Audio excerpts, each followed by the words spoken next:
Every culture seems to have its own shape-shifting boogeyman, and tonight you will learn that Australia is no exception.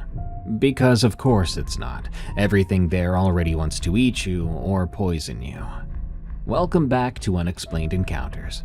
I'm your host, Darkness Prevails, and today I've got an assortment of terrifying true stories of the unknown featuring skinwalkers, possible demons, and a particular monster who may not have a face, but he sure does rock a cowboy hat. Stay tuned. Remember, you can send me your scary stories of the unexplained at darkstories.org so I can narrate them on the show. And follow, rate, and/or review Unexplained Encounters on your favorite podcast app, especially Spotify or Apple Podcasts. Thank you. Hit that like button, turn out the lights, and grab a snack. Let's begin. The Thing on the Farm. From Don't Ask Ouse 1. I'm a long-time listener, but this is my first time posting. I've been thinking about it for a while because I have a lot of stories, and I've decided that today I'm going to share one of them. I'm always happy to share more, especially because we still see the beast I'm about to talk about, so let me know if you'd like to hear more. For context, I live on one of the bigger farms in Australia. It's a solid 2-day ride to the closest town, and even that barely has anything. Our farm is massive. We raise cattle and sheep, grow wheat, and we have a few small nature reserves and even an old abandoned, possibly haunted, church. We also have a few smaller houses on the property in case we need to stay somewhere overnight or can't make it to what we call the big house. The big house is our main home, and around it we have a horse barn, a shearing shed, a small junkyard, and even a motorbike track we built among some trees. For privacy's sake, I'll refer to my siblings as L, the oldest brother, myself, a girl I'll call E, F, my younger brother, and M, the youngest sister. Our first encounter with this thing was about a year ago in early January. It was late, and the day had finally started to cool off after the scorcher of a day we just had. Dad and I were out finishing our last job for the day. It was about 9 p.m. We were bringing in some sheep from one of the back paddocks to the shearing shed so the shearers could get started at first light. I was on my horse named Luna, and Dad was in his ute. At first, everything was pretty normal. The sheep were down by the stream that runs through that particular field and into the woods nearby. They moved easily, calm and cooperative, with an occasional bleat as we guided them. Everything was peaceful. But as we got closer to the paddock where we were planning to leave them for the night, the sheep suddenly started acting erratic, wandering off, bunching up, clearly trying to avoid entering the paddock. I must have been the only one who noticed, because the next thing I heard through my radio was my dad saying, "Hey, E, can you go up ahead and see what's spooking them?"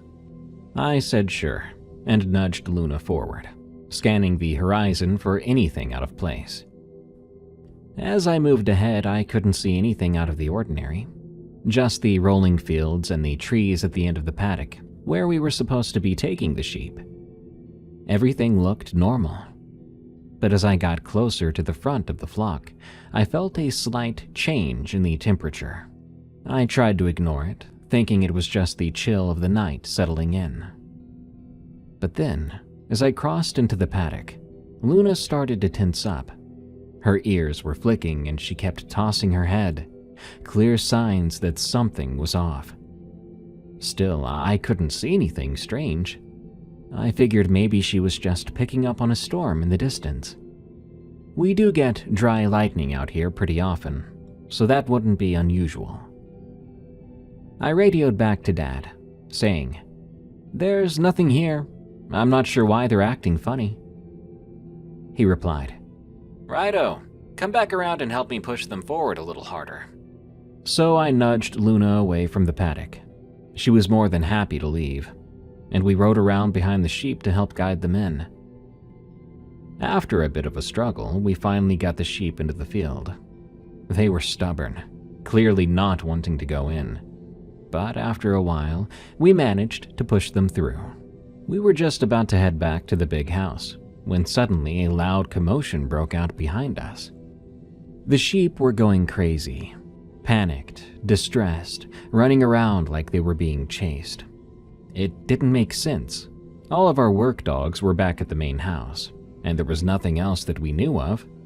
Dad and I exchanged a glance, and we decided to go and check it out. By the time we got to them, the entire flock had pushed itself into the far corner of the paddock, right up against the fence that bordered the woods. It was like something herded them there, but they also knew not to get too close to the trees. It felt wrong. The energy completely changed. Then I heard Dad's voice come through the radio. "Can you hop off Luna? She won't fit through there. Go around the back and push them out," he said. That meant I'd have to get in between the sheep, the fence, and those dark woods. I didn't want to. Every part of me was screaming that something was really wrong. Really, really wrong. But I forced myself to answer, trying to keep my voice steady. "Yeah, sure thing." But my hands were shaking, and my stomach dropped as I dismounted. Luna didn't like it either. She kept tossing her head and stepping away, like she wanted to be no part of what's over there. Still, I started moving. I pushed through the tightly packed sheep, trying to make my way to the back. That's when I heard it, a growl, a low and guttural growl. It rolled out from just beyond the fence, deep in the trees. Then came the sound of something ripping meat and something big moving around. I froze. I couldn't breathe, I couldn't move. Then I felt it. Eyes on me, watching. Then I heard the growl again, louder this time. It rattled through me and hit something inside. My instincts were on fire. My body wanted to run, but for some stupid reason, I turned around. The first thing I saw was a sheep lying on its side, dead. And then something behind it moved. A long, black tail swayed into view, followed by the hindquarters of what looked like a massive black cat. But then it shifted, and what should have been its front paws rose up, planting on the body of the dead sheep. But they were not paws. They were hands. Like human hands, but not fully human. They had long, blood-covered fingers, but they were sharpened like claws. And then it looked at me. It lifted its head slowly and locked eyes with me. Its face was almost human, just enough to be familiar. But all the wrong pieces were in the wrong places. Its ears were pointed and pulled back. Its nose and mouth jutted into a short, narrow snout. Then it bared its teeth, long, sharp, and yellowed. That's when something inside me snapped. I screamed. Adrenaline slammed into my body. I turned and ran. I didn't think. I just ran faster than I ever have in my life, crashing through sheep and sprinting across the field. Dad must have heard me scream because he slammed right into me. Dad didn't even have to ask what I'd seen. He saw it written all over my face. The fear, the panic. I couldn't even get the words out. I was shaking so hard. He grabbed my shoulders, looking me dead in the eyes, and told me, "Go home now." I didn't argue. I got back on Luna, who was more than ready to leave, and I rode hard, straight back to the big house. I didn't look back once. I couldn't. Every shadow felt like it was watching me. Every tree looked like it was hiding something. When Dad finally came back, about an hour or so later, he didn't say anything, didn't even approach me. He just walked straight into his office, shut the door, and stayed in there for the rest of the night. I know that room. It's where we keep the old station books, the work diaries and journals passed down through generations of our family. Everything that's ever happened on this farm is in those pages. Weather records, calving notes, crop yields, and the weird stuff. The stuff people don't talk about. I remember peeking down the hallway and seeing the light still on under his door hours later. He was digging, looking for something, and whatever it was, he knew, or at least he suspected. And that, ladies and gentlemen, is the first encounter we had with the beast. Now, we've had plenty of encounters with that beast, but the next one we had after that was sometime in early autumn, just after the last of the hot days. The sky had started turning that hazy gold it gets out here, and the flies were finally giving us a break. It had been a long day of fencing and checking on water lines, and just before sunset, Dad asked if we could all ride out together to check the big tank past the western tree line, the one near the back reserve. It was me, L, F, and M. We each saddled up, me on Luna, of course. L was riding his usual gelding. F was bouncing with excitement on the quad bike, and M was tucked up behind him holding tight. It was the kind of evening that felt almost peaceful. The sun was low, casting long shadows, and the cicadas were buzzing. I remember thinking it felt too calm, like the land was holding its breath. When we got out to the tank, everything seemed okay at first. The cattle had moved off, and the paddock was quiet. Too quiet. No bird song, no wind, just that still, eerie silence that makes your skin itch.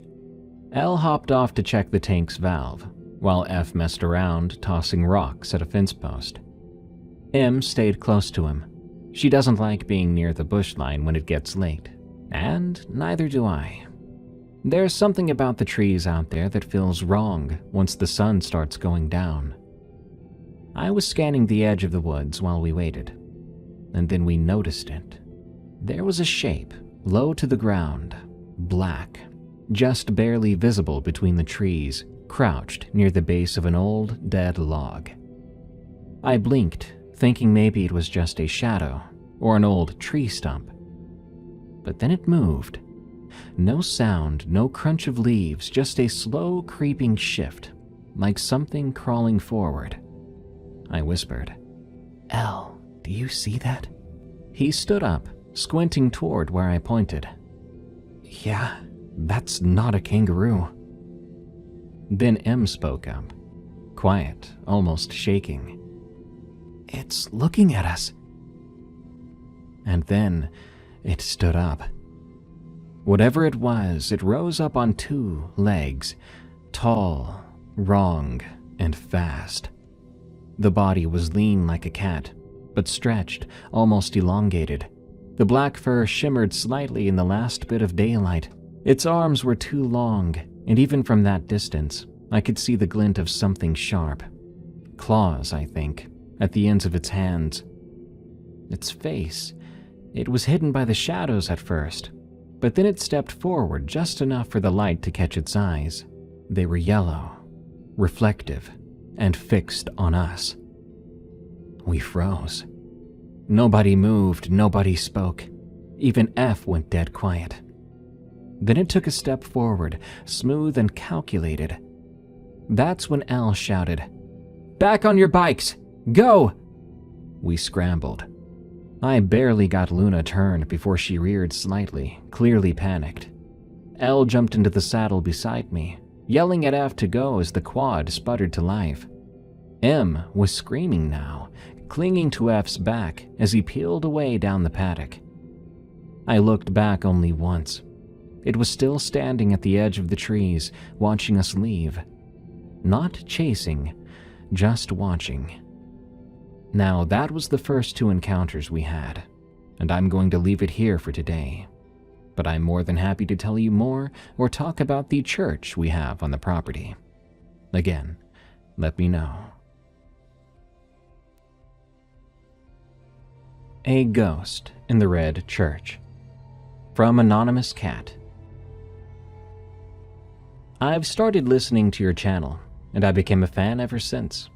I love listening to scary stories even during work time. When I realized I could submit my experience on the website, I decided I wanted to share my experience that has become one of my most memorable, memories of my life. This happened when I was quite young, about 13 years old. So bear with me for a bit, as it's been more than a decade since that happened. During school vacation, my family and I headed towards a very nice place, and since I can't really include the place's real name, I'll describe it as best I can. This city is one of the top historical sites in my country. It's known for its rich cultural tapestry, influenced by Portuguese, Dutch, and British colonial eras. We've been there a lot of times in the past, and at the age of 13, my family made a very last visit to the city, which I had no idea would become one of the most memorable visits of my life. That day, we decided to take a walk around one of the tourist spots, the Red Square. The Red Square is a historical square in the Old Town area, where there are many Dutch-inspired red buildings. We took a walk around as the square was filled with the bustling noises of the vendors selling their toys and bubble wands for the kids, the smell of delicious street food, and tourists busy taking pictures of themselves in the red buildings. At the time, I was quite a mischievous kid. I tended to separate from my family and wander off without telling them. This time was no exception either. You see, a building caught my attention. It was a red church. I don't know much about architecture and stuff like that, but it is indeed a beautiful building, and I just couldn't take my eyes off of it. So much so that I had no idea that I'd gotten separated from my family again. I stood there, silently admiring this church, until something caught my eye. There at the very front entrance of the church was a woman. Well, I think she's a woman at the time. She had very long black hair, but I couldn't see her face because her face was covered by that hair, which was strange enough as it is, but my 13-year-old brain didn't think much of it. She was wearing a pure white dress with long sleeves, and at the time all I thought was, is she not hot in that thick dress in such hot weather? People were passing by the church entrance once in a while, but strangely enough, nobody seemed to notice her but me. I kept staring, and I didn't know if she was staring back at me, but I could definitely feel a chill gaze beneath her hair. Then suddenly I felt a tap on my shoulder. I had been so focused on staring at the woman that I jumped a bit from the interruption. I turned around to see my brother standing behind me. He told me that he and my parents were looking for me, asking why I'd run off this time. I didn't answer. I simply pointed at the red church. "Did you see that woman?" I asked. My brother, confused, looked at the red church where I was pointing and shook his head. "What woman?" I froze, and when I looked back at the church, the woman was gone. I didn't know if that woman was an actual ghost or just a woman who likes to dress up, since quite a few locals are dressing in historical costumes. Some even had pythons wrapped around their necks, so tourists could take pictures of them for money. But I did not look back at the church. I dragged my brother back to where my parents were waiting for me. That night, as we returned to our hotel, I had a strange dream. It's been years since then, but I could still vaguely remember that I was dreaming about a woman. The very same woman I saw at the red church. She still had long black hair covering her face, wearing a thick white dress with long sleeves. She did nothing but stand a few feet away from me, staring at me beneath her hair, and I stared back. I couldn't remember anything else, other than she and I staring at each other, as if we were having a staring competition. The next day, when we went back to the square to buy some snacks to bring them back home, I didn't see the woman at the red church again. However, as we stayed for another night at our hotel, I dreamt of her again. But this time, I couldn't help but notice she was standing closer to me than from the previous dream, almost just an arm's length away from me, and she could easily touch my shoulder if she raised her hand. That freaked me out a little, but I couldn't wake up no matter how hard I tried until the next morning. Strangely, but fortunately enough, nothing happened to me other than we stared at each other again. Thankfully, we left on the third day of our vacation, and we never returned to that city. Nor did I have dreams about her again after leaving. Because of that, I just brushed it off as nothing but a nightmare created by my imagination. However, a few months later, my uncle and his family came to visit from another country. He's a funny and kind guy who always loves to cook. He just immensely enjoys it. Before I get to his part of the story, I need to tell you a little bit about my uncle. My mother once told me that my uncle can actually see ghosts.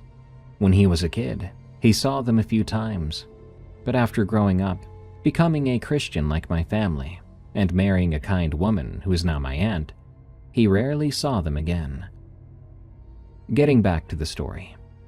My uncle and his family went to the same city with the Red Square tourist spot that I visited a few months ago, wanting to tour around the entire city and try out some popular restaurants there.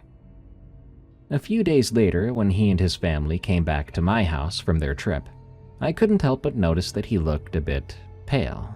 He looked kind of on edge and didn't even talk to me. He just went back to the guest room and locked himself in until the next day, when he and his family returned to his country. After a while, when my family and I visited my uncle's country for a vacation, we stayed at my grandparents' house. I asked my aunt when she came visiting, "A few months ago, when you and your family returned from the city, why was Uncle acting so weird?" My aunt, who loves to smile all the time, suddenly didn't smile anymore. She looked worried.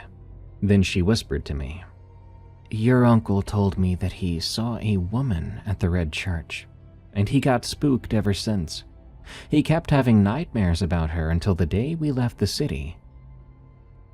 That was when I knew that the woman I saw was not just a figment of my imagination. My uncle saw her too, and I am so glad I never returned to that place ever again.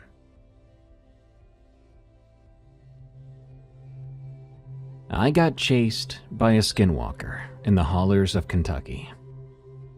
From Wee Viking. I was a 17-year-old boy when this happened to me. I'm 22 now, and I've since moved far away. I lived in the hollers of Somerset, Kentucky. It was a weekend when school was starting back again, and it was nice and cool outside. I'd gotten a text from my friend, DJ, saying that he, Marshall, and Amanda wanted to hang out tonight. I said sure, and I told them I'd bring some booze with me. I opened my window and took my bag, tossing it out. I tried to be careful to not make too much noise as I snuck out. Once safely outside, I put my bag on and began to walk down the driveway to go hang out with some friends from school. I had a long walk ahead of myself. It was about a 3 to 4 mile walk to go play some basketball with them. I was tired already from going down and up hills and carrying a bag on my back with booze in it, which I'd stolen to drink with my friends. But I still played some basketball with them when I got there anyway. After we got done and I was heading back home, I was listening to the nature around me. But when I was going up the road leading to the woods that surrounded me on both sides, I smelled something like rotten flesh, and something that felt like it was choking the breath out of me. I just kept on walking, but a little bit faster.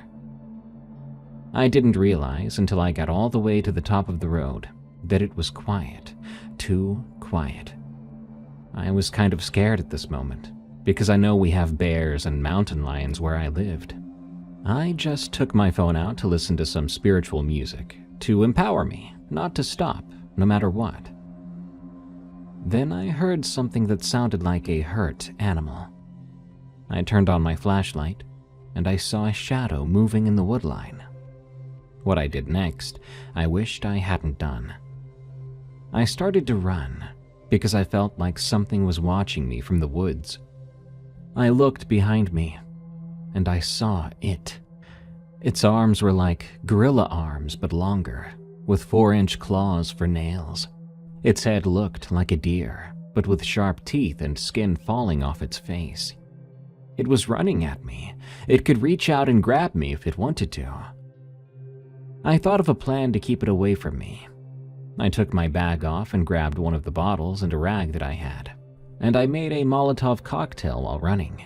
I took my bag, threw it back on my back, and took my lighter out of my pocket, nearly dropping it. I then lit the rag, and I threw the Molotov at the thing.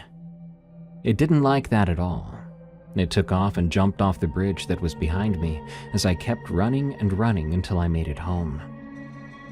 I made it back okay. Before heading in, I stopped to catch my breath, listening to the nature around me.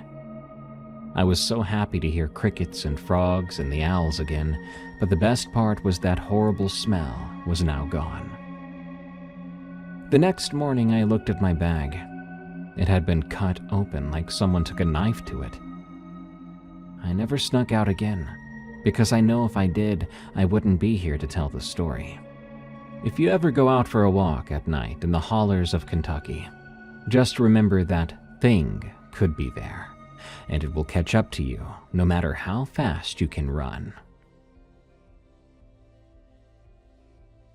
A weird migraine.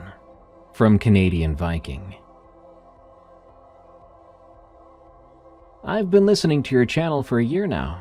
I always love hearing the real stories from other people. Many times they give me goosebumps, and it's become my ritual before going to bed. Now, I'm a French Canadian from Quebec, living in a small town along the lower St. Lawrence River. I'm a dad of 3 kids with a wife, a normal job, and a pretty quiet life. I can't lie. I had a hard past and was very neglected by my parents when I was young. There were lots of alcohol-fueled disputes, all the chaos of a dysfunctional family. So mental health problems and drugs were issues for me in my early 20s. For reference, I'm now 33. With an iron will and a good life, I've come through it all. When this event happened, my mental health was solid, and I had not touched drugs in a while. So maybe that event came from my PTSD. Or maybe it was supernatural. Then again, it could be a very weird dream. But the dream explanation seems very unlikely to me, because I've never had dreams like that in my entire life. So let's start the story. Since I was a kid, I've had a very long history of migraines and headaches. I remember migraines starting at 6 years old. When I have a migraine attack, it can last 24 hours sometimes, like having a knife permanently stuck in my head, and there's nothing I can do to cure it. Even Advil or Tylenol doesn't work sometimes. But migraines like that aren't common in my story.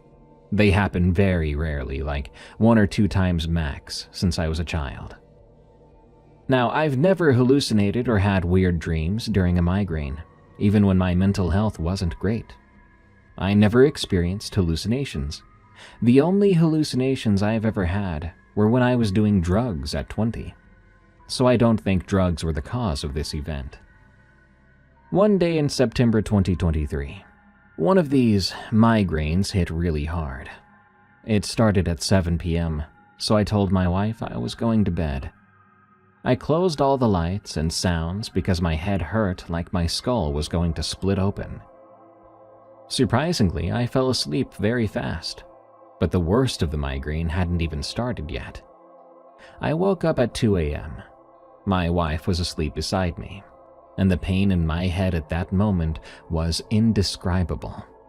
So I decided to get up, take an Advil, even though I knew from past migraines it wasn't going to work very well. I grabbed a bag of ice and lay down on the couch. I told myself, if the headache doesn't ease up after this, I'm going to the emergency room. I closed my eyes, and that's when things got very confusing. When I opened my eyes, I was in my room, but I'd been on the couch upstairs when I closed my eyes. My wife was sleeping in the same position she'd been in when I went upstairs for the meds. At that time, my youngest child was 6 months old, and his bassinet was in the same room as us. But the bassinet wasn't there. I thought to myself, what the heck? This can't be real. I must be in a dream or something. So I went upstairs only to find myself sleeping on the couch. At that moment, I knew something really weird was happening to me. Then I heard something downstairs. It was very dark, but I could still see somewhat. I went downstairs to my room, where my wife was still sleeping, where the baby's bassinet should have been. But now there was an open door instead. I heard a woman scream then, "Shut that door, you're making too much noise!" And she slammed the door very hard from far away. I'm a very curious person in general. I question everything, and I could not rationalize why the bassinet was now a door. So I did what any curious person would do. I opened the door, and I went inside. The door led me outside my house. It was the same normal yard, but very dark and with a thick fog. It sounds generic, but it was just like the Insidious movie. The yard light was still on, but the light was dimmer than normal, and the fog was thick. I was very confused by this kind of experience. Looking around the yard, I saw some transparent dark purple silhouettes. Each one was alone, about 10 feet apart from the others, and they weren't moving. The feeling I got when I saw them was that these people seemed very, very sad. I approached one of these weird silhouettes, and even before I could open my mouth to ask where I was, it started to scream at me. "Get out of me! Get out! Get out!" So I backed up, and it just continued standing there, alone and unmoving. I walked around my house, and those silhouettes were everywhere in the yard and driveway, not moving, standing in the thick fog. When I made a complete loop around the house, I found a young girl, around 14 or 15 years old.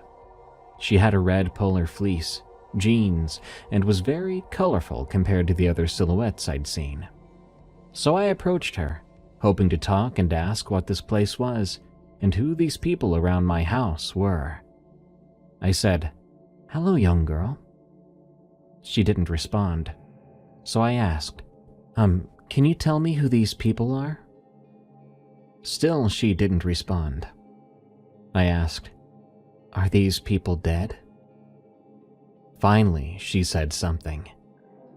"Yes, those people are dead, and I'm here to warn you." I opened my eyes then, and I was back on the couch, lying down. I sat up. It was exactly 3 a.m. I looked outside. Everything was normal. Then I went downstairs to my room. Everything looked fine. My wife was still sleeping, my baby was sleeping in his bassinet, and my other 2 kids were asleep in their beds. My headache was still there, but much less intense than before I fell asleep. I told my wife about the event. She thinks it's something supernatural, because she believes in that kind of stuff. She even mentioned astral projection. I've heard about that subject in the past, but I've never really believed in that kind of esoteric practice, and I've never even tried it. But even today, I don't know what to think about this experience. I'm Christian. I read the Bible, and the Bible is very clear about that kind of magic. Don't get tainted by it. So I've never searched more about it, and continue to keep my faith in Jesus. Stories from the house I grew up in. From J.M. Reevely. I wanted to share some stories about the house in which I grew up. These stories all happened in the 90s and early 2000s. I live in Southeast Tennessee. The first story I want to share is what my family calls the heavy footsteps story. Growing up, we had a den area in our unfinished basement. We had an old couch, a TV, and that's where we had our new gateway computer. One day, my mom, 2 brothers, sister, and I were all downstairs. Us kids were watching TV, and my mom was on the computer. As we were sitting there, we started to hear loud footsteps, like someone wearing work boots, walking down the hall upstairs. The hallway runs the length of the house. On one end are the bedrooms and the other is the kitchen. My dad worked out of town on power lines, so my mom thought he had gotten home early that week. She called him on his cell phone and said, "I didn't know you were coming home early." He responded, saying, "Honey, I'm in..." I don't remember exactly where he was, but it was a few hours away.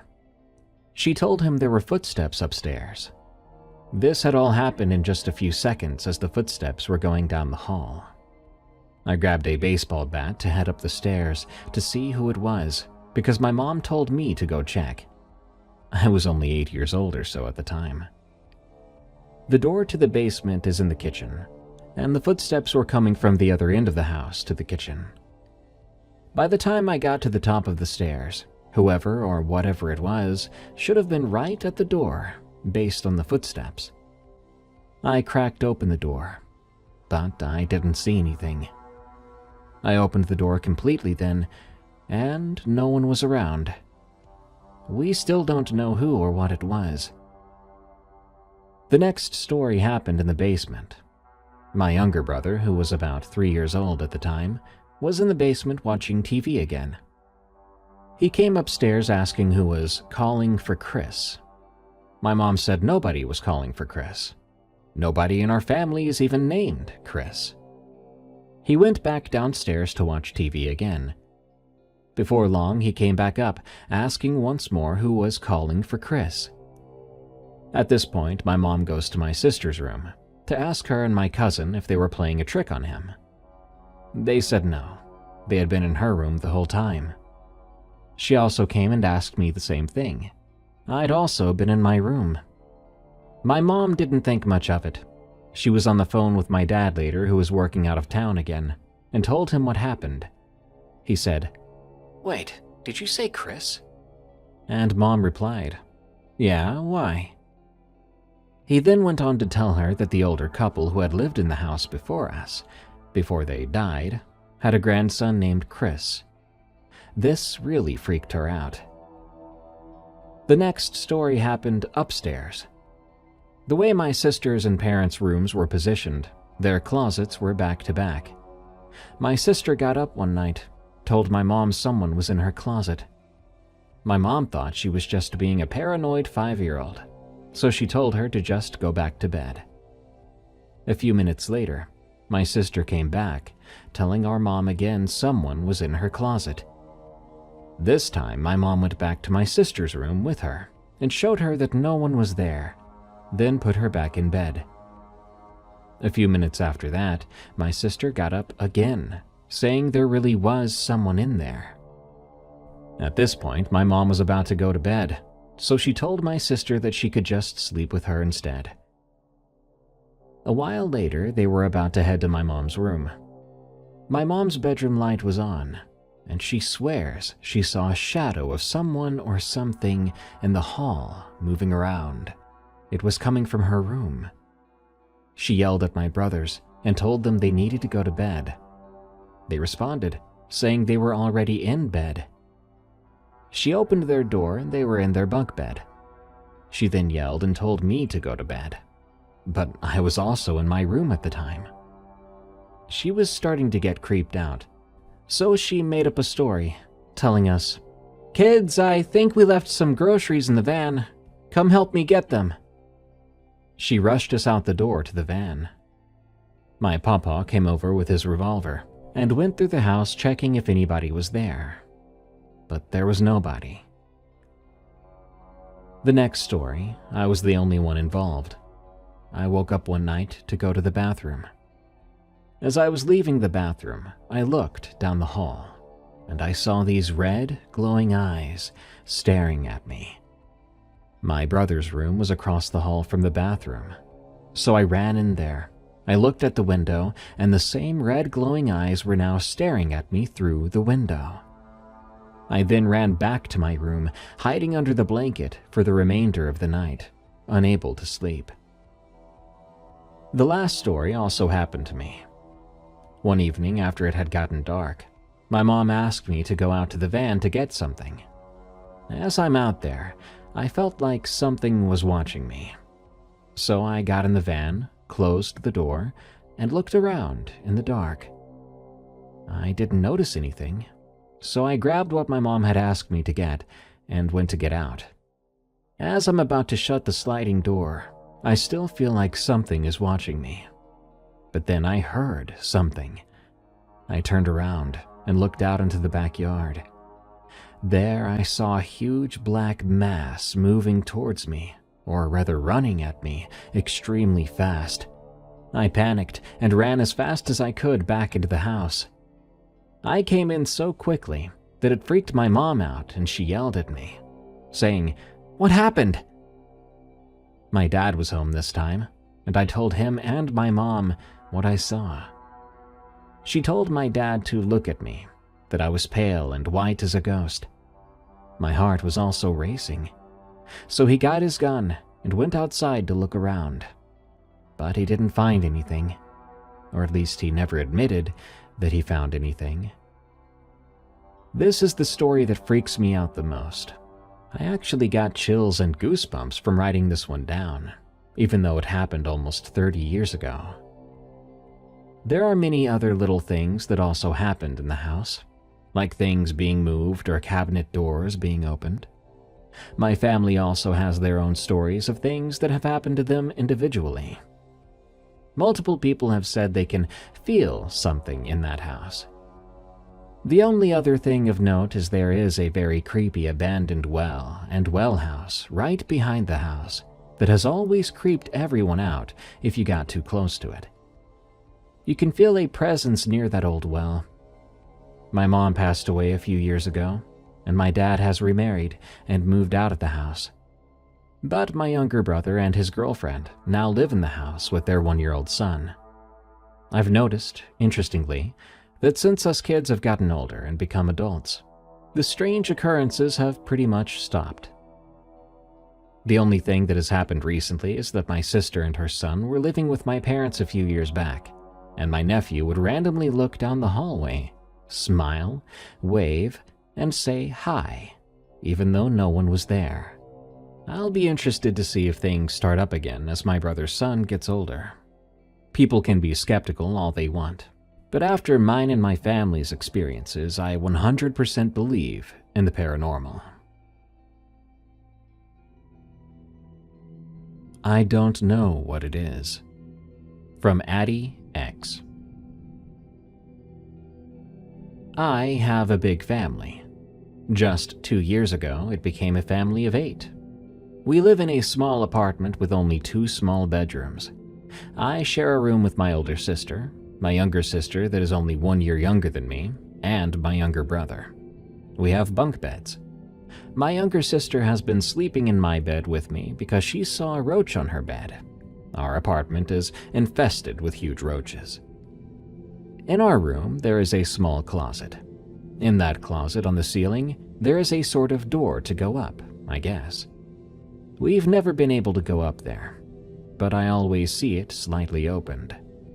The closet is really full, so the only way I can close it is with a hair tie tied on the doorknobs. This will become important later. I'm currently a junior in high school, but when I was in 7th grade, I was sitting in the living room. The door to my room is right next to the living room, and I swear I saw a head. It was like it was crawling on the ceiling, because the head was upside down. This thing, it had no face, but I could see where its eyes and mouth were meant to be. It had dents where its eyes were supposed to be. I blinked, and it was gone. I told my family, but they said it was just my imagination. My mom said it was from all these scary movies I've watched. A few months after that, I walked past the bathroom, which I hate passing by when the lights in there are off, because it always feels like someone is watching me. When I walked past it, the lights were off, but on the door I saw these long, sharp fingernails and a face peering out. I decided to ignore it, because that scared the crap out of me. After that, every time I would do the dishes, I would hear footsteps behind me. I would see figures in the corner of my eye. But that was all, until a couple of months ago. I was taking a shower, and my shoes were just outside of the shower. I never close the shower curtains because I feel like there is someone on the other side. I was rinsing my hair when I saw something move. It was my right shoe. I thought maybe it didn't actually move and I was just imagining it. But sure enough, it moved again. I pretended not to notice it, because I was scared. I finished showering and ran out of the bathroom. A few months after that, I was sleeping on my bed and I had a dream. I dreamt I was on my bed and my younger sister was lying there too, but her feet were on top of mine for some weird reason. But then I noticed there was a third pair of legs on my bed. I told my sister and we both freaked out. We moved to the opposite side of where these legs were coming from, which was under my bed, and we saw a hand reach out to try and grab us. The hand had long fingers and long fingernails. It was trying to grab us. As it was getting closer to us, I heard my mom calling my name. I woke up, and it was actually my mom calling me. She asked me if I wanted some crepes. I was shaking with fear at the moment, but I guess she didn't notice it, since she was just waiting for an answer. I nodded my head yes, and she went on. For some reason, every night since then, I've noticed the hair tie I've been using to keep the closet doors closed has just been hanging on one of the doorknobs, leaving the closet wide open. Every time I close it, I always end up seeing it open the next time I see it. I've asked every possible person that could open that closet, but they always say no, it wasn't them. And I believe them. I don't think they're lying. I'm not sure if something is living up there, but it's really creepy. I do have another story. My younger sister told me that she had fallen asleep on my bed with her headphones on, and her phone still on. She said that she woke up but pretended to be asleep still when she felt me take her headphones off and turn her phone off and put it on the charger. She opened her eyes when she heard me walk away, so that's how she knew it was me. But it wasn't me. She didn't know it wasn't me. A week later, she told me about this, and I told her that couldn't have been me. She didn't believe me, but I know she wanted to believe me even if it meant that she had an interaction with something out of the ordinary, without even knowing it. A few days after she told me about that, I woke up at 3 in the morning. I saw something tall with a human-like form. It was crouched over, just staring at me, watching me sleep. But it didn't have a face. When it saw I had woken up, it simply stood up and walked away. I'm not sure if that was just my older sister, and I had just imagined what I saw. But I was terrified. I fell back to sleep 2 hours later. I often find a lot of my things missing. Sometimes they aren't where I left them. Sometimes I never find them. I don't know if that thing is here to hurt me and my family, or if it just made my home its home at night. But I've lived in that apartment my whole life. I'm currently writing this at a school because I'm scared of what the thing could do to me.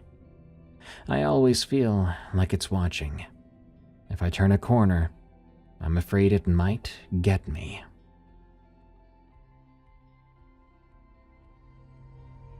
Cowboy Creature from Semi-Aquatic Exotics. I've had brushes with the paranormal before. Sleep paralysis, that heavy feeling of being watched, even what I thought were ghosts when I was a kid. But nothing in my life comes close to what happened after me, my brothers, and a close friend moved into an old 7-bedroom house tucked away into the woods. I'm 22 now, and at the time I lived with my 3 brothers, Malik, who was 20, Adrian, who was 19, and Jalen, who was 16, along with my friend Cameron, who was 20. We'd all been struggling before that. Malik and I were crammed into a 1-bedroom suite that ran us $1,300 a month, while Cameron was still with his parents. It wasn't terrible. But it wasn't sustainable either. One night, Malik and I were drinking with Cameron's dad. Let's call him Paul. And we mentioned how tired we were of our living situation. Paul said his coworker Ray had a spare house on his property.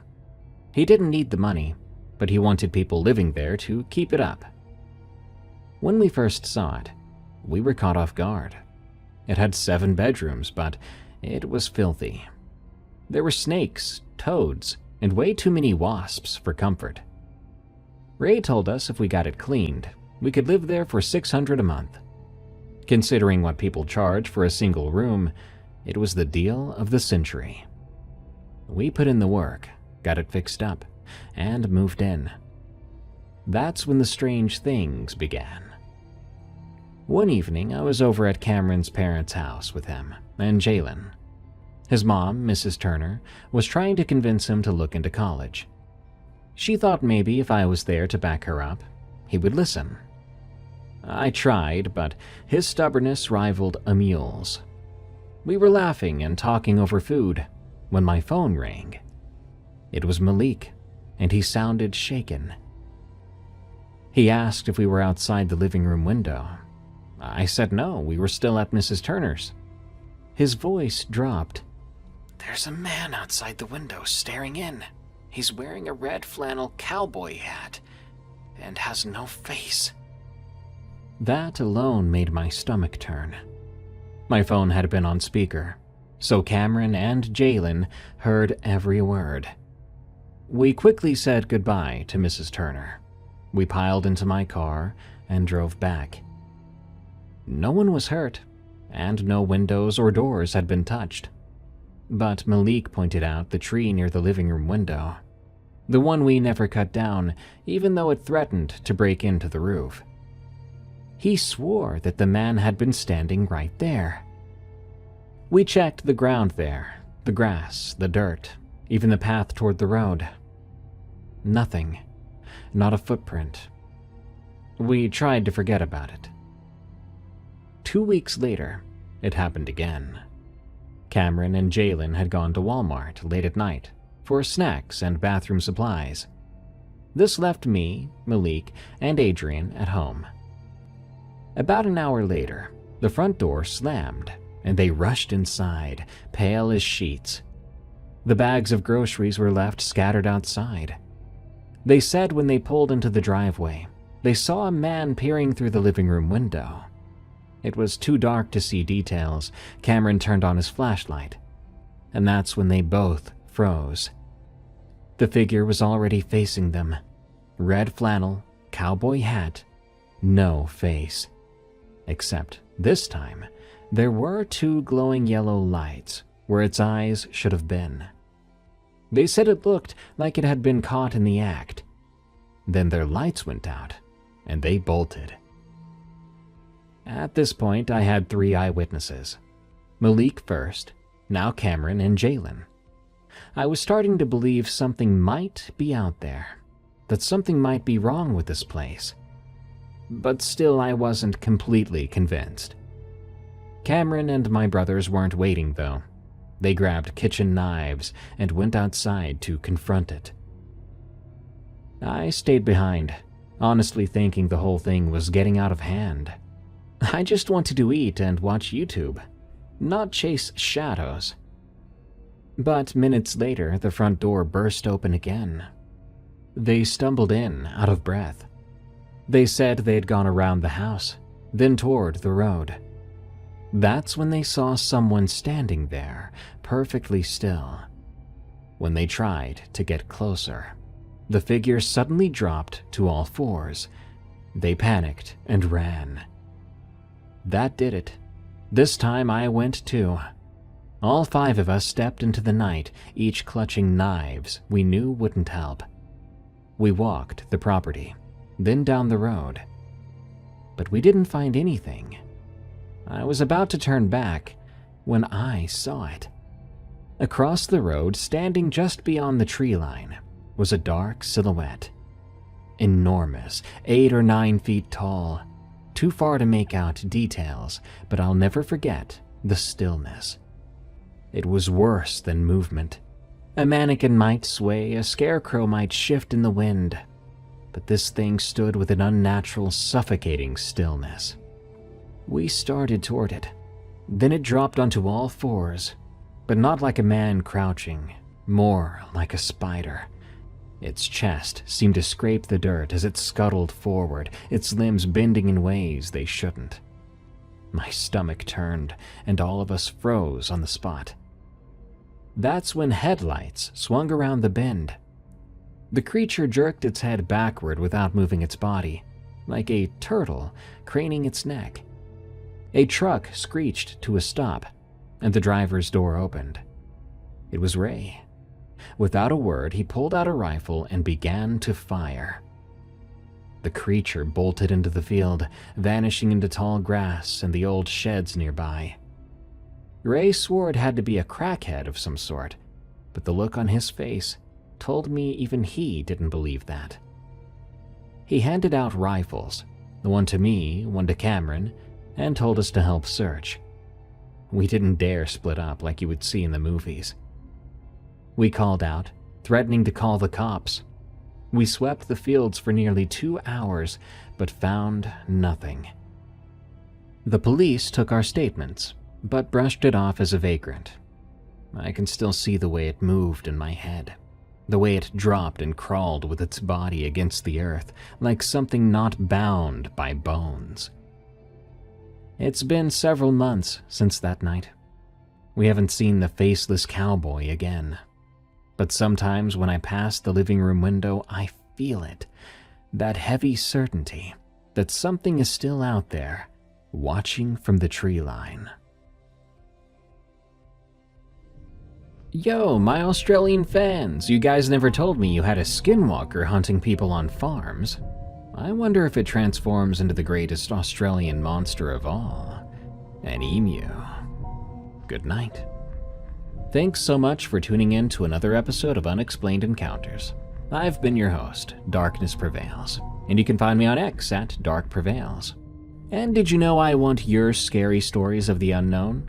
You can send them to me at darkstories.org, where I can review and possibly even narrate them in a future episode. Thank you. To help us grow, be sure to follow, rate, and/or review Unexplained Encounters on Spotify or Apple Podcasts. Heck, why not both? Till next time, everyone, stay safe out there and stay creepy, because this world is a strange one.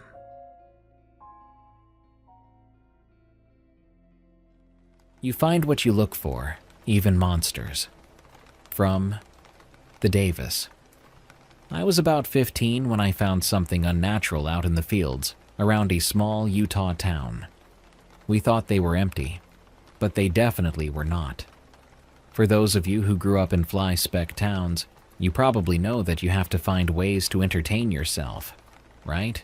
You can't go down to the mall or movies and all that jazz because those things aren't around. Some kids did drugs, some played video games, some others got into sports, but not me and my buddy. No. We decided it would be a good idea to start exploring the fields and mountains around our little town. If it were just during the day, it wouldn't have been quite as dangerous. But of course, we didn't keep our wandering to the daylight. There was more than one time we were out after dark, which was honestly idiotic. But hey, we aren't all smart when we are teens, right? So typically, it was just me and one of my buddies that went out looking for scary things. But this time we convinced 2 other guys to come with us. This night, it really struck me that when you go out looking for things, you tend to find them. We were all joking around, having a good time as we walked past this church on the very edge of town. The church was surrounded on 3 sides by the 6-ish foot tall white vinyl fences you see around.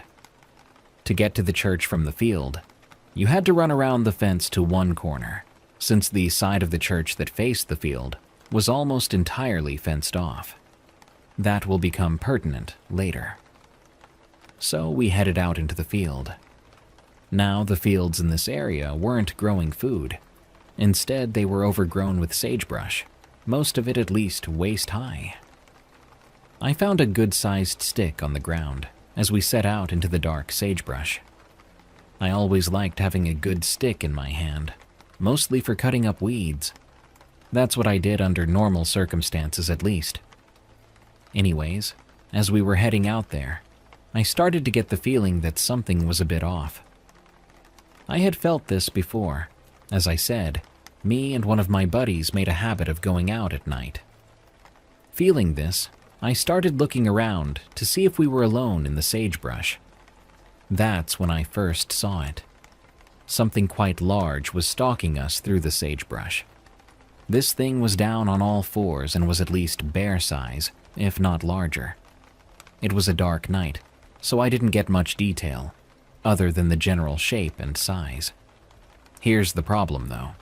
To my knowledge, a bear has never been seen in this area, and not this close to town especially. In the 7 years I lived there, the only real dangerous wildlife spotted was a mountain lion. One time. And this thing was too big to be that. I pointed out our stalker to my buddies. The guy who usually went out with me at night immediately believed me and started keeping an eye out. On the other hand, the other two guys just thought we were messing with them and trying to scare them, so they brushed it off. With how dark it was, and how careful this thing was as it stalked us, I only caught glimpses of it, and that meant I couldn't just point and say, "There it is." That obviously meant I was lying, right? Haha. Because they didn't believe me, we kept heading further into the fields. We had gotten close to half of a mile out into the sagebrush and away from that church on the edge of town. By this point, I had mentioned our stalker several times. Finally, the other two guys say, "There is nothing out here, but we should go back." The way they said it almost made me laugh, but I wasn't about to point out their contradicting statements. Going back seemed like a very good idea because this thing in the sagebrush had slowly been creeping closer to us. The four of us started going back to the edge of town, where the church was located, and our dark follower continued to trail us. When we were getting close to the church, it happened. We were maybe 100 yards away from the church and its streetlights. I still don't know how it happened, but I managed to fall quite far behind everyone else. So I was alone out there as they were just getting to the church. Maybe I was just watching this thing and walking slower. I really don't know. Whatever the case, I found myself alone, watching this enormous dark shape no longer stalking, but heading purposefully straight for me. At this point, I did something that may not have been the brightest. You know that stick I mentioned picking up before? Well, I drew my arm back and chucked that stick at the dark stalker, and then turned and ran like my life depended on it, which may be closer to the truth than I realized just then. As I burst into motion, charging for the church, this beast came tromping after me. I was so terrified I didn't even look back. I put my whole being into getting to the church as fast as I could. I doubt I've ever run faster in my entire life. As I neared the church and the light, it was right behind me. In fact, when I was about to reach the parking lot around the church, I could feel it right behind me. Have you ever had that experience where you can actually feel someone about to touch you the instant before they do? That's what I felt. It was about to catch hold of me, and there was nothing I could do. I knew I was about to die. Or so I thought. At the very moment I felt it reaching for me, I burst out of the dark and into the church parking lot. The instant I stumbled onto the church grounds, the feeling was gone, and I spun to look at my pursuer. There was nothing there. It was impossible. It was literally just there. I thought I was dead for sure, but the moment I reached the church grounds, it just vanished. I turned my head in every direction, looking for the thing that had nearly snatched me up. It couldn't just be gone. It couldn't. Then I spotted it on the field side of the white fence, in the farthest corner from me and the streetlight. It had somehow moved at least 100 feet in just a moment, which made me wonder why it didn't catch me before. Not only that, but it was far more massive than I previously thought. This thing stood chest and shoulder above the vinyl fence, a fence that was at least 6 feet tall. It was still very hard to see exactly what it was, as it was standing just outside where the light from the streetlight could reach. That said, from what I could tell, it did have a more humanoid shape to it. Part of me thought that maybe I was just seeing shadows.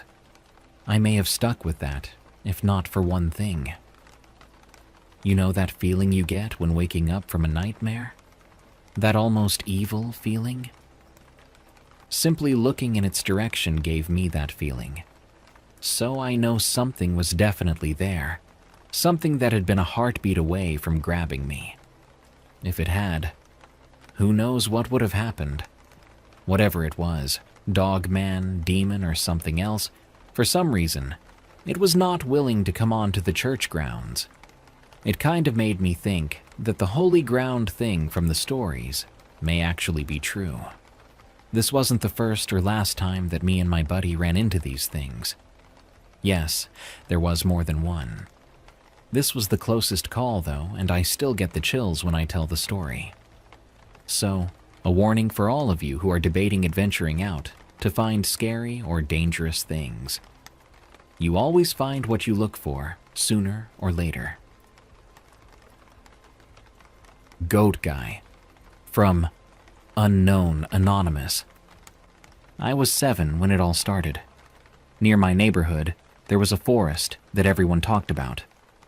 My friends and I were fascinated by it, mainly because of the scary and dark stories that surrounded the place. Officially, nobody was supposed to enter. The forest was fenced off by tall gates, probably to keep kids like us out. But of course, being bored children with nothing better to do, we always found a way in. Initially, there was this hole in the fence that made it easy to slip through.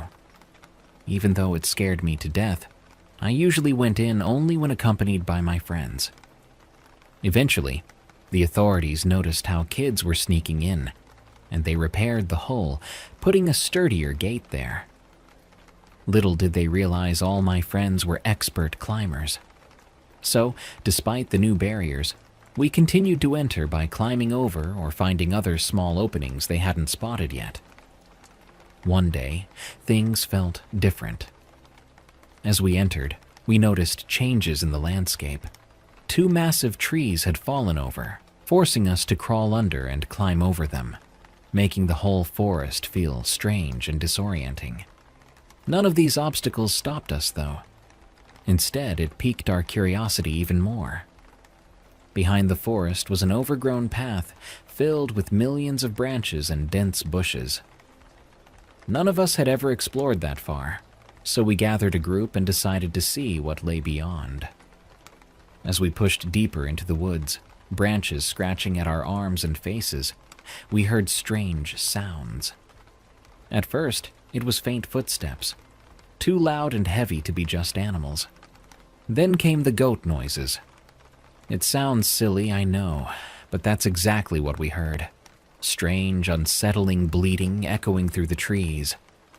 We tried to laugh it off, joking about the zoo being miles away and how impossible it was for a goat to be out here. But the sounds grew louder, closer, more intense. As we continued walking, I suddenly realized that the group had thinned out. I glanced back and saw only a couple of friends remained. They must have gotten scared and run off, my friend suggested. Though uneasy, we shrugged it off, deciding to keep moving. It wasn't long before darkness began to settle around us, signaling that it was probably past dinner time. Reluctantly, we turned around to head back home. That's when the noises intensified, surrounding us from every direction. My heart raced as the bleating filled my ears. Suddenly, right in front of us, a goat appeared. my entire body froze in fear, my limbs locked in place. My friend beside me was also paralyzed. Then, without warning, the goat lunged toward us. At the last possible second, my body finally responded, and I jumped out of the way. My friend wasn't as lucky. The goat grazed his knee, leaving a deep scratch. He shouted in pain, but there was no time to pause. "Run!" I screamed at him, adrenaline surging through my veins. We sprinted faster than we ever had before, crashing through branches and bushes in a desperate bid to escape. When I glanced behind us, my blood ran cold. The goat was now on 2 legs, sprinting after us at an incredible speed, its eyes glowing with a horrifying intensity. I yelled in terror, pushing my friend ahead of me, urging us both to move faster. We reached the fence at full speed. I managed to clear it in one swift jump, and my friend made a massive leap right behind me. When we turned around, the goat was gone, vanished as suddenly as it appeared. The only remnants of its presence were the disturbing sounds echoing in the forest, as if waiting for its next victim. That night at home, neither of us spoke about what happened. We ate dinner in tense silence, knowing deep down no one would believe our story.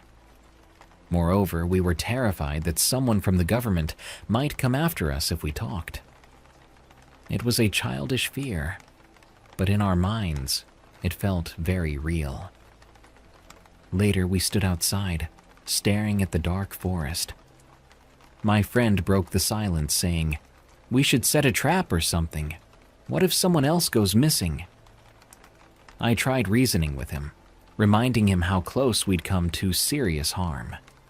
Yet somehow, he convinced me by simply asking, "What if other people go missing?" Even though my instinct screamed at me to stay away, I reluctantly agreed. "Fine, but you're doing it alone," I said, turning to leave. But before I knew it, he pulled me back, and we were heading into the woods again. He pointed at my arm, noticing a cut I hadn't even felt because of the adrenaline rush. I never wanted to go back there, but deep down I knew that as long as my friends insisted, I'd find myself wandering those dark woods again. The Summer Camp from Hell, from Anonymous. Growing up in a small rural town in northeast Tennessee, my childhood was filled with the shared experience of long summers, exploring the woods, and a sense of safety. At least, that's how it felt, until one particular summer changed everything. It was about 15 years ago, right around the time I was turning 9. Every summer, my grandmother, who watched me during school breaks, would sign me up for a summer camp that most of the kids in our town went to. I'd attended the same camp for a few years and had grown accustomed to it. Usually, it was held at an elementary school close to my grandmother's home, a familiar place with brightly painted classrooms and a playground I'd known like the back of my hand. But this summer, due to some maintenance work at our usual location, the camp was moved to another school in the district, one situated at the edge of town, near dense woods that stretched out for miles. On the first day, as my grandmother drove me up the winding road that led to the new school, I immediately felt uneasy. It wasn't fear exactly, just an odd sensation in the pit of my stomach, a sort of instinctual apprehension. My grandmother parked, gave me a reassuring smile, and told me she'd be back at 4. As I stepped out of the car, the oppressive weight of the surrounding woods pressed down on me. The towering trees cast elongated shadows across the grass. I walked toward the school's entrance, each step amplifying my discomfort. My breathing quickened slightly, and a chill crept down my spine despite the warmth of the morning sun. Thankfully, my aunt, who worked at the camp, was standing near the doorway. Her bright smile eased some of my anxiety as she greeted me and walked me over to the sign-in table. Still, something deep inside kept tugging at my nerves, making it impossible for me to fully relax. The morning passed slowly, filled with activities designed to help the kids get to know each other and feel comfortable. Familiar faces from previous summers were there, friends I had grown accustomed to seeing every year. By lunchtime, I felt a little better, convinced the earlier feeling had just been my imagination acting up due to the new surroundings. After we ate, the counselors took us outside for free play, and I immediately gravitated toward my group of friends. We chased each other around the playground, laughter echoing across the schoolyard. Behind the playground, however, was an imposing wall of trees marking the beginning of the forest. They stood thick and dark, so dense you could hardly see more than a few feet beyond the edge. I'd never been afraid of the woods before. Back home, my friends and I would spend hours exploring trails and climbing trees. But something felt fundamentally different about these woods, something unsettling that I couldn't put my finger on.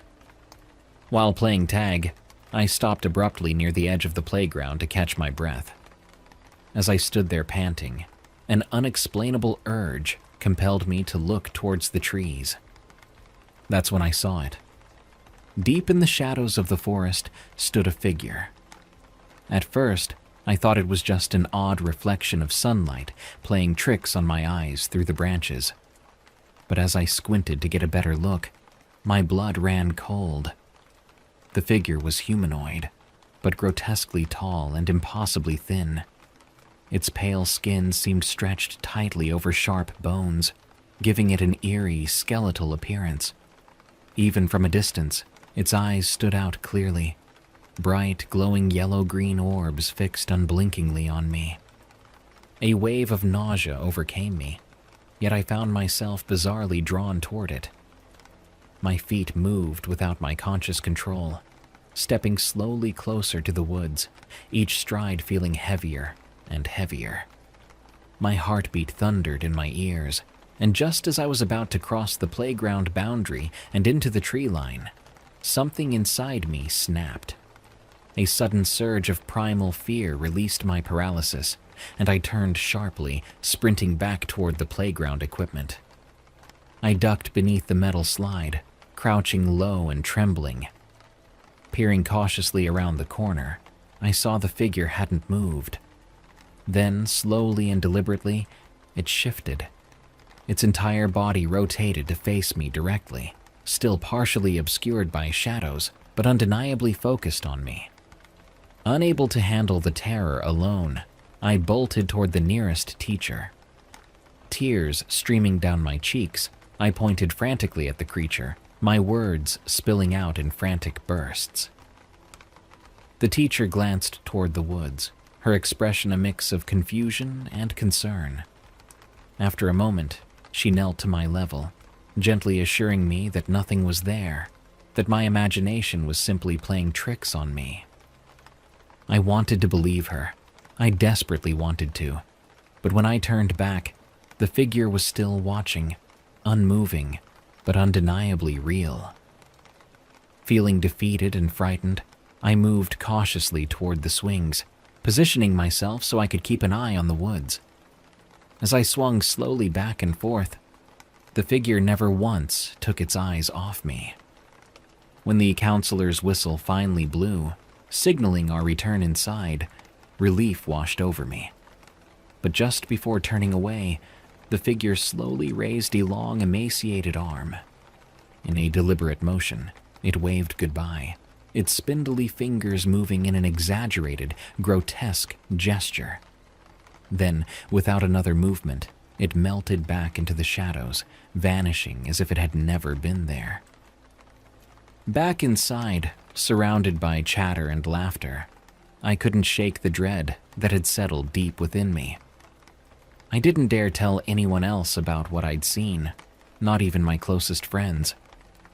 I spent the rest of the day feeling isolated, glancing anxiously toward the windows every few minutes, terrified of what I might see lurking just beyond the trees. Throughout the rest of that day, I barely participated in activities. Every chance I got, my eyes drifted toward the windows, scanning the tree line for any hint of movement.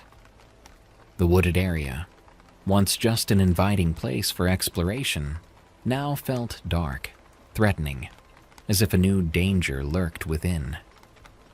When lunchtime finally arrived, I grabbed my food and took a seat at a table by the far wall, away from the windows and the view of the forest beyond. My aunt noticed how quiet I'd become and walked over to sit beside me. She gently placed a hand on my shoulder, asking softly if everything was all right. For a moment, I considered telling her the truth about the strange, pale figure with hollow eyes that had waved to me from the shadows. But the words caught in my throat. How could I possibly explain something like that without sounding crazy? Instead, I forced a small smile and shook my head. "I'm just tired," I said quietly, hoping that she would believe my weak excuse. She hesitated, clearly unconvinced, but then nodded slowly. "Well, if you need anything, you know you can talk to me, right?" I nodded again, this time genuinely grateful for her kindness.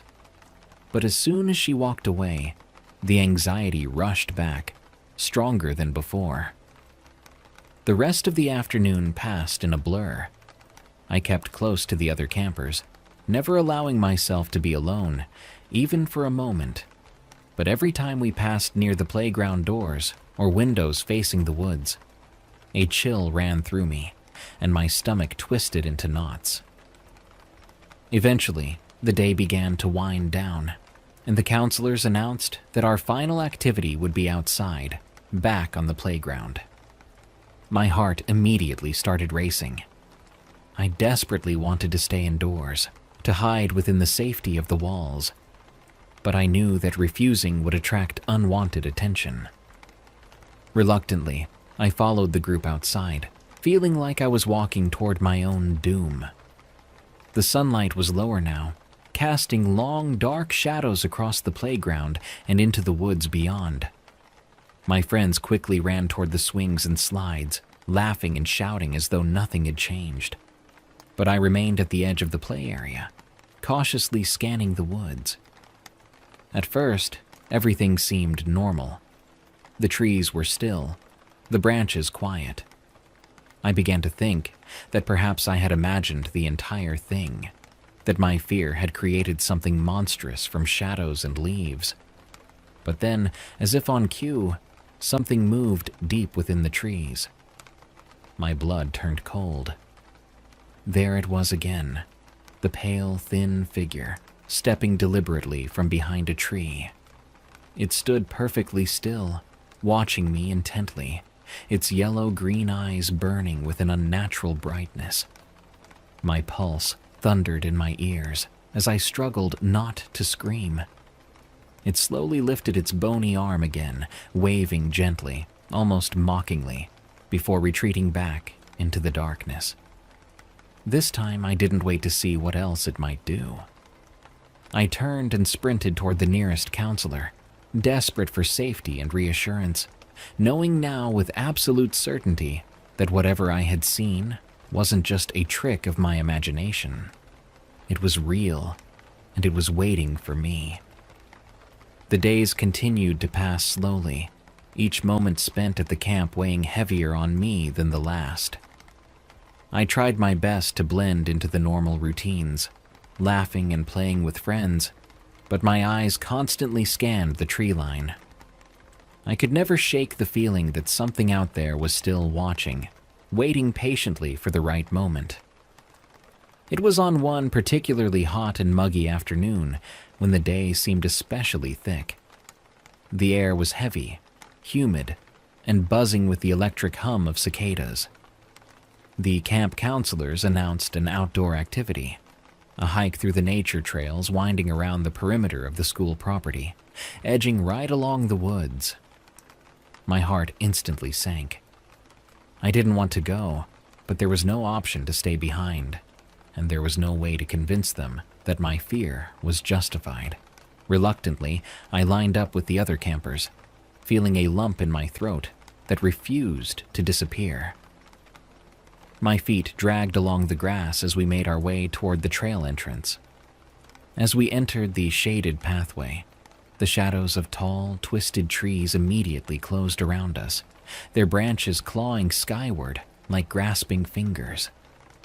My pulse quickened, and I glanced around nervously, certain I'd see that pale, skeletal figure at any moment. The deeper into the trail we walked, the quieter everything became. The sounds of insects and birds faded away until the only noise was our feet crunching softly against the dry earth. The silence felt unnatural, like the forest itself was holding its breath, waiting.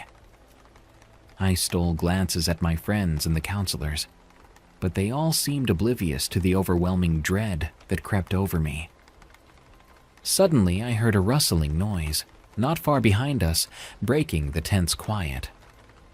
I spun around instinctively, but saw nothing, only the silent, unmoving trees. A counselor noticed my alarmed expression and asked softly, "Everything all right?" I hesitated for a moment before nodding quickly, afraid they'd dismiss me again as paranoid.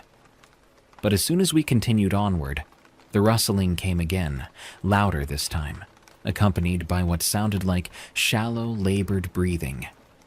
The hair stood up on my neck as panic began to rise inside me. I couldn't take it anymore. Without thinking, I stopped abruptly, and my counselor turned again, annoyed this time. "What's going on now?" she asked impatiently. "There's someone in the woods," I whispered urgently, pointing into the trees. Everyone halted, confused and some amused. A few campers giggled nervously. The counselor rolled her eyes slightly and began to assure everyone there was nothing to be afraid of. But her voice trailed off suddenly, eyes widening as she stared past me into the darkness. Slowly, I turned my head, dread filling my chest. Standing just beyond the tree line was the pale creature, far closer than before. It towered over us, its emaciated frame bending awkwardly, arms hanging loosely at its sides. Its glowing yellow-green eyes fixed directly on mine, unblinking and intense. It took another slow, deliberate step forward, revealing long, skeletal fingers tipped with sharp, dirty nails. Someone behind me screamed, breaking the trance-like silence. Chaos erupted. Counselors shouted for everyone to run back toward the school. Children scrambled, crying and stumbling over each other in panic. My heart hammered wildly as I turned and bolted, legs pumping harder than ever before. As we fled, I could hear the creature behind us, a guttural growling mixed with the sickening crackle of branches and dry leaves as it pursued us. Glancing over my shoulder, I saw its unnatural limbs propelling it swiftly, movements disturbingly jerky yet horrifyingly efficient. It gained ground quickly, its eyes never losing their intense, hungry glow. I felt my lungs burning as the school's entrance came into view. The others had already reached it, and counselors frantically ushered children inside. I was just yards away when I tripped over something, causing me to stumble and fall forward onto the grass. Pain flared up in my knee, but adrenaline pushed me back to my feet immediately.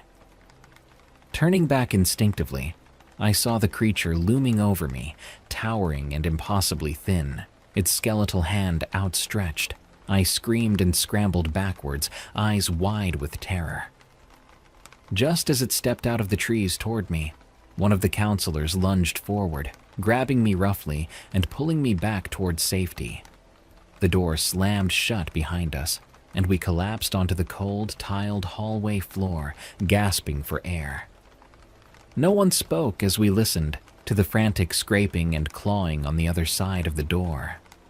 Then, suddenly, it stopped, replaced once again by eerie silence. Later, adults combed the woods, trying to find any sign of the creature. but they found nothing. No footprints, no broken branches, no evidence at all. Eventually, they dismissed the incident as a bear sighting or mass hysteria caused by the heat. But I knew better. Years later, that event still haunts me. Every night when the shadows stretch across my bedroom walls, I feel those eyes upon me again, watching from the darkness. Even now, far away from that town, the memory remains vivid. Something was out there in those woods, and though I've never seen it again, I know it's still out there, waiting. The Birdman, from Peepo. Back in 2017, I went camping in the High Tatras in Slovakia with my dad. It was a tradition that my grandfather started. We thought that it was going to be a peaceful trip, but the truth was far from that. For context, I was 12 back then and was kind of chubby, so I ran really slow. But that's only going to be important later in the story. We drove there in my dad's old Renault. We arrived late at night. Luckily, Dad booked a hotel room so we could get some rest and prepare for the woods. In the morning, we ate some breakfast and went on foot for about a mile to get to the station to catch a chairlift to the hill where we would begin our hike to the camp where we should spend the next night. About halfway there, we had a little break to eat and drink because it was about the time when we eat lunch at home. As we were sitting on stones, we heard this screech. It was really loud, like the thing making it was really close. I asked Dad about it, and he said that it was probably just a big bird and not to worry about it. When we finally arrived at the camping spot, it was already about 6 p.m. We built our tent and tried to make a fire, but all the wood was wet from the melting snow. We didn't know what to do, but I remembered that the bark from birch burns quite good even if wet, so we went around the campground trying to find some birches. After about 15 minutes, Dad found one. We took our knives and cut some bark from the tree. We returned to the tent and successfully made a fire. Satisfied, we took out our MREs because my dad was a soldier and had some spare ones, so he took them home. After eating, we took out our sleeping bags and went to sleep. In the middle of the night, around 2 a.m., I heard the screeching sound again. This time it seemed even closer. I woke up Dad and told him that the big bird is here again. He stepped out of the tent with his .357 revolver in one hand and a flashlight in the other. After about 3 minutes, he came back wide-eyed and told me that he saw a silhouette about 2 meters tall trying to hide behind a tree, though it was still visible. He told me that it seemed to have wings but no feathers. Right after he said that, we heard the screeching sound again. Dad looked out the still-opened tent door, pointed his revolver, and shot 2 shots. We didn't hear the screeches again that night. When we woke up, we went out and tried to look for the creature if Dad actually hit it. But we haven't found it, only the bullet hole in a tree, and the second one was nowhere to be seen. We packed up our stuff and went back to the chairlift station to get home. As we were walking, I registered movement in the corner of my eye. I looked in the direction, and there it was. A 2-meter-tall, pale body. Its arms were attached to its body with wing-like tight skin.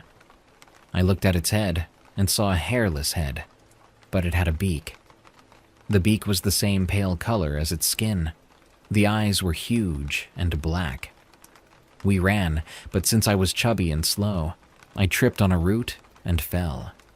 The screeches began sounding, and the forest made it, so it was sounding like the trees were screaming at us. Dad turned around and helped me stand up. Luckily, we came back right to the station. We never came back into the woods again. If anyone has the same or similar experience, I would be happy to know that me and my dad aren't in this alone. No picnics in the woods. From Anonymous. My name is Anna. And what I'm about to share happened sometime in the summer of 2012. At the time, I was 17 years old and had recently started dating a girl named Claire. We lived in a small rural town in eastern Tennessee, a place surrounded by thick forests and winding roads that led deeper into the hills.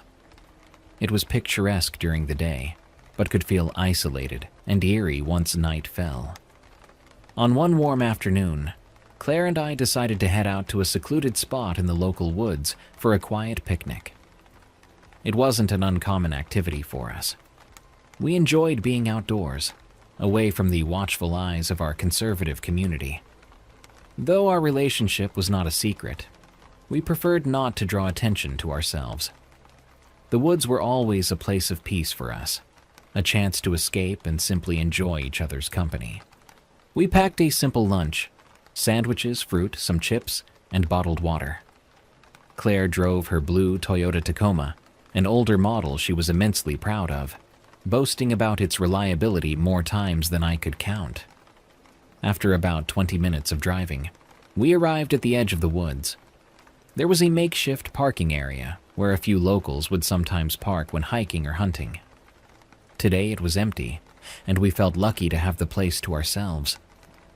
We grabbed our lunch and a small blanket from the truck bed and started walking along a familiar trail that led deeper into the forest.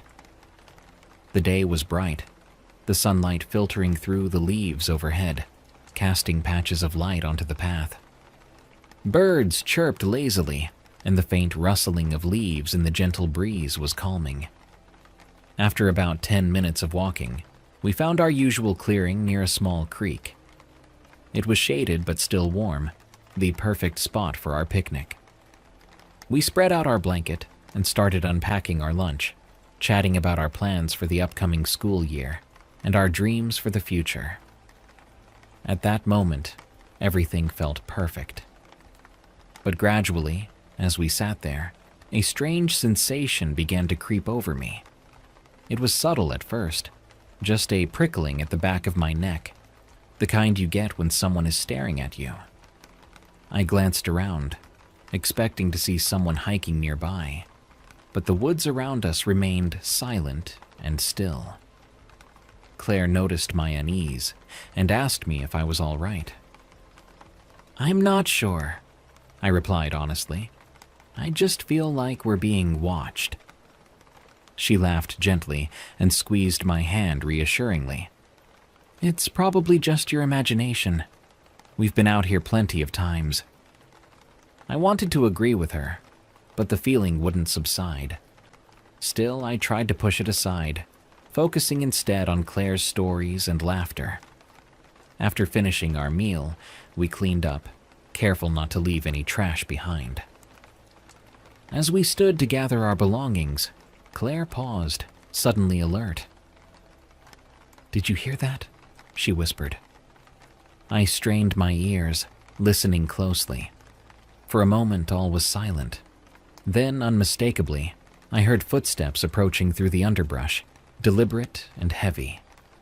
Claire moved instinctively closer to me, placing herself slightly in front of me as we both stared into the thick trees. A few tense seconds later, a man emerged onto the path about 30 feet away from us. He was large, overweight, with a messy beard and disheveled clothes. I noticed immediately the handgun holstered at his side. He stared directly at us, his eyes intense, unblinking. My heartbeat quickened, and I reached for Claire's hand, my palm slick with sweat. "Afternoon," Claire said cautiously, clearly attempting to keep the tension out of her voice. He didn't respond immediately, instead just continued to stare at us. The silence dragged painfully until he finally spoke, his voice rough and aggressive. "You girls shouldn't be out here alone. It ain't safe." Claire shifted slightly, positioning herself even more protectively in front of me. "We're just having lunch. We're heading out now," she said firmly, but calmly. The man's expression twisted into something uglier, his eyes narrowing. Girls like you don't belong here, he spat, taking a deliberate step closer. It ain't right. I felt my chest tighten, fear clawing at my throat. Claire squeezed my hand, silently communicating to me not to respond. She spoke again, maintaining her composure. We were just leaving. Without another word, we quickly began moving back along the path, hoping he wouldn't follow. But as soon as we turned our backs, I heard his heavy footsteps behind us, matching our pace. My heart thundered in my chest, adrenaline coursing through my veins. Claire glanced at me, her eyes wide with alarm, confirming what I already feared. He was following us. We quickened our steps, almost breaking into a jog, but careful not to panic completely.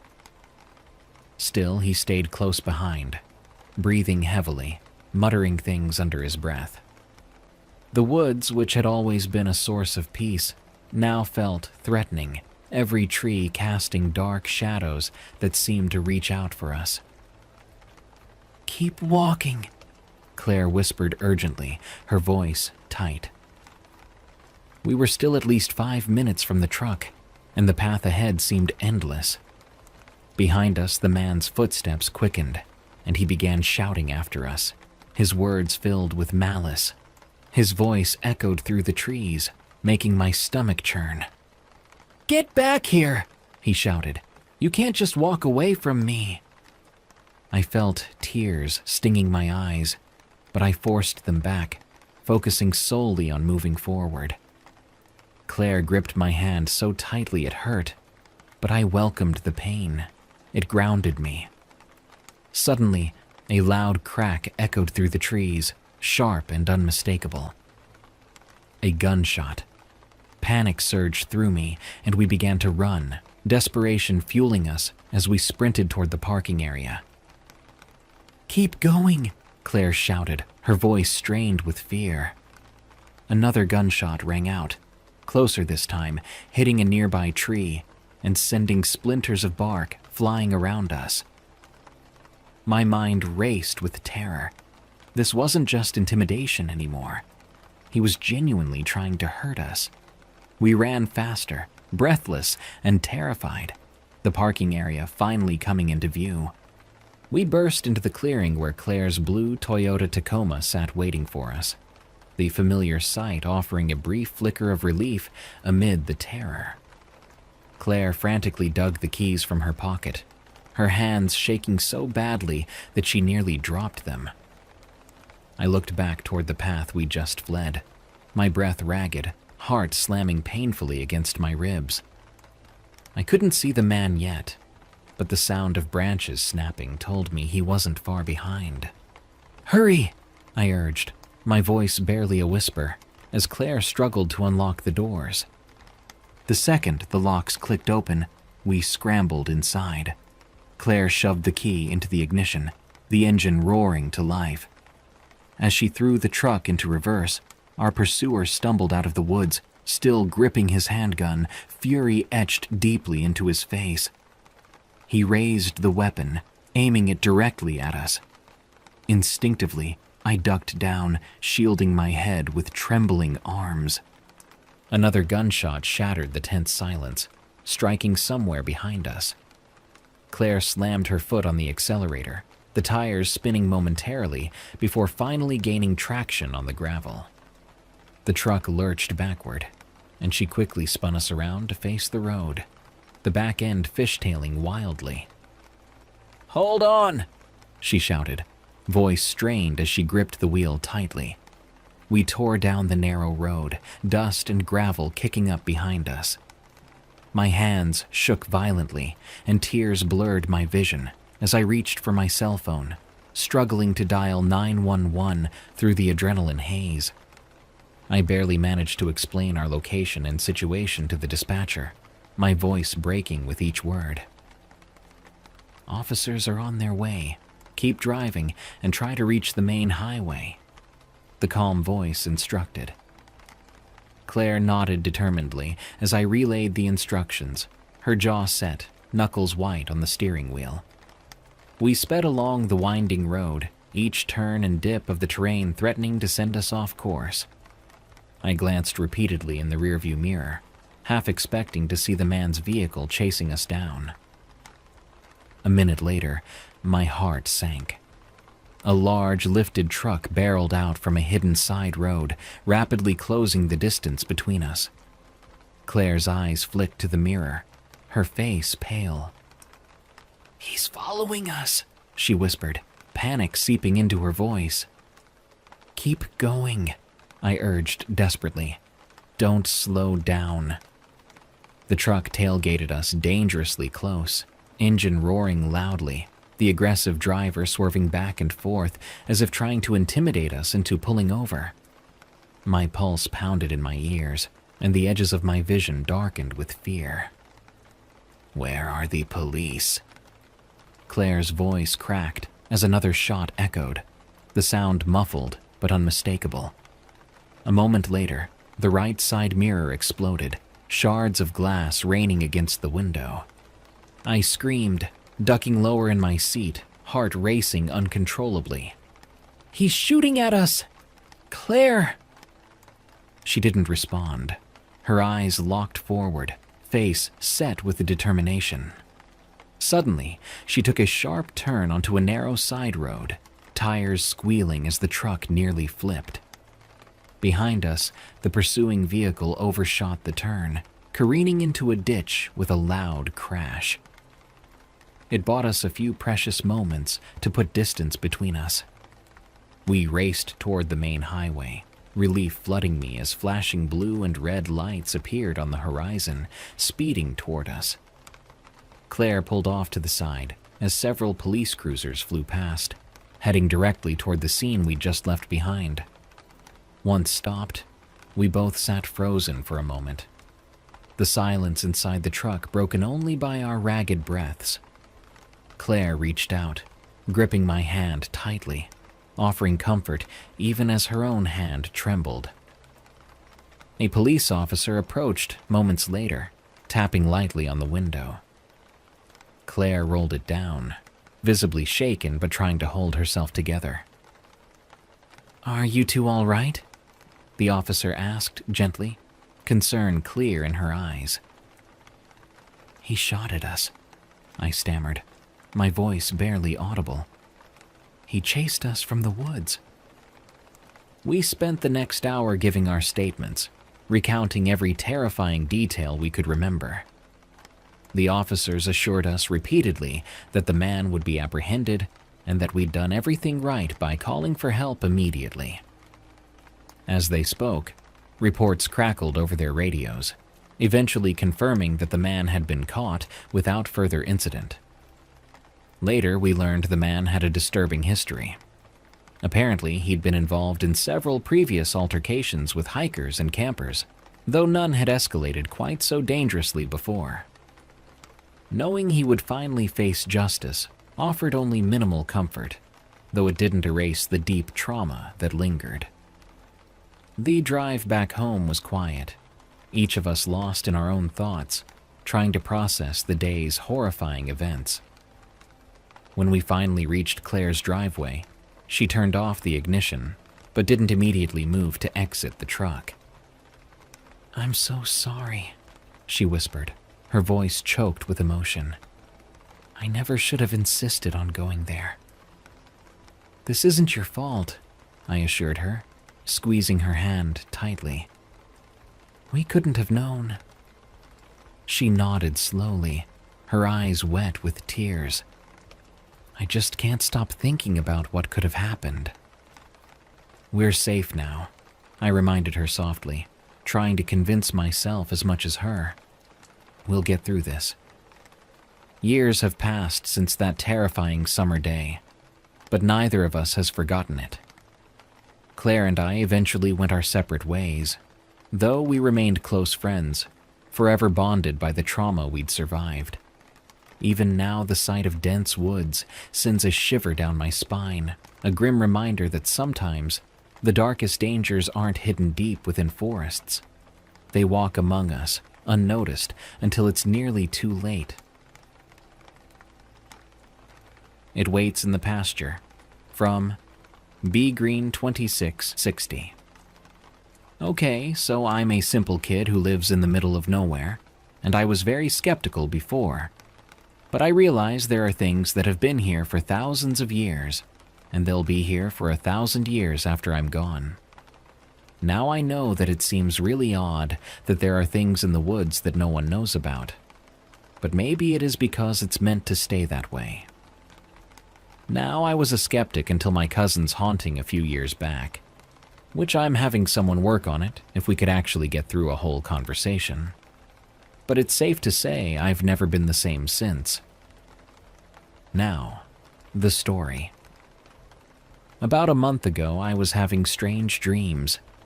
The first was of a pale and flat-faced skinwalker, with slits for eyes and a mouth peering at me through my window. Now, just so you know, my window sits a good 6 to 7 feet off the ground because I live in a trailer house on blocks. The second dream, I was pinned down on my bed by a little dark gray, almost black creature, maybe 3 to 4 feet tall, with very little to almost no hair, and it was stabbing its nails in me, and its nails were about 6 inches long and sharpened at the end. While it's stabbing me, I look at my clock, and it said 9 o'clock. Then my dream switches to 8:59. Now, if you haven't heard of something like this, just so you know, it happens a lot more than you think. Then it almost hops. It uses its front legs to swing its back legs forward, almost like a monkey through the hallway, then turns and says, "You'll probably do just fine." Then attacks me. I wake up, cold sweats, shaking, hyperventilating, yada yada yada. But that's not what's scary. Until then, the third dream, I'm walking through my pasture, and I see something fall. So I turn to look and see this massive deer turn, smile, and stand up, take a couple of steps toward me, then scream and walk off. Now, as I said, that is not the scary part. The scary part is the day after I took the dogs out to do the call back to nature, and I saw a white thing hiding behind the Scout, one of the dozen dead vehicles. Its shoulders were taller than the Scout, and once I looked at it, it started to slowly slink down behind it. But what made me, emphasis on the made me, is because if they don't want you to see them, then you won't. Simple as that. See, it was the extremely long arms going up, so that I can just go straight down. So I rushed the dogs inside, and once again had to take them out, for the same reason. I kept my eye on the Scout, just in case, but I felt like I was being watched and heard the sound of the dogs whining. And these are German Shepherd Pit Bull mixes, and they aren't afraid of anything. But I turned to see a white face and arms wrapped around the hood of the car. Then, when I moved to get a better look, it ducked and hid from me. And today, about 3 hours ago, I heard a call from a chicken. I know that sounds funny, but because my uncle has one rooster, and it was calling back and forth with something else that sounded like the Mexican dude from Predators, Cuchillo. Then heavy running, almost like one of our horses, but they were both in sight, so... I'm not asking for help.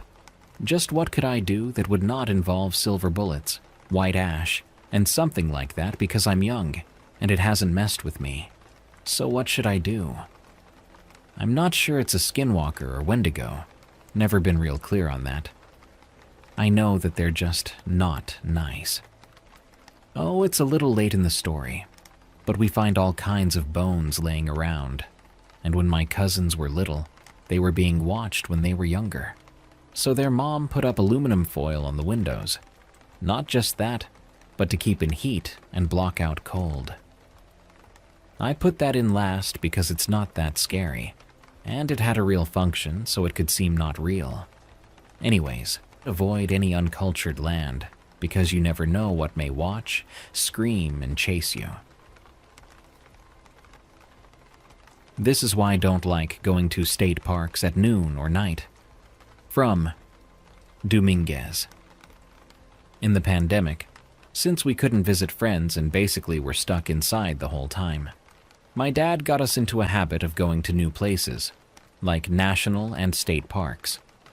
One day, my dad asked us if we wanted to go to a state park to spend the night. My little brother was excited, but I, on the other hand, I was not. I'm afraid of the dark, and staying outside for a whole night seemed horrible. Since I live in Fort Worth, it's about 1 hour away. I love looking at the trees and landmarks of Texas. Once we got to the park, it was noon.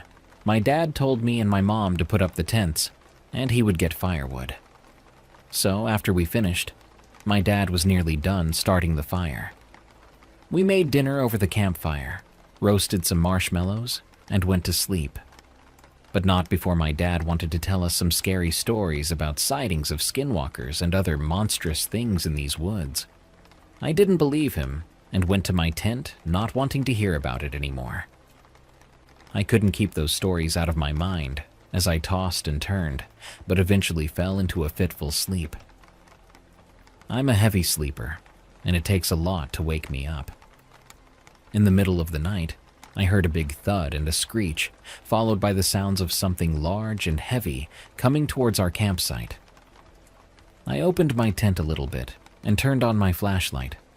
It was dark, like pitch black dark, and the sound seemed so loud in the still quiet of the night. I was terrified beyond reason, and then I see a big, pale, tall creature looking at me, and it slowly walks back into the woods after it noticed I was looking at it. I couldn't sleep that whole night and told my dad in the morning, and although he didn't believe me, thinking I was trying to get back at him for the scary stories, he did admit to hearing something earlier in the night. And that's why I don't camp anymore. Something is stalking us. From Sappher. So, for the past 2.5 years, we've been having this issue with something stalking us. We've never seen it, but we know it's there. We live in northern Indiana, about 10 minutes from the Michigan border. The biggest predator we have up here are lynxes and a few sightings of wolves. Nothing bigger than that around here other than deer. Well, it all started when I first started listening to Darkness Prevails, and I started getting into supernatural creatures. The one that really caught my eye was the Wendigo. I didn't know at the time you aren't supposed to say its name. I remember telling my boyfriend and my mom about it, and that's around the time it started.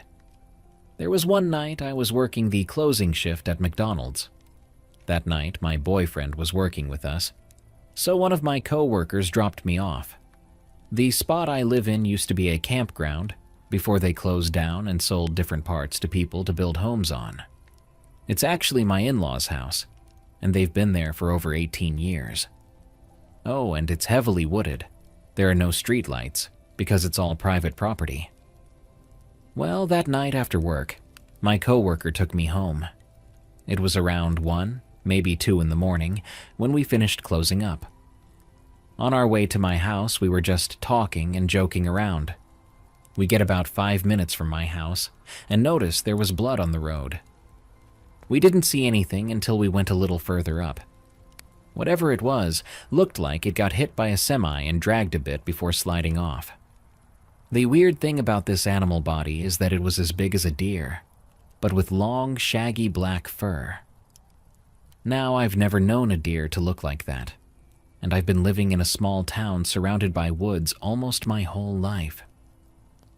Well, the next day rolls around, and my boyfriend and I are going to work. We took the same road that the thing got hit on. The first thing I noticed was the blood that was still there but no body. I told my boyfriend about it, and he just brushed it off. When we got to work, my co-worker who dropped me off was there, and I brought it up to him. He said on his way back through, whatever it was gone. Where that thing had been hit wasn't even 5 minutes from my house.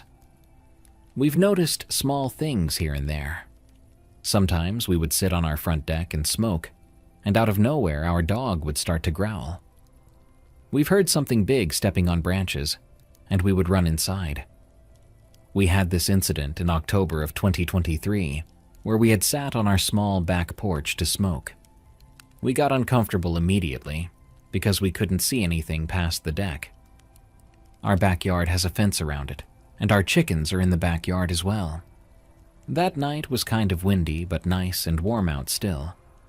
I remember sitting there after having my turn to smoke, and I just got this uncomfortable feeling. One thing about me is, I always pay attention to my surroundings. I noticed that it was dead quiet. The neighbors down the street had a dog that was always barking, but it was quiet, as well as the rooster that always seems to be awake all hours of the day and night. I remember telling my boyfriend that I think we should go inside, but he brushed me off and said I was being paranoid. Not even 5 seconds after he said that, we heard a huge branch snap. We both looked up and couldn't see anything outside the fence. We ran inside very fast and didn't go out the rest of that night. Then there was the time, I can't remember if it was before or after the incident, in October, but it was raining outside and we were in the advisory of a bad thunderstorm. My boyfriend realized he forgot something out in the car and quickly went to grab it. It was taking him forever, and I couldn't figure out why. After a few minutes, I went to check on him, and he came bursting through the back door. He said he got stuck in the car because of a deer. He told me that when he got into the car, he shut the door, and when he went to get out, there was a deer just standing there at the door. I haven't really seen my boyfriend that shaken up before, so I believed him. We didn't hear much of that thing for a while other than twigs snapping and our dog occasionally growling, but it stayed back until we started hearing cows out of nowhere. There are no cows close to our house. There were some in the back of the neighborhood, but there were quite a few houses and woods between us, and we never heard the cows before. But this was different. It was like something trying to mimic a cow and getting it wrong. It sounded like it was in pain, and it was just all wrong. I remember having our curtain for the window down, but we were both too scared to look outside in the dark. I remember hanging the curtain back up without looking outside, and it all stopped. Needless to say, we didn't sleep much that night. In the winter of 2024, we found weird, large footprints at my dad's house. He only lives about 7 minutes away from us, and at the time, me and my boyfriend were at my dad's. I had found out I was pregnant not too long ago and couldn't keep it from my mom, so I went down there to see her. After we saw those prints, we got out of there. I don't know what this thing is, and I don't want to know. It's been quiet since I've had my daughter, but I'm scared it'll come back. It's never shown itself, but maybe it was that deer that trapped my boyfriend. The Purple Castle, from Wesley C. Green. I was about 18 when this happened. We had a friend who was in law enforcement, and he had shared some of his strange and ghostly encounters over the years in our area. One weekend, 3 friends and I loaded up in my '65 Chevy pickup truck. It was fresh out of the paint shop. My dad, a few friends, and I had spent a full year restoring it from the frame up. It was my first truck, and I was proud of it. We drove out to a place known as the Purple Castle. It was said to have originally been built as a playhouse for the original owner's daughter. When the property was later sold, it became a small private family church. It was painted purple and had a steeple with a gold cross on top. Eventually, the building was abandoned and stood vacant for several years. Rumors began to circulate that it was being used for devil worship. Local legend had it that if you drove down the narrow one-car driveway at midnight, turned around in the parking lot, and began driving back out, the cross on the steeple would mysteriously light up and flash a purple color. Intrigued and feeling adventurous, we decided to test out this legend for ourselves. We slowly drove down the dark, narrow path with our lights turned off. Once we reached the parking lot, we turned around and began driving back out. About halfway down the driveway, we suddenly saw a bright flash, and something large and dark landed heavily in the bed of my truck. We could feel the weight shift as it began walking toward the rear window. Panicking, I punched the gas, racing toward the safety of street lamps and the open road. Once I hit the main road and found sufficient lighting, I slammed on the brakes and jumped out, grabbing an axe from behind the seat. Whatever it was, leaped from the truck bed, hitting the ground with a heavy thud, and bolted toward the nearby woods. It quickly disappeared behind a large tree, then peered out from behind it, staring back at us. Shaken and terrified, we quickly piled back into the truck and got out of there as fast as possible. None of us were eager to stick around and investigate further. The next day, I inspected my truck and found enormous footprints and claw marks gouged deeply into the wooden bed. There were also 2 huge handprints with long, distinct claw marks etched into the metal roof, necessitating another paint job. We never returned to those woods again, and to this day, I don't know what exactly we encountered. It stood at least 7 feet tall, was heavily muscular, dark, almost black in color, and had to weigh at least 400 pounds. Its skin wasn't exactly hairy, but it wasn't entirely smooth either. It's hard to explain, but one thing was for sure. It definitely wasn't human. The Day I Can't Forget. From Ash the Eepy Boy. It is hungry. I was walking down a dirt path outside my hometown when I suddenly spotted something unusual.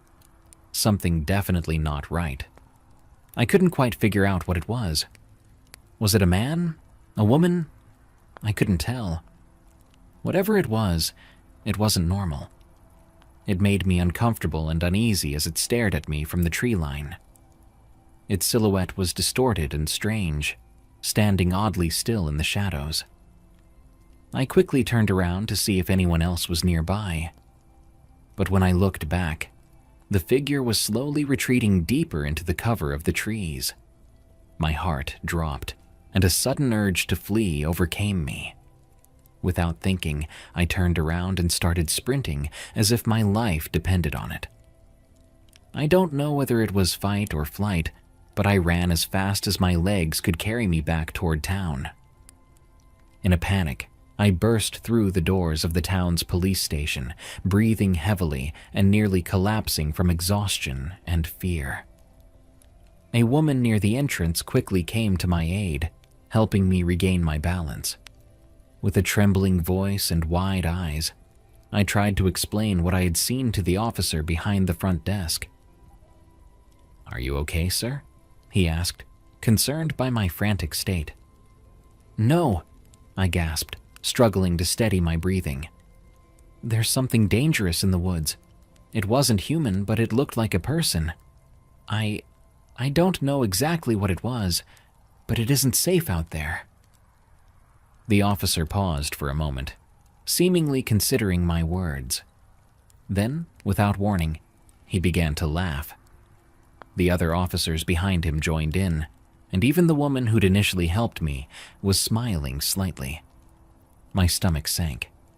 Once their laughter subsided, the officer behind the desk gave me a stern look.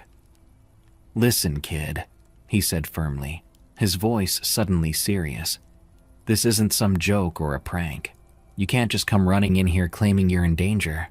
This is a police station, and we handle real problems. Do you understand me?" I clenched my fists, feeling disbelief and frustration boiling inside me. "I'm not joking," I pleaded desperately. "I'm telling you, there's something out there." He cut me off abruptly. Do I make myself clear? Realizing I was fighting a losing battle, I sighed deeply and nodded. It felt like every movie I'd ever seen, where a young person tries to warn authorities about something dangerous and gets dismissed. I wasn't going back into those woods anytime soon, that was for sure. The next few weeks passed by without incident, and I started to convince myself that perhaps it was just my mind playing tricks on me. Yet, deep down, I knew what I'd seen. The creature haunted my dreams, becoming a recurring figure in my nightmares. Sometimes, when I glanced toward the forest line visible from my parents' home, I swore I saw the shadowy outline lurking just beyond sight, watching me. Our town was somewhat stuck in time. It was 2012, and although mobile phones were popular everywhere else, our town hadn't fully embraced modern technology. People still used old wall-mounted house phones, and most TVs still had antennas perched on top. This gave our little town an eerie atmosphere, especially when older residents would eye newcomers suspiciously, casting judgmental glances as though we were the outsiders. I felt their eyes on me often, heightening my anxiety and paranoia. One particular day, I was walking down the sidewalk, minding my own business, when suddenly a shouting match erupted between an elderly man and a younger woman. From what I could initially gather, the older man was upset about her dress, claiming it was inappropriate. The strange thing was, as I listened more closely, their words started sounding foreign, almost like another language entirely. It disturbed me deeply. The very next day, the exact same argument unfolded again, at the exact same time and place, involving the same people. My mind raced as I quickly retreated toward my house, questioning whether it was mere coincidence or something more sinister. Before I could fully grasp the situation, the loud ring of the kitchen phone interrupted my thoughts. I raced to answer before my parents could get to it. "Turn on the news," my mom's friend urged anxiously on the other end. "There's been an incident near town." I dropped the receiver and ran to switch on the television. A reporter solemnly announced that local authorities had discovered a horrific murder in the woods. A hunter was found gruesomely mutilated, his body suspended from the branches by his own entrails, decapitated, and eyes gouged out. My heart nearly stopped. I felt sick to my stomach and wanted to collapse right there. Stumbling upstairs to my bedroom to escape reality, I froze as I reached my window overlooking the woods. It was there, just beyond the tree line, staring back at me. Its face twisted into a horrible smile, revealing countless sharp teeth stained red with blood. Its long, gangly limbs contorted grotesquely as it slowly disappeared back into the darkness. I wanted to scream, but my throat locked up. Paralyzed by fear, all I could do was watch as it vanished, leaving me alone with the horrifying realization that it was real, and it knew I'd seen it. The next thing I knew, I was waking up in bed, a cold, damp cloth pressed against my forehead. My mom sat beside my bed, asleep in a chair, clearly having watched over me. Glancing at the clock, I noticed it was almost midnight. I lay still, trembling in the silence, unable to shake the terror of what I had witnessed, and the certainty that it was still out there, waiting hungry. Shadow Soldiers from Lost Times, from Private M20. This story might not be the most frightening one, but I want to share my encounters with whatever lurks in the woods of Austria. I am hoping someone can tell me what exactly I encountered. Before I start, I want to mention that English isn't my first language, so please excuse any mistakes. I hope you can still understand my experiences clearly. I'm currently 20 years old, and I joined the Austrian army when I was 19. I live in the rural countryside of Lower Austria, a place where every household tends to own at least a few acres of land.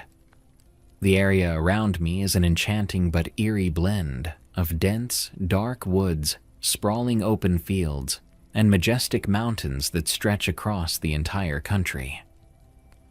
Ever since I was a young child, I spent most of my free time playing soldier in these woods with my friends. We would reenact imaginary battles and spend hours exploring and wandering deeper into the wilderness without a care in the world. One specific summer afternoon stands out in my memory. My friends, who I'll refer to as F, P, and J, were with me playing games in our favorite wooded area. We were so engrossed in our play that we didn't notice the sunlight fading into twilight until it was nearly too dark to navigate our way back. Realizing how late it had become, we quickly turned to head home.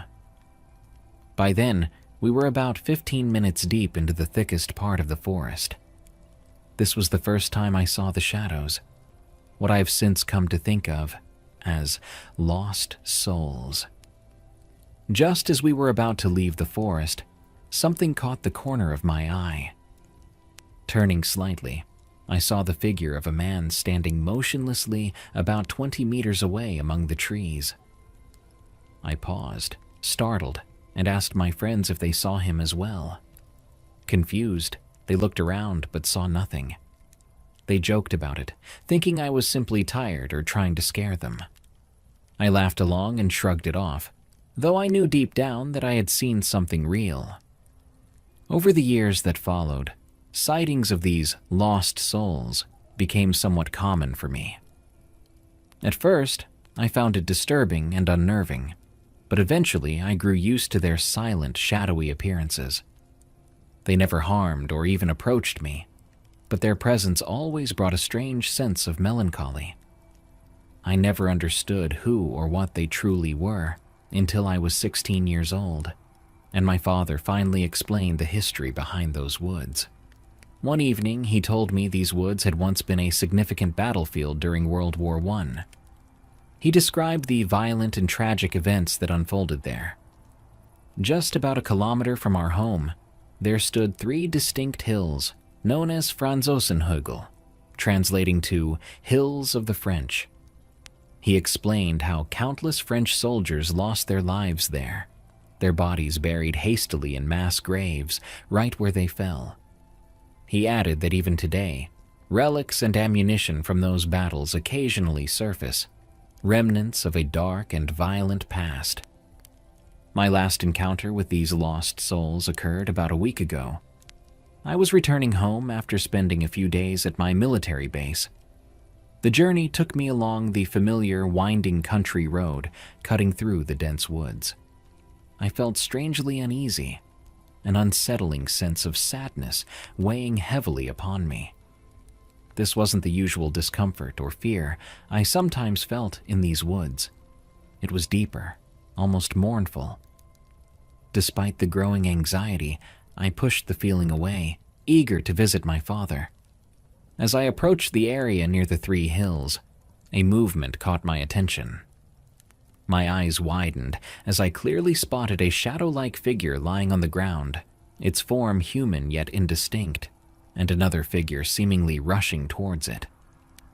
The scene was brief, but painfully vivid, like a moment frozen in time from long ago. For the first time, these shadows were not fleeting images. They were more substantial, darker, and filled with palpable emotion. It felt as though these shadows were revealing their pain, their suffering from a conflict long past. Driving past, my heart was pounding, my mind struggling to comprehend the powerful experience. Perhaps, I thought, it was my army uniform that made the souls more visible, as if recognizing me as a soldier had triggered their appearance in a more defined way. When I finally arrived at my father's home, I immediately described what I'd just experienced. To my surprise, he didn't seem shocked. Instead, I saw understanding and, oddly enough, relief in his eyes. It felt as though he'd had similar encounters, but had never spoken about them. When I asked him directly if he had ever witnessed anything similar, he hesitated, then simply warned me to never stop the car or leave the road if I saw those shadows again. His reaction only deepened my curiosity and unease. What exactly were these shadows? Were they echoes of soldiers trapped eternally by the violence they'd faced? or did they seek something else entirely? As a member of the Austrian army myself, was there some deeper connection to my presence that they responded to? I am left with questions I cannot answer, and an experience that continues to haunt me. If anyone reading this has encountered something similar, or knows anything about this phenomenon, please feel free to reach out. I'd genuinely appreciate insights or explanations. Even now, I'm uncertain whether what I have witnessed is a sign of something meaningful or a harbinger of something darker. What is living on my father's land? From Gothic Redhead 99. Hi, you can call me Red. I'd like to share with you my encounters I had growing up. Trigger warning, this includes violence against animals. For starters, I am now 25 years old and haven't been back to the place where this all happened for quite some time. In all honesty, I'm afraid to. My father, on the other hand, still lives there, so let's get into it. We moved into this house back in 2010. It was nice. There were 13 acres in total. We had a huge field for our horses, and the rest was forest. Me and my two siblings never had that kind of space or freedom before, so we were excited to explore. The first encounter with this creature happened in 2012. We had built a big outdoor pen for our 3 dogs. They were Akitas, so quite a large breed, and they weren't crazy about being inside. We normally fed them around 6 p.m. before it started to get dark, but it was around 11 when we returned home from an all-day family event. I was getting their bowls ready when I realized they were going absolutely nuts. They were used to deer and other wildlife, so this was out of the norm for them. They seemed fearful and aggressive. I set the bowls down and grabbed a flashlight to see what the commotion was about. I scanned the dark until I came across a pair of eyes staring at me. They were yellowish-white in color and fixed on me. They were crouched behind the riding lawnmower we had that was next to the dog pen. My flashlight didn't quite reach the distance they were at very well, but I assumed it was possibly a deer, until, all of a sudden, they rose. They were way higher than a deer and a little taller than my father, so maybe about 6 feet off the ground. I screamed and dropped the bowls and ran to get my dad. He didn't think much of it, and it was gone by the time we got back. This encounter led to a chain of events that were gruesome, to say the least. Every day for the next month, we would find mangled animals scattered throughout our yard and left on our porch. The biggest being a doe that was sliced from the neck to the underbelly. Luckily, our animals were never harmed, but it was sad nonetheless. We had no explanation for it. We had a neighbor, but he was elderly and kind. What was doing this, and why? My father ended up getting security cameras. He was an ex-military man and was putting on an unbothered face, but I could tell he was a little freaked out. These cameras would turn a light on when they detected movement. We had them for about a week when we started to notice the lights were constantly turned on and objects were being thrown at them and the house. It was a fancy trailer-type house, so there were cameras on all 4 corners, but the back porch and front porch were accessible without triggering them. I would hear footsteps on the porch at night, tapping on my window. One night, I had a carcass of a possum thrown at my window. I was terrified and dreaded having to sleep. My last encounter before leaving to move in with my mother was in 2014. It was December, and we just had a heavy snowfall. I had one of my dogs out playing. She was pure white and blended in perfectly with the snow. All you saw was explosions of powder when she ran by. She was zooming around until she suddenly came to a halt and focused on the tree line where the first encounter happened. I immediately felt my stomach drop, and everything went quiet except the wind. She began to get anxious, and her hackles raised. I was looking around frantically, and then I saw it. It was a good distance away, but it was peeking behind a tree. I was too far to see facial features, but it looked dark and had a kind of cone-shaped head. It watched for about a minute before realizing we were looking at it as well, and it took off on 2 legs. It was so fast and looked human almost. It disappeared into another section of the forest, and I didn't see it again. Xena never chased it. I could tell she was uneasy. We immediately went back inside, and I asked if I could live with my mom. I visit my father still. He lives in the same place. I never stay the night, and he gets quiet when I ask if weird things still go on there. He always says no, but I can see it on his face. I also noticed he fenced up the area around his house. I don't know what this creature was or is. All I know is I don't want to come across it again. Large animal staring me down. From Michigan Man 7. My name is Eric, and I've lived on the same rural property in northern Michigan for nearly 20 years. My land sits right at the edge of a dense forest, and while it's usually peaceful, I've seen plenty of wildlife wander through my backyard over the years. Deer, foxes, raccoons, nothing out of the ordinary. But what I encountered last winter was unlike anything I had ever experienced before, and honestly, I hope I never do again. It was mid-January, and we were deep into a harsh winter.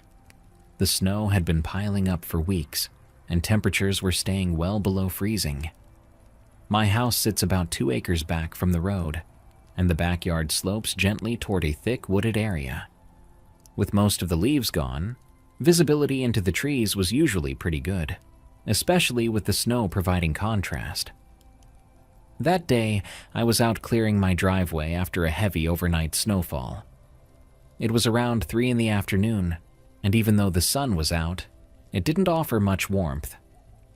My breath clouded in front of me as I shoveled, the rhythmic scrape of metal against asphalt echoing in the crisp, silent air. At one point I paused, stretching my back and glancing toward the tree line out of habit. That's when I saw it. At first, I didn't fully register what I was looking at. It was large, very large, and standing perfectly still among the barren trees about 50 yards away. My initial thought was that it was a strange-shaped tree, or maybe a deer standing upright, which didn't really make sense. But as I squinted through the sunlight reflecting off the snow, details became clearer, and my confusion quickly turned into disbelief. This creature was standing on 2 legs, easily 8 feet tall, covered head to toe in thick, dark fur. Its upper body was broad and muscular, shoulders noticeably wider than its waist, tapering down to strong-looking hind legs that resembled a dog's more than a human's. The most unsettling part, though, was its head. It had a distinctly canine appearance, like a wolf or German shepherd, complete with pointed ears sitting atop its head. Its eyes, even from that distance, seemed to reflect a subtle amber glow. A surge of adrenaline rushed through me. I froze, gripping my shovel tighter as every muscle in my body tensed. My first thought was that it was someone in a suit or a weird prank. But there were no footprints leading into that area from anywhere visible, and the sheer size and animalistic posture were too convincing. Plus, nobody in their right mind would be out in this weather, miles away from town, just waiting to scare one random person clearing his driveway. We stared at each other, or at least it felt like it was staring directly at me, for what must have been a minute, though it felt much longer. Neither of us moved. The quiet of the winter afternoon seemed suddenly oppressive, every slight creak or snap from the surrounding trees echoing like gunshots in my ears. Finally, the creature shifted its weight slightly, revealing a massive paw-like hand with what looked like long claws at the ends of its fingers. That was all it took. Fear took over, and I quickly backed away toward my house, never taking my eyes off the creature. It didn't follow, but it also didn't retreat. It simply stood its ground, watching as I scrambled up the steps and into the safety of my home. Locking the door behind me, I rushed to my kitchen window, which faced that part of my yard. But when I looked out again, the creature had vanished. I spent the rest of that afternoon peering through various windows, half expecting the thing to reappear at any moment. I called a few neighbors, discreetly asking if they'd seen anything unusual around the woods lately. Nobody had, and I didn't push further, afraid they'd think I'd lost my mind. That night, sleep didn't come easily. I lay awake, listening intently for any unusual sounds outside, but heard nothing beyond the typical creaks and groans of a house settling in the cold. By morning, I convinced myself that maybe I'd overreacted, that perhaps the light and shadows had played tricks on me. Still, curiosity, and maybe a need for validation, got the better of me. After breakfast, I dressed warmly and cautiously made my way to the spot where the creature had stood. Sure enough, I found footprints. They were massive, at least 14 inches long, clearly canine but distorted, elongated by the heel as if bearing weight on 2 legs instead of 4. I followed the tracks carefully into the woods for about 30 yards, before losing them among the denser brush and uneven snow. Over the next few weeks, I couldn't shake the feeling of unease. I'd find myself awake at odd hours, standing quietly near windows, staring out toward the tree line. Sometimes, late at night, I would hear strange noises from deep within the woods, low growls, sharp snapping sounds, even the occasional howl echoing eerily in the silence. Each sound sent chills down my spine, reinforcing the sense of vulnerability that now permeated my peaceful home. Several nights later, I woke abruptly, convinced that I had heard footsteps crunching through the snow near my window. Heart racing, I moved slowly to peer outside. Moonlight illuminated the snow-covered yard, but I saw nothing out of place, just undisturbed snow stretching to the tree line. Despite the lack of visible evidence, the distinct feeling of being watched never left me. The rest of that winter, I didn't see it again clearly, yet my anxiety remained high. Daily routines now carried an underlying tension. Every day I found myself checking that same area, a habit born of both dread and curiosity. Each time I stepped outside, I couldn't shake the sensation of being watched. Sometimes I'd catch glimpses of movement between trees, shadows shifting too quickly, shapes melting back into the woods before my eyes could focus clearly. Even now, nearly a year later, the memory remains vivid. I'm not someone who jumps to wild conclusions, but I know what I saw. Whatever it was, a dogman, a creature unknown to science, or something else entirely, it was real, and it was standing right there at the edge of my property in broad daylight. I still live in the same house, and I still look toward that tree line every time I walk outside. Winter's approaching again, and I wonder if the creature will return, standing silent among the bare trees, waiting to be seen once more. The Hills of Honduras, from Gearhead 993. The following story takes place in 2010. I was a sophomore in high school around this time, and being a free-spirited teenager, the thought of traveling out of the US intrigued me. So, when I was presented the opportunity to serve on a mission trip to Honduras, I immediately jumped at the chance. Several months of preparations later, I found myself on a plane headed south on a new adventure. It was me, and my dad followed by 8 other members of our church. 10 people in total. The plan was to spend the summer building a new school building for the neighborhood kids of Honduras. When we arrived, we were met with a driver who drove us by bus 3 hours through the downtown to a little town up in the hills of Honduras. Now, in order to move forward with this story, I need to stop right here and tell you another story. If you have never been to Honduras, the driving scene there is absolutely ridiculous.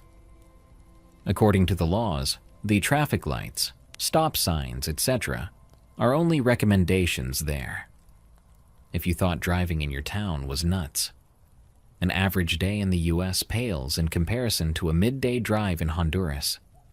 I counted probably 48 different times we almost died over the course of this 3-hour drive.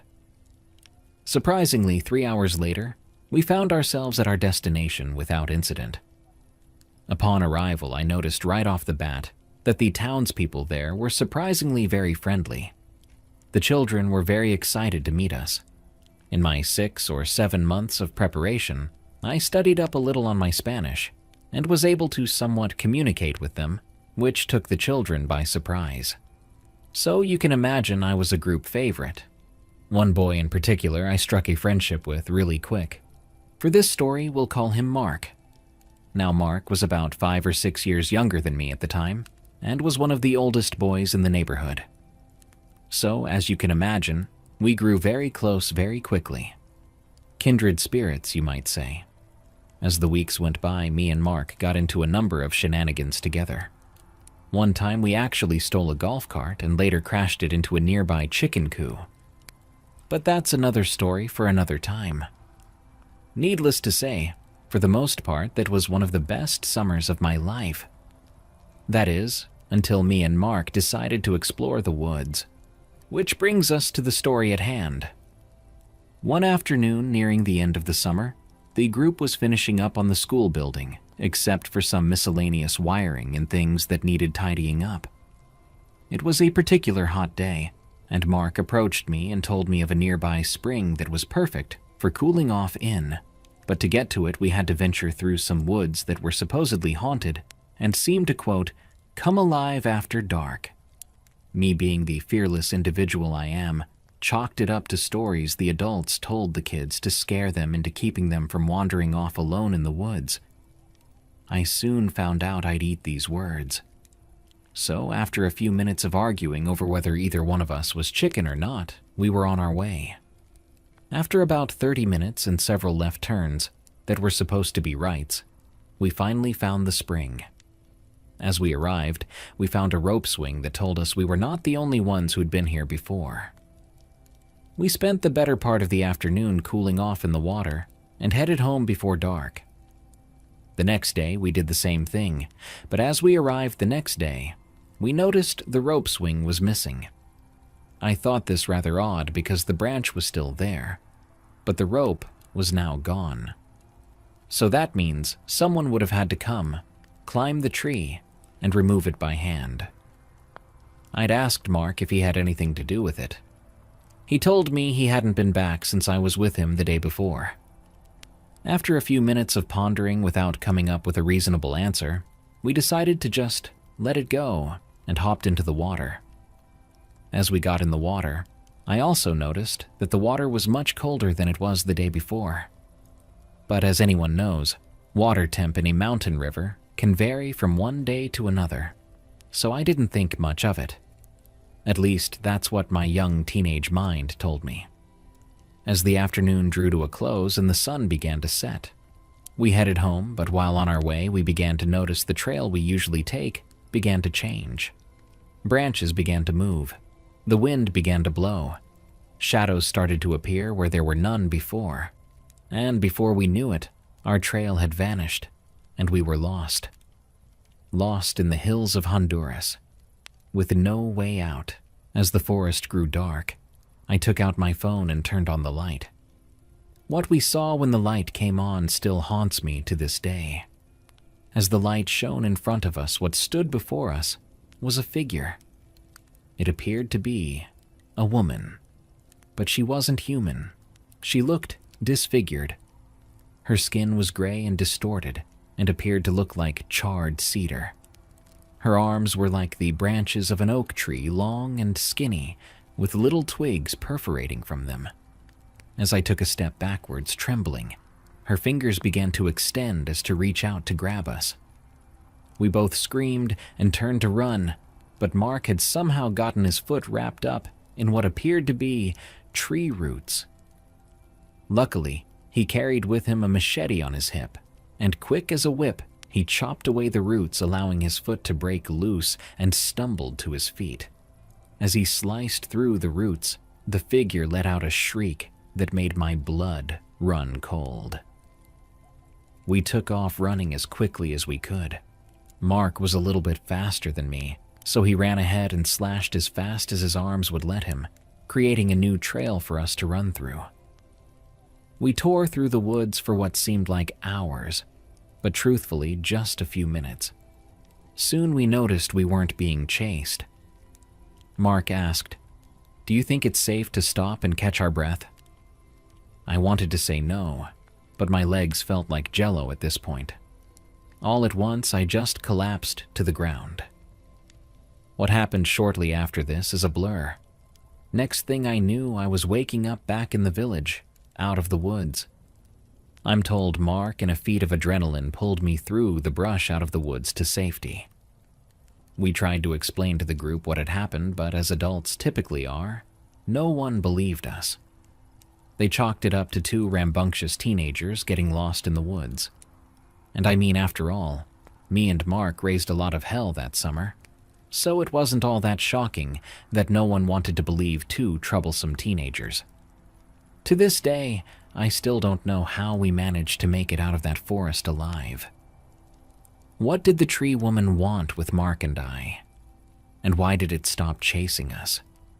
And how did a machete of all things fend off a creature of that magnitude that defied all logical explanation?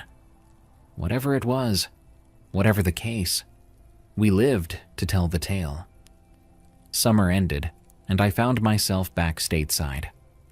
I tried to keep in contact with Mark after what happened, but he became distant, not wanting much to do with me. I was angry about this, but didn't hold a grudge because, well, could you blame the guy? A traumatic experience like that is bound to drive a wedge in any friendship. For a long time, I blocked out that experience and had just kind of wrote it off. Fast forward to about 5 years ago, I received a letter in the mail. Examining it, I then noticed the return address. Honduras. Mark, I thought. I quickly opened it, and sure enough, it was him. "Hello, old friend," it said. "I hope you are well. I am writing to tell you of some exciting news. I am going to be a dad. As this opens a new chapter of my life, I felt I could not open this door without first closing another." He went on to tell me he had received the letters I sent, but he was very disturbed by the incident and tried to block every memory of it away. And that is why he never wrote back, because by talking about it, it made the experience real, and he just wanted to move on. But now, with this new chapter of his life opening, he wanted to try and make amends for it, so he could move on with a clear conscience. So I wrote him back and made everything right with him, and we are now best of friends again. He told me he had since moved out of the village and into the city with his now wife. He also said that he still keeps in contact with family living in the village, and said that he had received word that the forest land had been bought by a developer a few years ago, but production had stopped because some workers had mysteriously gone missing. This was altogether interesting, because at the time of receiving this letter, it was almost 10 years to the day of the incident. Coincidence? Maybe. Maybe not. One thing, however, is certain. There is something dark, something evil, that lurks in the hills of Honduras. Something followed my daughter and I while hunting. From Anonymous. I've spent most of my life hunting in the deep woods of Pennsylvania. It's a tradition I inherited from my dad, and when my daughter Emma turned 14, I was eager to pass down the tradition to her. It wasn't just about hunting. It was about spending time together and teaching her respect for nature. But one trip we took about 2 years ago ended up being something neither of us expected or ever forgot. It was late November, and the leaves had already carpeted the forest floor in deep layers of reds and browns. It was Emma's first hunting trip, and we woke up around 4 in the morning, both excited and groggy. We packed up our gear, grabbed our rifles, dressed warmly, and set out to a secluded spot in the woods that I'd used many times before. The morning was crisp and quiet, the air cool enough to see our breath as we walked along the narrow dirt trail. As we moved further into the forest, Emma whispered about how eerie and peaceful it felt to be surrounded by silence like this. She was right. It was a unique stillness, comforting yet unnerving at the same time. We reached my usual spot by dawn, setting up a makeshift blind near a small clearing. It overlooked a game trail deer frequently used. We settled in, the woods slowly coming alive around us as the sun rose higher, birds starting to chirp and squirrels darting around the leaf litter. It seemed like any other hunting day, perfectly normal. We'd been sitting quietly for maybe 2 hours when Emma suddenly tapped my shoulder.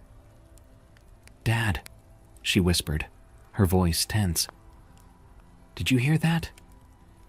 I strained my ears, listening carefully.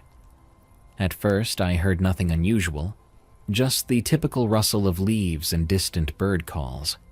But after a few moments, I noticed something odd, a faint humming sound, low-pitched and rhythmic, coming from deeper within the forest. It was subtle, but once noticed, impossible to ignore. "Probably machinery from the farms nearby," I suggested quietly, but Emma shook her head slowly. She seemed uneasy, her eyes scanning the trees nervously. We tried to refocus, but as the minutes passed, the humming grew louder and more pronounced, as though whatever was making it was moving closer. The animals had gone silent, the normal forest activity abruptly stopping, amplifying the bizarre sound. The air around us grew heavy, oppressive, as though the forest itself was holding its breath. Emma gripped my arm, her fingers trembling slightly. "Dad, something feels really wrong," she whispered urgently. My instinct told me she was right. Whatever this was, it didn't feel normal or safe. I quickly decided our hunting trip was over. "Let's pack up," I said, trying to keep my voice steady. We gathered our things hastily, and just as we were ready to move, the humming stopped, abruptly, completely, replaced instantly by absolute silence. It was chilling. Then, from somewhere close but hidden, came a sharp snapping sound, the loud crack of a large branch being broken. My heart began to pound, and Emma looked at me, her eyes wide with fear. We stayed perfectly still, listening, waiting, unsure what to do next. Then came another sound, a guttural, throaty growl, deeper than anything I'd heard in my years of hunting. It resonated through the trees, vibrating in my chest, paralyzing us momentarily with shock. "Dad!" Emma began, panic rising in her voice, but I motioned her to be quiet. "Follow me," I whispered, slowly raising my rifle, pointing toward the trail leading back out. We moved cautiously at first, careful not to make noise, but the growling persisted, now joined by faint rustling movements around us, circling unseen in the underbrush. We quickened our pace, abandoning stealth for speed. Behind us, branches cracked again, closer this time, followed by heavy, rhythmic footsteps. Something large was definitely following us. Emma started to cry quietly, stumbling slightly as she hurried, and I took her hand firmly, pulling her along as fast as we could manage through the dense woods. As we fled, the forest seemed to close in around us, the shadows growing longer and more ominous. The growling intensified, echoing as though the creature was directly behind us, matching our pace step for step. I looked back briefly, but saw nothing except the dense wall of trees and thickening gloom. We broke into a full run, our breaths harsh and desperate. Every footstep behind us felt closer, heavier, and more threatening. My rifle felt heavy and useless in my hands. Whatever was out there felt beyond ordinary animals, almost supernatural. Emma tripped, and I quickly pulled her up, adrenaline pushing us forward as the sound of snapping branches came alarmingly close. When we finally reached our truck, parked at the edge of the forest, relief flooded through us. We practically jumped inside, locking the doors immediately. I turned the ignition, and as the engine roared to life, my headlights illuminated the tree line directly in front of us. That's when we saw it. For just a brief second, standing partially hidden between two massive oak trees, was a tall, shadowy figure, at least 7 feet high, broad-shouldered, its eyes reflecting a dull yellow glow. It shifted slightly, a quick movement that confirmed its size and bulk before disappearing instantly into the darkness. Emma and I stared at each other, unable to speak, breathless and terrified. I didn't hesitate further. I threw the truck into gear and sped away from those woods faster than I'd ever driven before. Neither of us spoke during the ride home. Later, at home, as Emma finally drifted into an uneasy sleep, I sat awake, staring out the window into the darkness, replaying every detail in my mind. To this day, Emma refuses to go back into those woods, and truthfully, neither have I. Whatever we encountered that morning wasn't something explainable by logic or reason, and it's a memory neither of us can ever forget. The Man in the Woods. From Guy Who Is Bad at Writing Goo. This story initially happened to my younger brother, but he gave me permission to share it here. It was a cold, snowy winter day, perfect for sledding. Our property had this massive hill in the backyard that stretched far from our house, hidden enough that our parents couldn't see anyone playing there from inside. My brother, who was about 10 years old at the time, decided to spend the afternoon racing down that giant slope on his sled. After several exhilarating runs, he was racing downhill once again when he suddenly hit a hidden root. The sled flipped, throwing him off and sending him tumbling into the soft, powdery snow. Shaken but unharmed, he brushed himself off and stood up, preparing to climb back up the hill. That's when he saw it. Standing right in front of him was an impossibly tall figure, about 9 feet tall, dressed entirely in black. What truly terrified him was the mask, stark white, jagged, and sinister, contrasting sharply against its dark form. Frozen in fear for only a brief moment, he then let out a terrified scream and bolted up the hill, running as fast as he possibly could through the heavy snow. Glancing back, he saw nothing but a set of huge, unsettling footprints trailing off into the forest. For a long while afterward, my brother refused to set foot in those woods again. He spoke often about the man in the woods, and though it was easy to dismiss as a child's imagination, something in his voice made it feel chillingly real. But then, just a couple of weeks later, my friends and I, along with my brother, were exploring those same woods from our neighbor Jack's property. My brother nervously mentioned the figure again, recounting his previous encounter. Initially skeptical but still curious, we all grew uneasy as we walked deeper into the forest. Suddenly, Jack stopped dead in his tracks, pointing toward a distant shape hidden among the trees. We all stared in shock. There it was, the impossibly tall, black-clothed figure, wearing that jagged white mask, standing ominously still. panic surged through us, and we immediately bolted toward the nearest structure, a nearby farm building, hoping for safety. But as we reached the building, we saw the figure again, standing in silent menace at the edge of the woods, watching us. Screaming in unison, we ran frantically back to Jack's house and locked the doors behind us.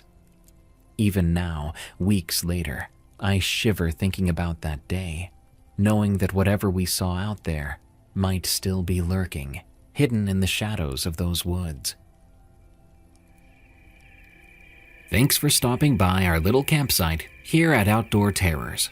To hear your story on the show, send it to us at darkstories.org. For more scary stories from me, catch me on my other podcasts, Unexplained Encounters and Tales from the Break Room, on Spotify, Apple Podcasts, or your favorite podcast app. Or go to eeriecast.com for those and even more terrifying podcasts. Follow me on X or Twitter at Dark Prevails, and if you don't mind, leave a rating for Outdoor Terrors on Spotify and Apple Podcasts. Till next time, I'll see you soon when the campfire blazes once again.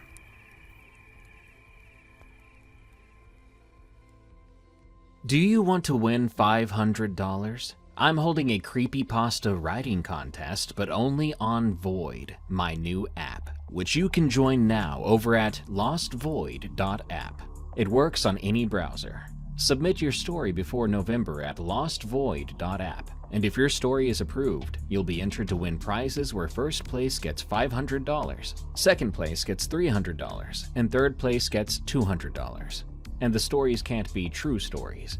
If you'd rather just read some new creepypasta, go to lostvoid.app. I've posted several of my own sample stories for you to read, to get a feel of the app. And if you sign up now, you'll be notified of our official launch in early November. Let me explain how Void works. When we approve your story, it has 3 days before it dies and is removed from the catalog forever. During that time, readers must engage with the story, like permanently unlocking it to their personal vault, upvoting or downvoting, and adding it to their favorites. The most popular stories by the end of November will be the winners, at my discretion, of course. Writers get to compete, readers get to engage with cool, scary stories. It's a win-win. Just go to lostvoid.app. Coming to Android and Apple devices soon. Stories won't begin publishing until late October or early November. Rules subject to change. Winners must have PayPal to accept their prize. Anyway, I'm back to give you nearly 2 more hours of Alone in the Woods goodness, featuring, of course, AI darkness, which helps me out when my back is flaring up.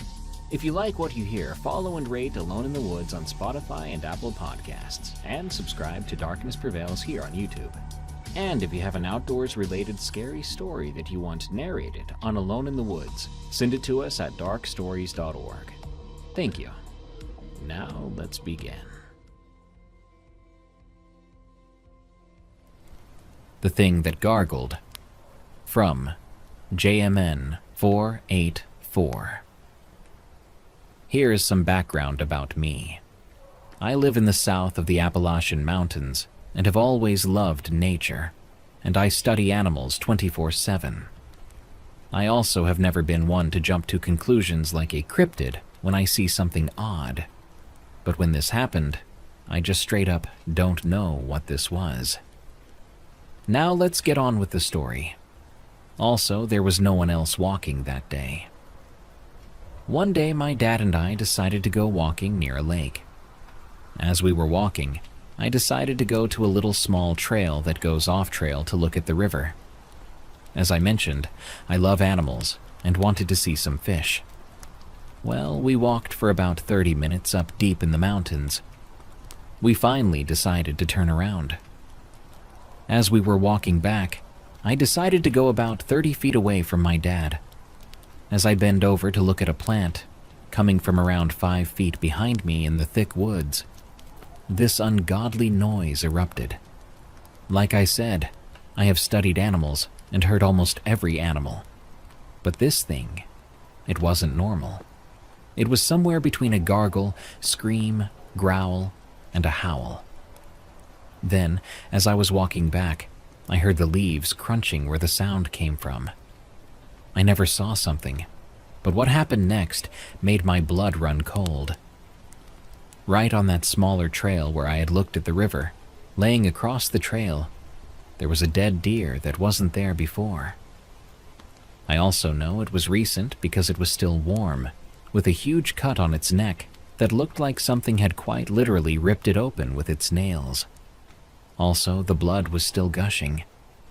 Something even more odd was that the hair on its abdomen had been ripped off seemingly in a perfect square. As we were walking back, I turned my head to look back at the area, and the trees there were moving. Not the limbs, the trees. I booked it out of there. I still don't know what that thing was. But whatever it was, I don't think it was normal. I'm not sure why it killed the deer for food, even though it was untouched, or if it was a warning for me to leave. By the time I got in my car, I was shaking, and well, let's just say that I had to change my clothes. And I have never felt this kind of fear. It scared me so much that the fear was almost painful. I even had weapons in my bag, but even with that, I still just didn't feel safe. Sometimes I wonder what would have happened if I stayed. Would I have seen it, and would I still be here? I don't know, but I'm not going back to find out. While typing this, my hands have been shaking the entire time. Some believe me, some really don't. But whether you believe this really happened, the fear that I felt that day was real. The only thing I have noticed when I looked on Google Maps when I looked at it was that my cousin had seen Bigfoot only 5 miles away from that place. I still know the coordinates where it happened. I just now remembered that, about 10 feet, there were some, what I think were remains, like some ripped clothes and a belt, which I had actually grabbed and still have. If you think it was just a hunter, why would we not have heard a gunshot? And the deer was warm, so it couldn't have happened long ago, and it wasn't there before, which I had only been gone for 30 minutes. The house near the river. From Frenzy. 2 years ago, my grandpa told me a story, one I'll never forget. He grew up in a mountainous area, in a small, quiet community, surrounded by forests and rivers. Recently, my mom mentioned that we might be visiting that place for summer vacation. The moment she brought it up, my stomach turned, and I couldn't help but think back to what my grandpa said. His story wasn't the kind you brush off easily. It was the kind that stays with you, haunting your thoughts whenever the night grows too quiet. I will retell the story from his point of view. We used to live in a very mountainous area.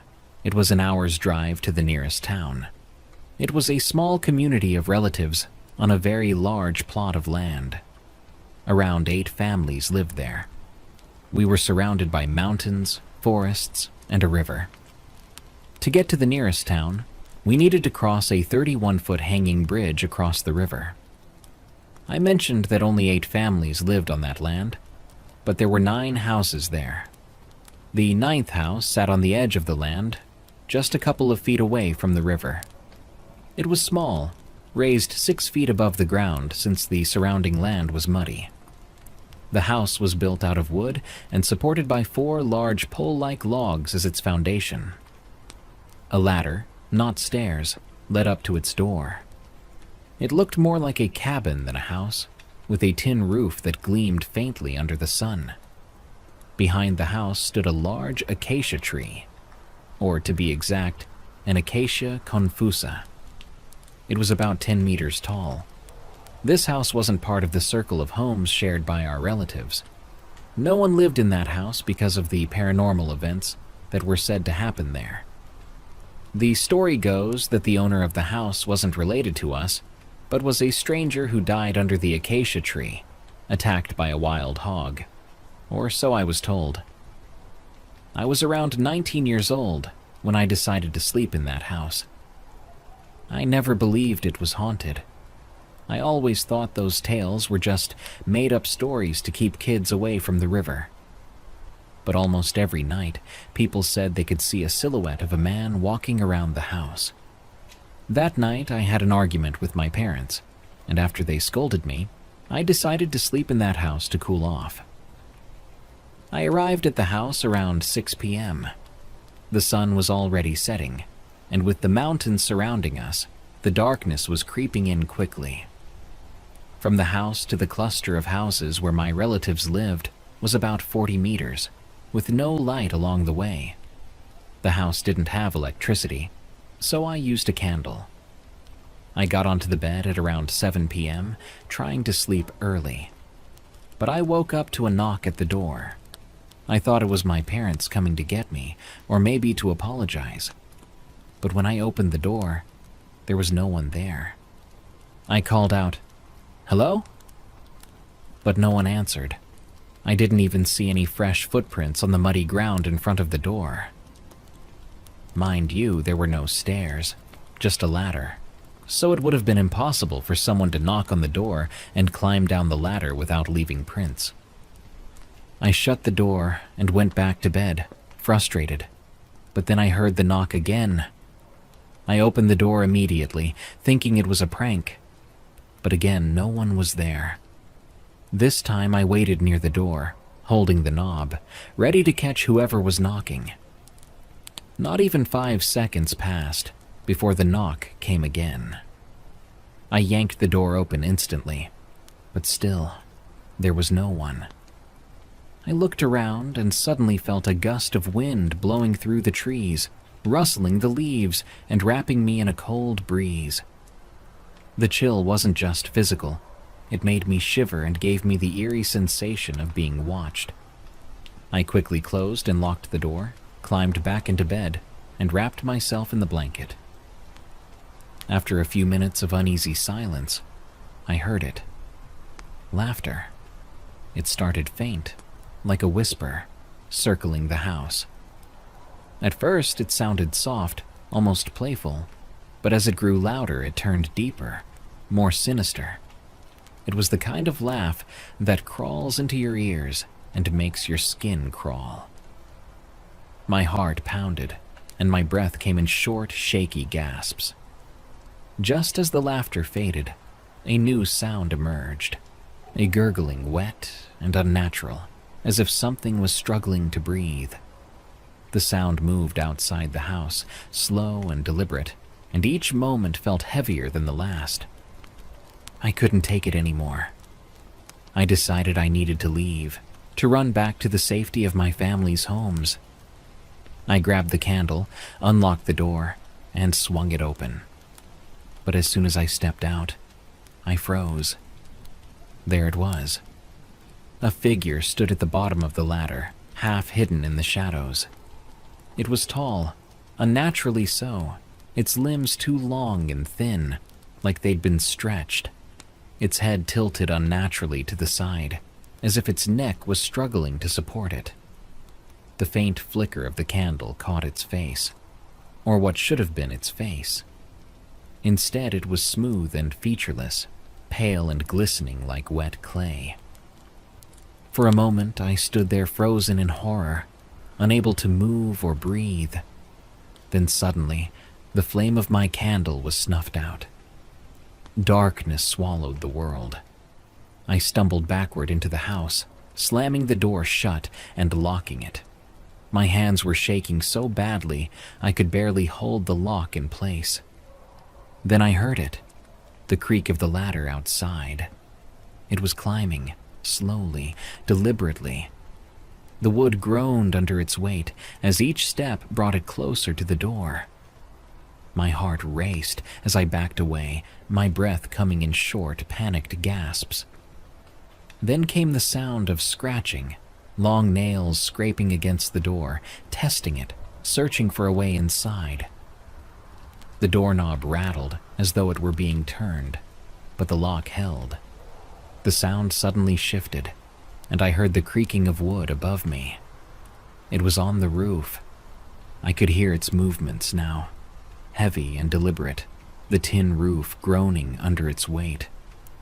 Each step echoed through the house, and the gurgling sound accompanied its every move, wet and guttural. Then, without warning, I heard the loud thud of something jumping off the roof. The impact shook the house, and the sudden silence that followed was worse than the noise itself. I stayed frozen in the corner, clutching the blanket as tightly as I could. My body trembled, and I felt tears streaming down my face, but I didn't dare move or make a sound. Somehow exhaustion overtook my fear, and I fell into a restless sleep. The next thing I remember was waking to the sound of my dad shouting my name. It was morning, and I was safe. I ran to the door, opened it, and hugged him tightly. I never told him what I'd seen or heard that night. My grandpa was visibly shaken while telling his story. At that time, I can clearly see and feel the primal fear of my grandpa. Whatever that thing was, whatever was lurking around that house, I hope it's gone now. I hope it died a long time ago. And most of all, I hope I don't experience the kind of horror my grandpa went through. Watcher. From Alara 678. I've always believed that true silence doesn't exist. Even deep in the mountains, there's always something. The rustling of leaves, the chirping of crickets, the distant hoot of an owl. But that night I learned what real silence is, and I never want to experience it again. It was late October, the time of year when the forests grow deathly still, when the air carries that crisp bite of decay. I had taken a weekend off to hike a lesser-known trail deep in the mountains. It was an old logging road, long abandoned, cutting through dense ancient woods. There were no designated campsites, no signs of civilization. That was the appeal. Pure isolation. The hike up was uneventful. The deeper I went, the less the world seemed to exist. The sun was already low when I found a small clearing to set up camp. There was something odd about the place. Too quiet, too still, but I brushed it off. Maybe I was just tired. As the fire crackled and the first stars peeked through the canopy, I sat back, breathing in the cold mountain air. And then I heard it. Footsteps. Not the skittering of an animal, not the shuffle of wind through leaves. No, these were deliberate, slow, measured, calculated. I froze. My heart slammed against my ribs as I grabbed my flashlight and swept it across the tree line. Nothing, just endless gnarled trees stretching into the blackness. The shadows seemed more eerie in the silence. "Hello," I called out, my voice thin in the night. No response. I forced a laugh at myself and shook it off. Of course, who was I kidding? I was alone. I had to be. Maybe it was just the sound of settling branches, or an animal moving through the brush. Something. Anything. But something gnawed at me. The footsteps hadn't been coming from the forest. They had come from the trail. The one I had just walked to get to my campsite. I tried to ignore the unease curling in my stomach and turned in for the night. I zipped myself into my sleeping bag, listening to the sounds of the fire dying out. Unease settled like a suffocating blanket over me, like I was being watched. And then, at some point, I woke up. It wasn't the cold that roused me. It was something else. Silence. Not a single sound, no wind, no insects, no distant owls. It was as if the forest itself was holding its breath. Then I heard it again. Crunch. A single deliberate footstep. Crunch. Again. Crunch. I barely breathed. The thin fabric of my tent separated me from whatever was out there. My mind raced. Was it a bear? A person? Crunch. Closer this time. I reached for my flashlight with trembling fingers. My pulse pounded in my ears. Then I saw it. A shadow. Tall, unmoving. The shape of a person standing just beyond my tent. The fire had died down to embers, but in the faint glow, I could see the silhouette. Was it a person? It looked like one, but it was so wrong. Too tall, too thin, too unmoving, too disturbing. It wasn't doing anything. Just standing there, watching. I don't know how long I stayed frozen, staring at that unmoving figure, my body locked in terror. Then, the shadow moved, not forward, not backward, just shifted, like it was adjusting its stance, like it was getting more comfortable. And then, slowly, it stepped away, retreating into the forest. I stayed awake until dawn, gripping my knife with white-knuckled hands, waiting for the footsteps to return.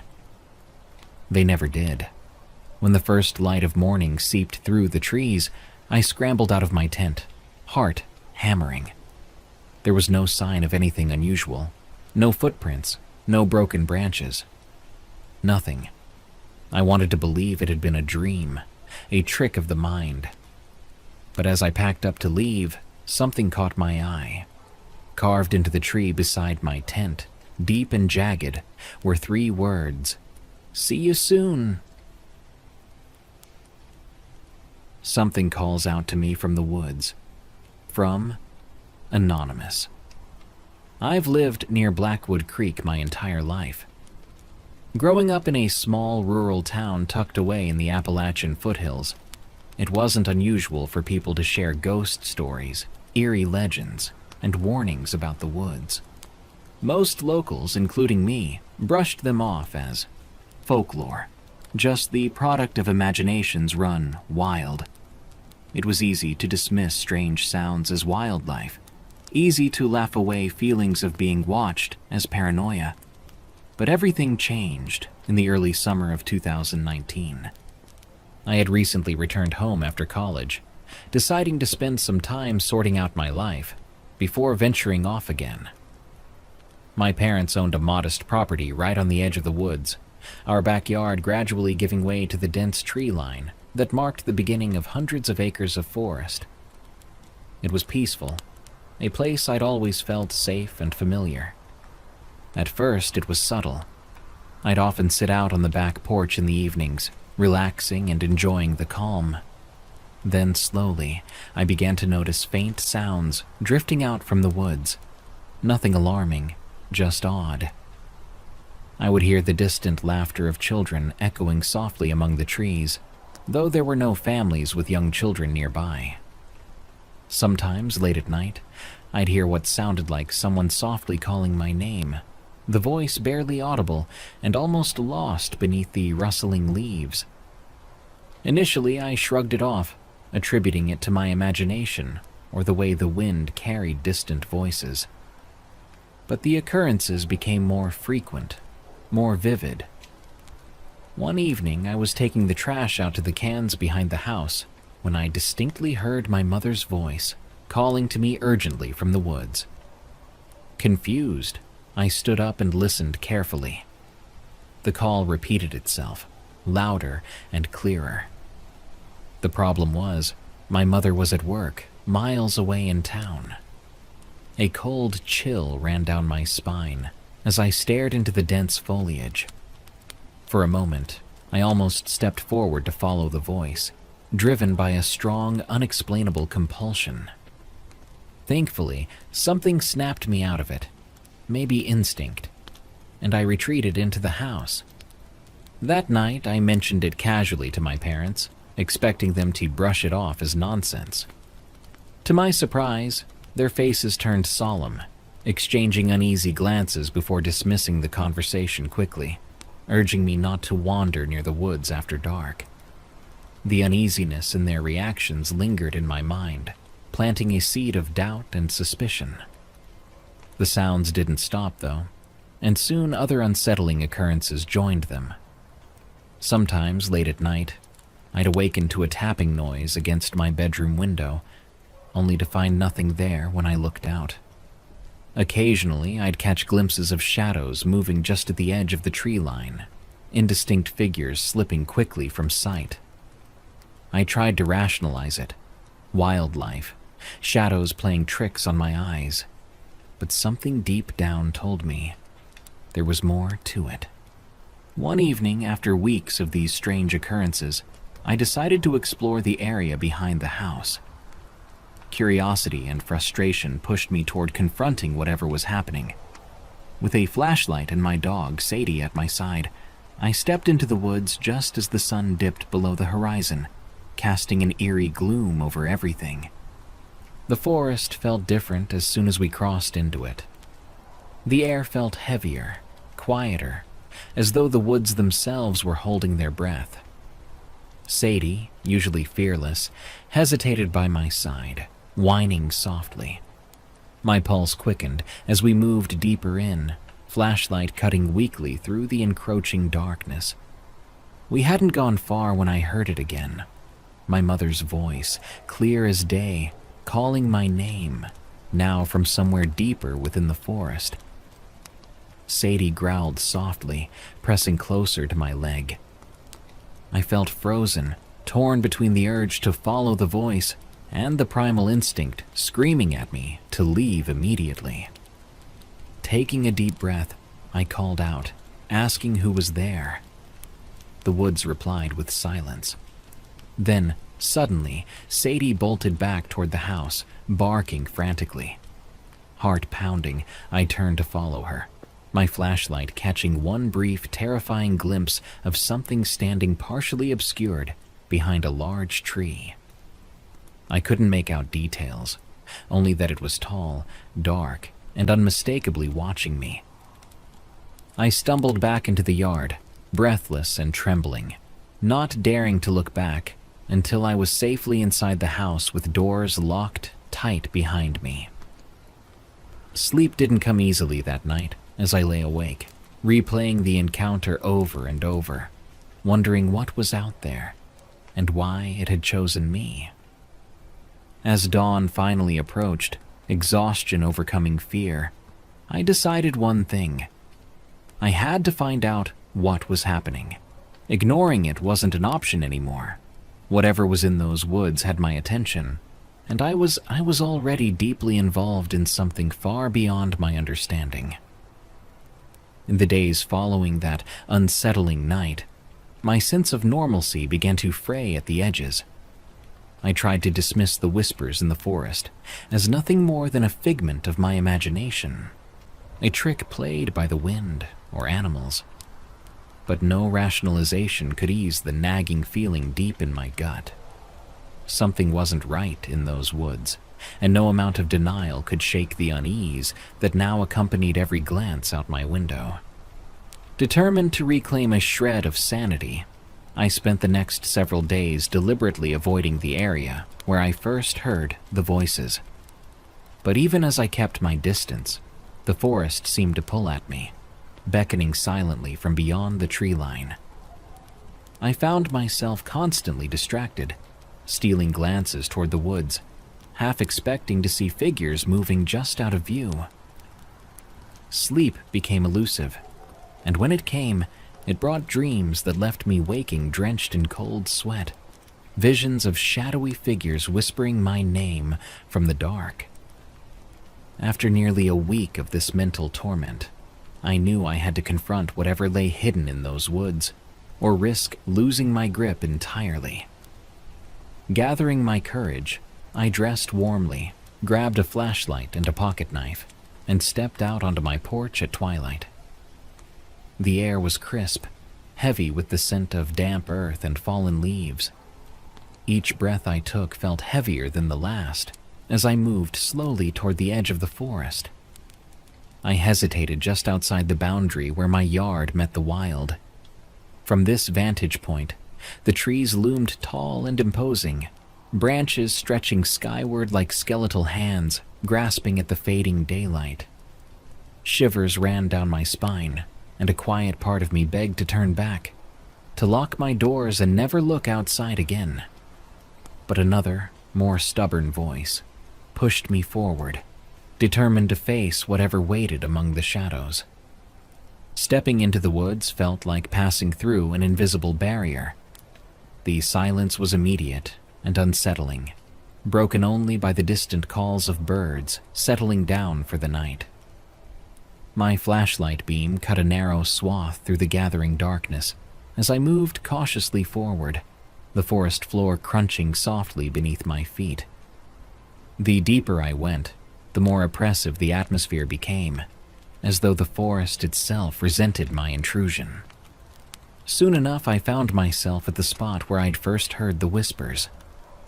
My pulse quickened as memories flooded back, and instinctively, I shone my flashlight around the surrounding area, scanning every shadow and bush. Nothing moved. No voices drifted on the breeze. It was simply still.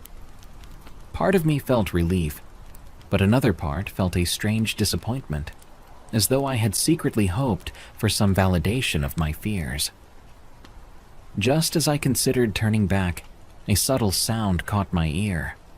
It was faint, barely audible, but unmistakable, the gentle rustle of footsteps over fallen leaves. I froze, ears straining in the near darkness. Silence. Then, slowly, the footsteps resumed, moving steadily closer. "Who's there?" My voice quivered despite my efforts to sound firm. I swung my flashlight wildly, catching only empty trees and shifting shadows. The footsteps stopped abruptly, replaced by a hushed giggle, soft, childlike, and terribly out of place. My blood ran cold, and my hands shook as I struggled to hold the flashlight steady. "This isn't funny," I managed to say, though even to my ears the words sounded hollow and frightened. "Come find us," a voice whispered, drifting through the trees from no clear direction. It was the same eerie whisper I'd heard that first night, only this time unmistakably closer. Panic surged through my chest, yet I felt an inexplicable pull forward, compelled to follow the sound. As though in a trance, I moved deeper into the woods, my flashlight beam trembling, illuminating only small sections of the path ahead. Each step felt heavier, more difficult, as if the forest were trying to hold me back, or perhaps draw me further in. I couldn't be sure which. Then the whispering ceased. A heavy silence followed, and I stopped in my tracks, heart hammering painfully in my chest. I was surrounded by trees dense and foreboding, each identical to the next, leaving me disoriented and unsure of the direction I'd come from. Panic rose sharply within me as I spun in place, searching desperately for some familiar landmark. A branch snapped loudly behind me, and I spun around, heart nearly stopping. My flashlight beam caught a fleeting glimpse of movement, something pale and quick darting between the trees. My pulse raced as adrenaline flooded my system, urging me to run, yet fear rooted me to the spot. "Who are you?" I shouted, my voice echoing weakly through the oppressive silence. Only the wind replied, sighing mournfully through the branches. Then came another voice, soft, faint, but crystal clear. "We're lost. Help us." I stood there, shaking, unable to move or even breathe properly. Every instinct screamed at me to flee, yet a strange sadness washed over me at those words, tugging at some deeper, inexplicable sense of compassion. I opened my mouth to reply, but the words died in my throat as a sudden, chilling realization struck me. This wasn't just my imagination playing tricks on me. Whatever was speaking, whatever was lurking in these woods, was very real, and it knew exactly where I was. Gathering the last shred of my courage, I turned abruptly and sprinted back the way I'd come, branches whipping at my face and arms as I stumbled blindly through the dark. Behind me, a chorus of whispers rose, urgent and sorrowful, blending with my own frantic breathing as I ran faster than I ever thought possible. When at last I burst free from the tree line, collapsing onto my front lawn, gasping for breath, I looked back into the woods, expecting to see shadows emerging to drag me back. But nothing followed me. Only silence and darkness remained, as though the forest itself was waiting patiently for my inevitable return. As days turned into weeks, the voices in the woods began to dominate every waking thought I had. Each evening, as the sun dipped below the horizon, I found myself instinctively drawn toward the forest edge, my ears straining, desperate to catch even a faint whisper, a small clue to help me understand what was happening. My normal routine had completely unraveled. Work and sleep became mere distractions from my fixation with the voices. By this point, I'd invested in more sophisticated equipment. A sensitive digital recorder and motion-activated trail cameras, placed discreetly around the perimeter of my property. Initially, I tried to rationalize my obsession, convincing myself it was about security, about protecting my home. Deep down, though, I knew it was something else entirely.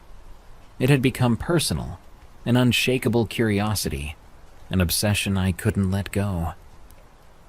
It wasn't long before I began hearing the voices during daylight hours, though they were less frequent and quieter, as if muffled by the daylight itself. Still, I could never quite decipher them, always just out of reach, tauntingly close yet impossible to fully grasp. They'd appear in moments of stillness, slipping between rustling leaves and distant birdsong. I would freeze in my tracks, holding my breath, hoping to finally unravel the mystery. But as soon as I focused too closely, they would vanish into silence. Determined to find concrete proof, I combed through hours of audio recordings every evening, listening intently through headphones. Most nights, there was nothing but the usual ambient sounds, the distant calls of owls, the rustling of small creatures in the underbrush, and the occasional gust of wind. But then, I finally captured something undeniable. A clear voice, distorted yet distinctly human, uttered a single chilling word. Closer. The hairs on my neck stood on end. My fingers trembled as I replayed the audio multiple times, each replay only solidifying my certainty. Whatever it was, it knew I was listening.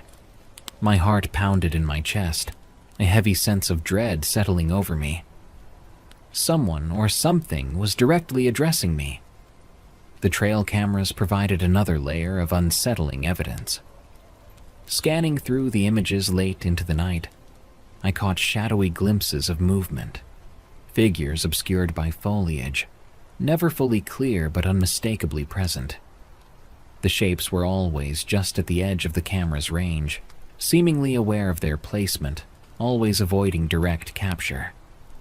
Still, their presence was undeniable. Each image added weight to the anxiety already gripping my mind. Despite my growing fear, I couldn't confide in anyone. Friends and family would dismiss it as paranoia, and involving the authorities seemed pointless without concrete evidence. This was my burden to bear alone, a solitary struggle against something unknown and intangible. Driven by frustration, I decided to take matters into my own hands. One moonlit night, armed only with my flashlight and a pocket knife, I stepped into the woods, the digital recorder running in my hand. Every nerve in my body screamed in protest, adrenaline surging as I ventured deeper than ever before into the heart of the mystery. The forest felt oppressive and alive. Each crunch of my boots against the leaf-littered ground echoed painfully loud in my ears. My flashlight beam sliced through the darkness, illuminating twisted branches and dense undergrowth, shadows dancing ominously at the edge of my vision. Suddenly, I heard a voice, clearer than ever before, unmistakably close. "Here." Swinging my flashlight wildly, I searched frantically, but saw nothing.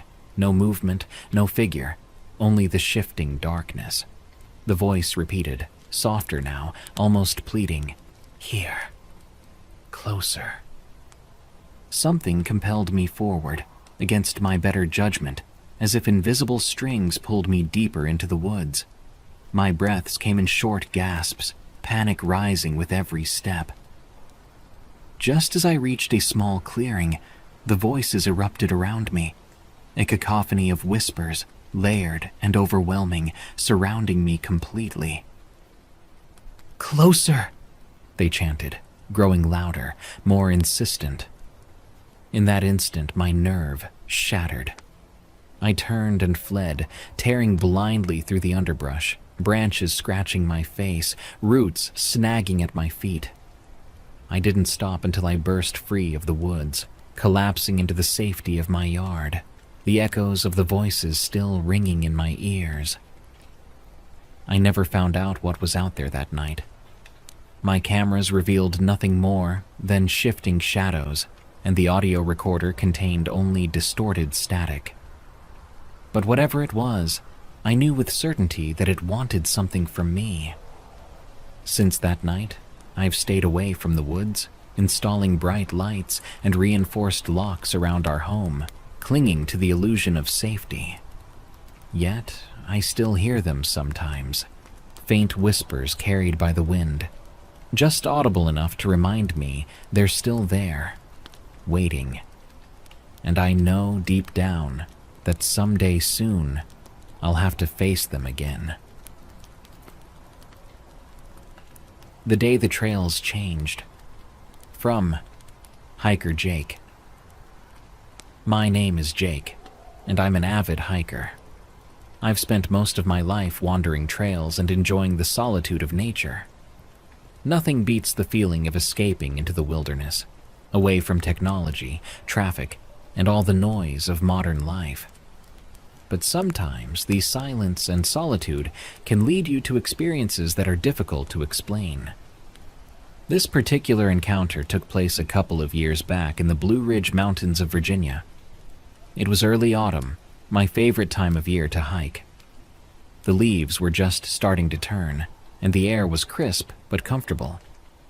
I had planned a 2-day solo hike along a relatively remote trail, one I'd tackled before and knew fairly well. The route led through dense forests, past secluded streams, and ascended to breathtaking vistas. The hike started perfectly normal. I set off in the early morning, the sunlight filtering gently through the trees, casting long shadows across the ground. For the first few hours, everything was exactly as expected.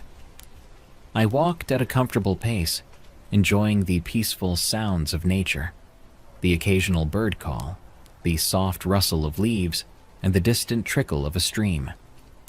Around midday, I reached a clearing, a small meadow surrounded by tall trees.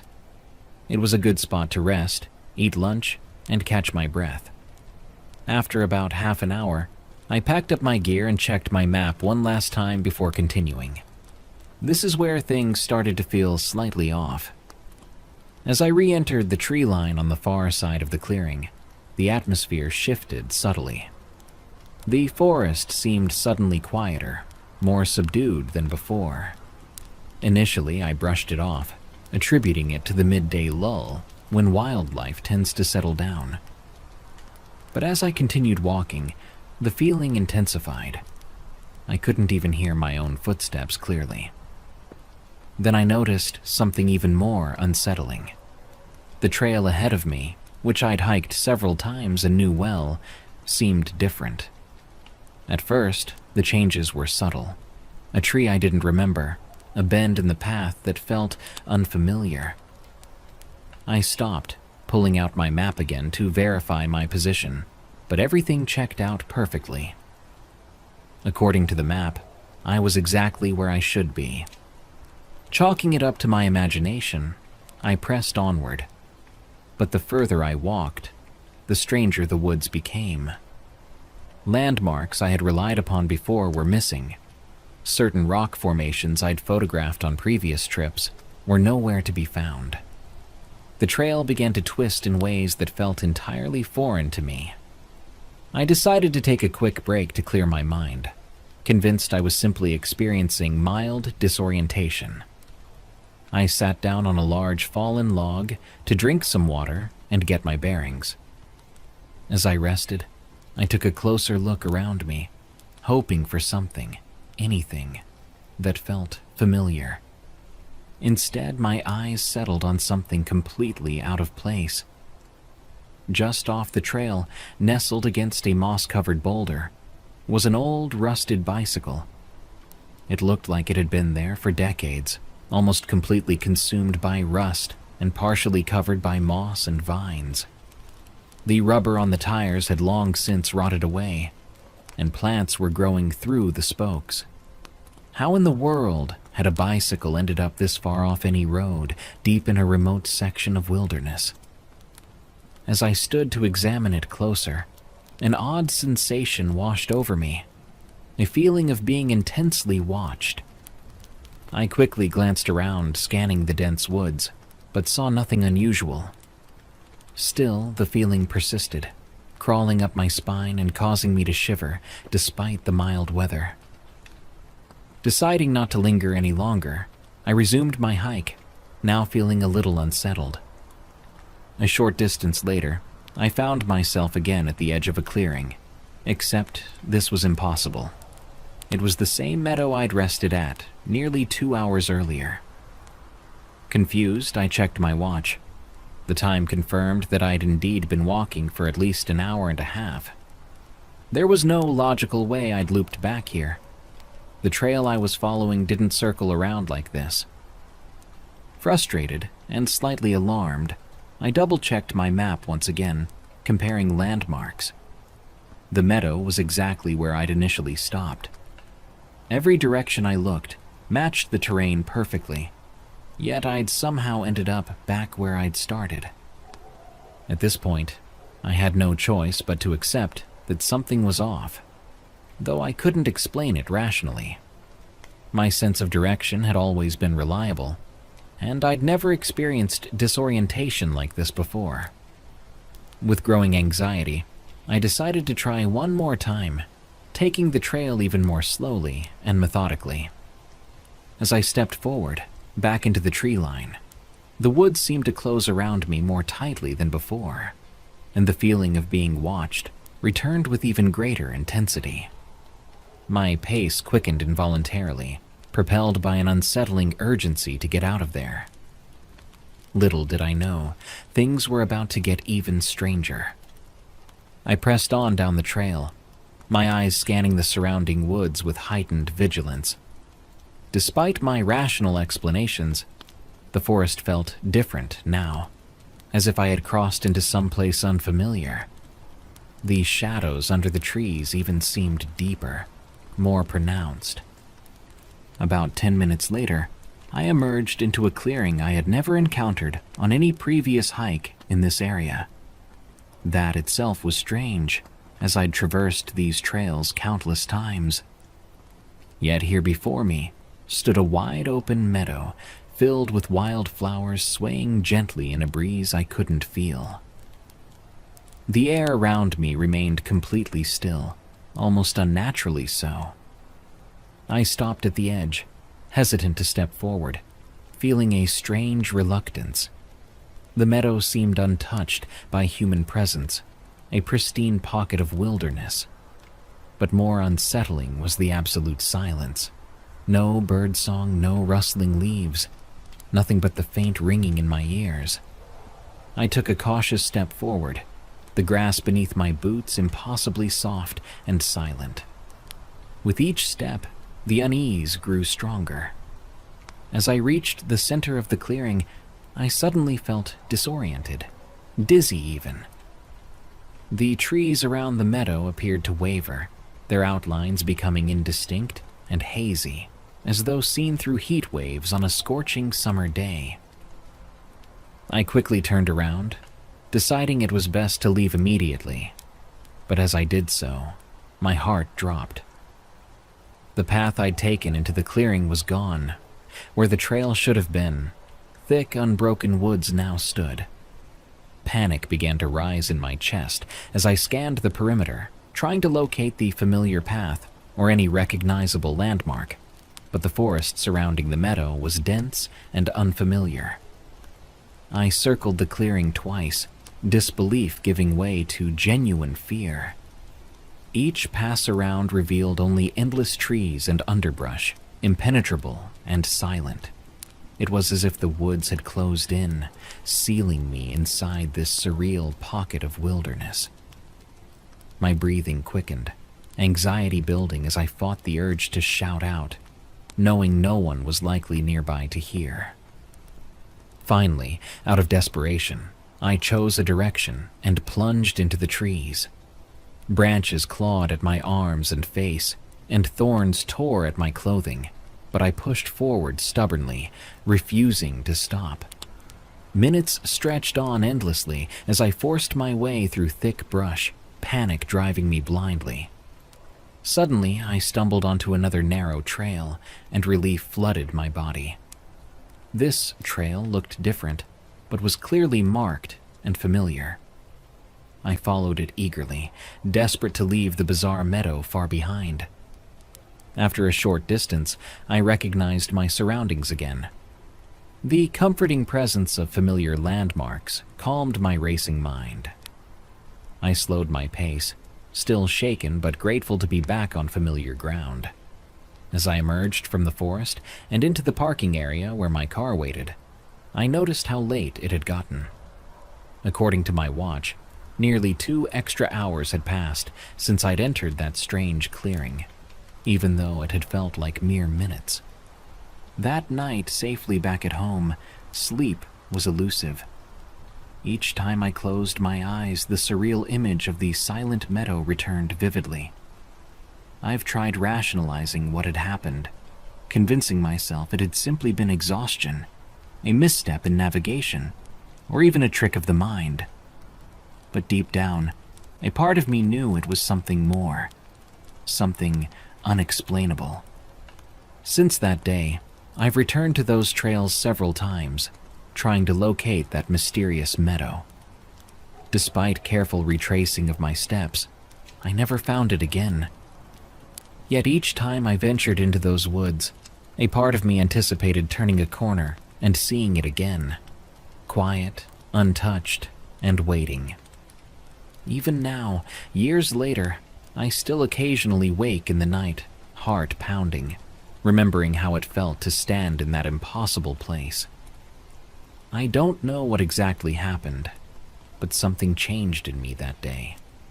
The woods I once found comforting now hold an air of mystery and uncertainty, a constant reminder that some experiences defy explanation and understanding. Sometimes the woods keep their secrets.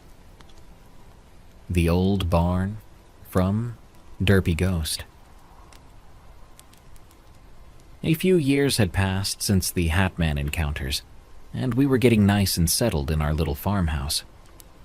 Me and my father were up playing some card games. It was our tradition to play a few games before bed every Saturday night, and this time we got carried away and were up a little late on our last game. My mother had already gone to bed. It was just my father and I sitting at the kitchen table.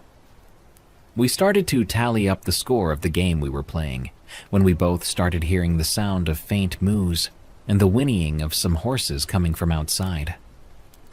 "Did you hear that?" I asked my dad.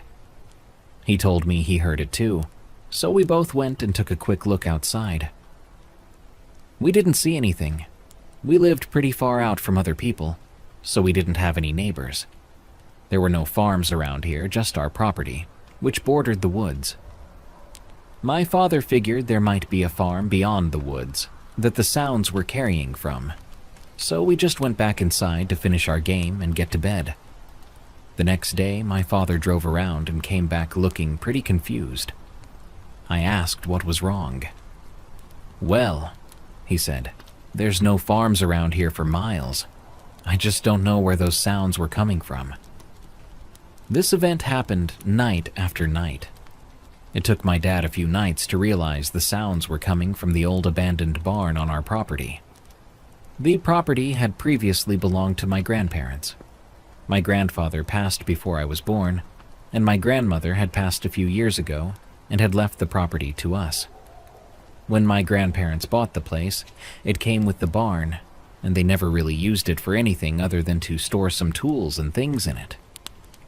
We both crept outside to investigate it one night when the sounds started up again, but even after looking inside, we didn't see anything other than the boxes of stuff still inside that belonged to my grandfather. My father shut the door, and we started to head back when we both heard what sounded like a man coughing. We spun around, and my dad yanked the door back open to reveal nothing inside once again. My father put his shaking hand on my shoulder and said with a hint of fear in his voice, "Son, let's not talk to your mom about this. We don't want to scare her. Let's head back inside now."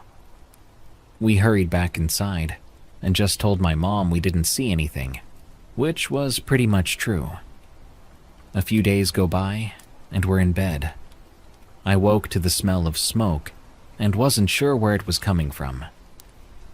I looked around for a while in my room before looking outside my window. I pressed up against the window and saw that there was smoke coming from the old barn. I ran and fetched my dad, yelling at him about the barn being on fire. My dad told me and my mom to both stay put, and he got dressed in a hurry. Both my parents smelled that smoke too. My dad rushed for the door, flung it open, and saw the barn still standing. There was no fire, nothing at all, just the faint smell of smoke. We were very confused, and my father decided to walk up to the barn. I convinced my dad to let me join him.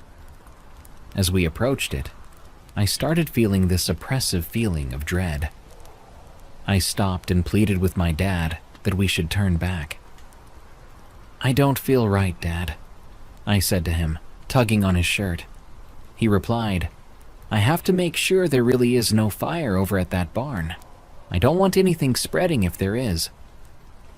"Okay," I said, reluctantly. We got a little closer and started hearing what sounded like screaming farm animals all around us. The sounds were horrible and froze us in our tracks.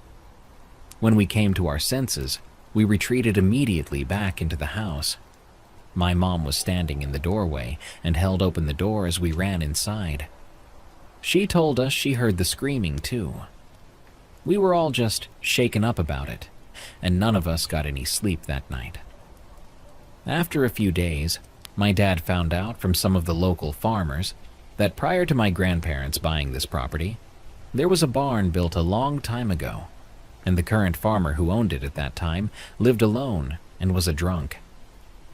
One night, he was feeding his livestock and passed out drunk with a lit cigarette and set the barn on fire. He and all those animals sadly perished in the fire.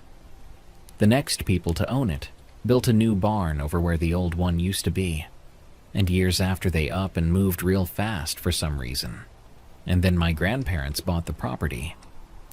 The sounds of those ghostly farm animals became a normal thing for us while we continued to live there. We just learned to tune them out. But occasionally, on certain nights, we would smell that smoke and remember what we experienced that night. And I confess that neither one of us went to that barn at night ever again. The Thing in the Woods Behind My Childhood Home, from CKY2K. When I was a kid, my family lived in a small town in Pennsylvania. Our house wasn't special or anything, but the best thing about it was that it was right next to a big patch of woods. All the kids from the neighborhood would meet there every day after school and during the weekends. We would play all kinds of games like hide and seek, tag, or build forts out of branches and leaves. Back then, we didn't have cell phones or tablets, so spending hours in the woods was the best thing we could think to do.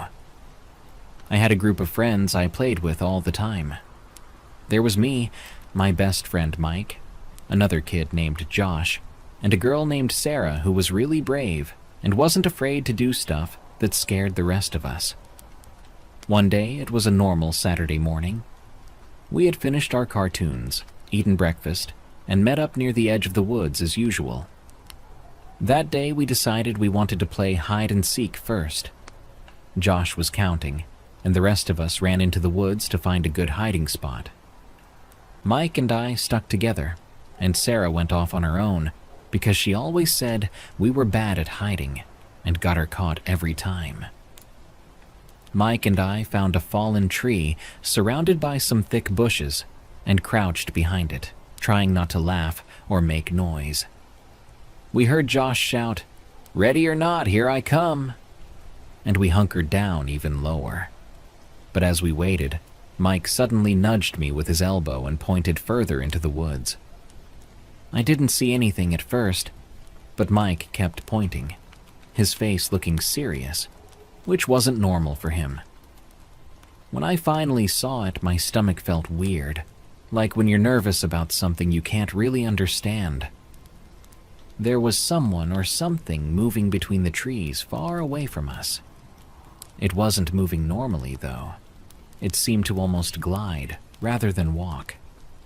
It was hard to see clearly because it stayed behind the trees, moving from shadow to shadow. It was tall and skinny, taller than any grown-up I knew, but something about how it moved made it seem even stranger. Mike whispered, "What is that?" I shook my head, my eyes wide. "I don't know." We both just stayed frozen, watching. The thing would move from one tree to another, stop for a moment, and then move again. It didn't seem to notice us, or if it did, it didn't care. After what felt like forever, it moved deeper into the woods and disappeared. By this point, Josh had found Sarah, and we heard them calling our names. We came out from our hiding spot, and they laughed at us because we looked scared. We told them what we'd seen, but Sarah thought we were just trying to scare her. Josh wasn't sure but didn't want to sound afraid, so he agreed with Sarah. After that, none of us wanted to play hide and seek anymore.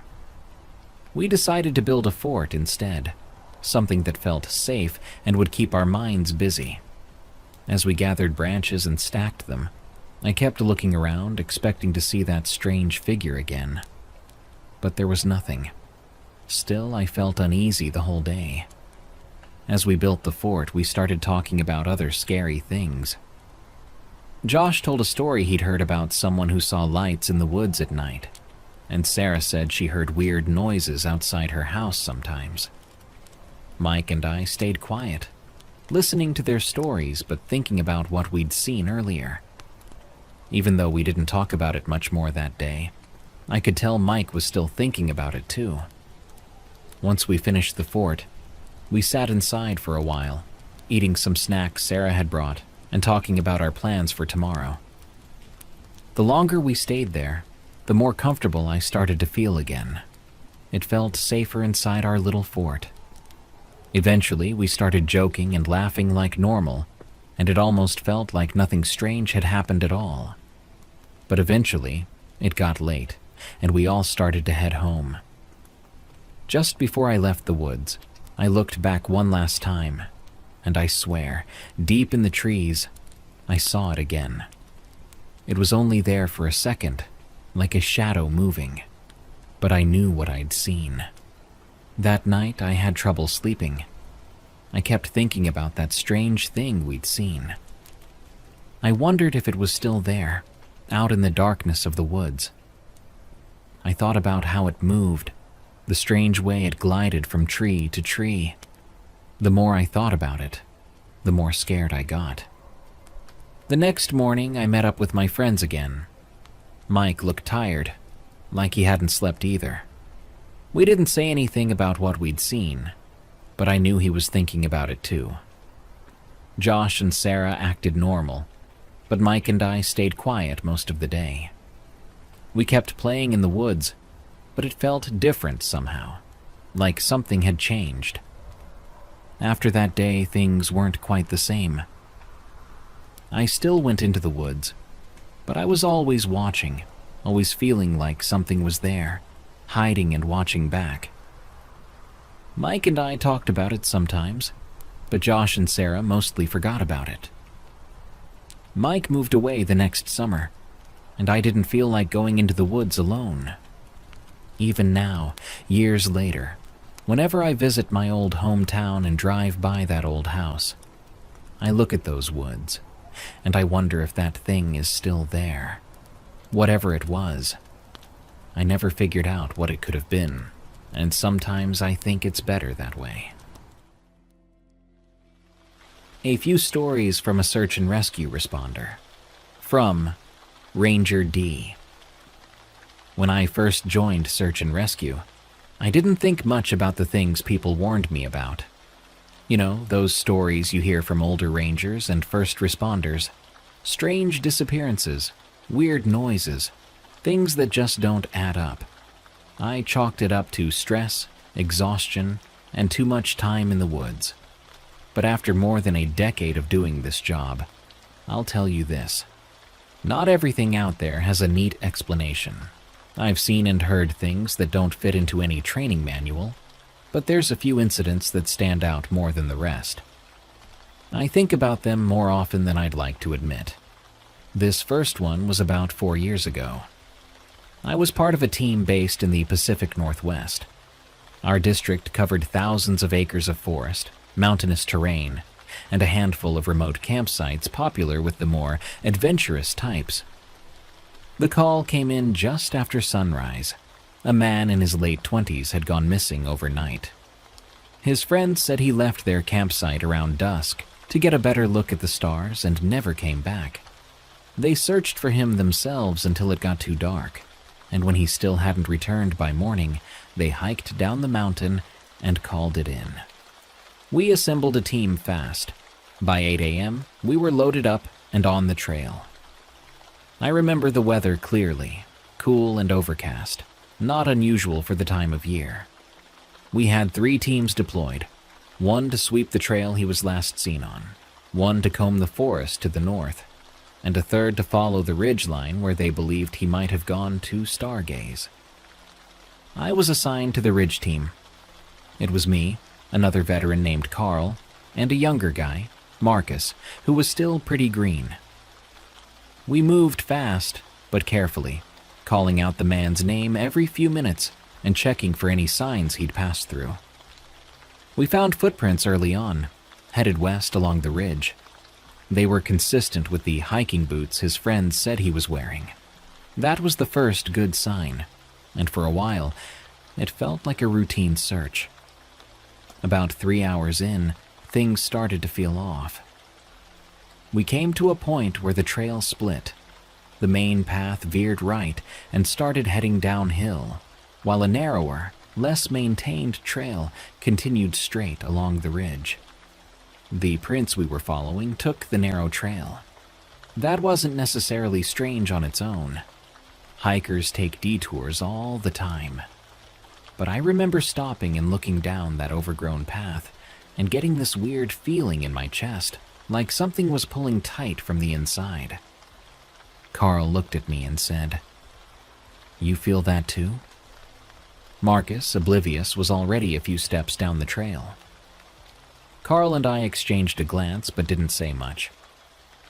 We kept going. That part of the ridge didn't see much foot traffic. The trees grew closer together, and the air felt heavier, damper. The further we walked, the quieter it got. I know that sounds like a cliché, but I mean it in the most literal way. There were no birds, no rustling, nothing but our boots and our breathing. About 30 minutes down that trail, we found something strange. The footprints we were following suddenly stopped. I don't mean they turned off the trail or faded out gradually. I mean they just stopped. Clear prints, left, right, left, then nothing. We spent a solid 20 minutes circling the area, checking for signs he might have stepped off into the brush. Nothing. No broken branches, no scuffed dirt. It was like he just vanished into thin air. Marcus was getting anxious. and I can't blame him. It was unsettling. Carl suggested we keep moving forward a bit, just to see if maybe the prints picked up again. I wasn't thrilled with the idea, but I agreed. Maybe 10 minutes later, we found something else. There was a clearing up ahead, small but noticeable. In the center was what looked like a fire ring made of stones, old and unused. That wasn't the strange part. What was strange was the pile of clothes next to it, folded neatly. Pants, boots, shirt, even socks, all stacked like someone had just changed and walked off naked into the trees. We checked the tags and labels. They matched the missing man's description. No blood, no signs of a struggle, just his clothes. We radioed it in, gave our location, and were told to hold there while they decided what to do next. Carl and Marcus sat on a fallen log while I walked the perimeter of the clearing. That uneasy feeling was back, stronger this time. It felt like something was watching us, but every time I turned around, the woods were empty. I remember glancing up at the tree line and seeing something move. Just for a second. A flicker of motion between two trees, too fast to make out. I stared at that spot for a long time, waiting for it to happen again, but it never did. About an hour later, we were told to head back. A helicopter was being dispatched for an aerial sweep, and we were to regroup at base and wait for further instructions. None of us argued. The walk back was fast and quiet. We didn't talk about what we saw. We didn't have to. They never found the man. Not that day, not the next, not ever. His clothes were taken in as evidence, and his friends were questioned again, but the trail went cold. No sign of foul play, no sign he got lost. Officially, he was listed as a missing person. Unofficially? Well, we don't talk about that ridge anymore. Not unless we have to. That was one of the last calls I ever went on before transferring to a new region. I still do this job, and I still believe in what we do. But I also know that there are places in the woods where the rules don't work the same. Places that take and don't give back. And if you ever find yourself standing at a fork in the trail, looking at a path that makes your chest tighten and your gut twist, turn around. Some things don't want to be found. For the sake of anonymity, call me Derek. I've been doing search and rescue in the Pacific Northwest for close to 15 years. You see a lot of things when you do this job. Some heartbreaking, some incredible, and some that just don't make a bit of sense. I've pulled folks off cliffs, carried kids out of caves, and helped bring closure to families when it was too late to save someone. But out of everything I've seen, there's one call I keep coming back to. One I can't help but think about when the woods get quiet. This story, if it was the only one I had, would be more than enough to keep most folks out of those woods. It was mid-September, a few years back. The air had that crispness to it that comes right before the leaves start to change. We got a call just before noon. A solo hiker had failed to check in after a 2-day loop through the Cascades. He'd left a note with his partner, saying which route he planned to take, and when he didn't show up or respond to any messages, she called it in. From the look of things, he'd been experienced. Plenty of gear, regular trails, nothing too off the beaten path. But that doesn't mean much out there. Even the most experienced mountaineers make mistakes. We assembled a team of 4, me, a rookie named Alvarez, and 2 others I'd worked with for years, Jen and Marcus, who was with me on that first story. Solid people. We took 2 trucks out to the last known trailhead, split up into pairs, and started combing through the area based on the hikers' planned route. It was a long, quiet stretch. Nothing out of the ordinary for the first few hours. Me and Alvarez took the North Fork, while Jen and Marcus headed south. There were signs the guy had passed through. Boot prints, an empty snack wrapper that probably fell out of his pack. Nothing to suggest he was in trouble. But about 4 hours in, we hit a strange patch. Now I've walked enough forest in my life to know when something feels wrong. The birds go silent. The air gets heavy. Seems to be a universal trend, and that's how it was here. Like the woods were holding their breath. Alvarez noticed it too. He kept looking around like he was expecting something to pop out at him. "You feel that?" he asked me. "Yeah," I said. "Keep your head on a swivel." About 20 minutes after that, we came across something I can't really explain. The trail split, and there was a marker tied to a branch. Bright orange tape, just like we used during searches. But we hadn't been this way yet, and none of the other teams had either. I radioed Jen and Marcus to ask if they'd marked the trail for some reason. They hadn't. Said they were still at least 2 miles south and hadn't crossed any intersecting trails yet. So who marked it? We decided to follow it for a bit. The tape led us deeper into a section of forest that didn't look right. Trees were thicker here, the ground wetter.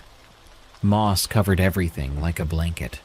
It had that old growth feeling, like this part of the woods hadn't been disturbed in decades, maybe longer.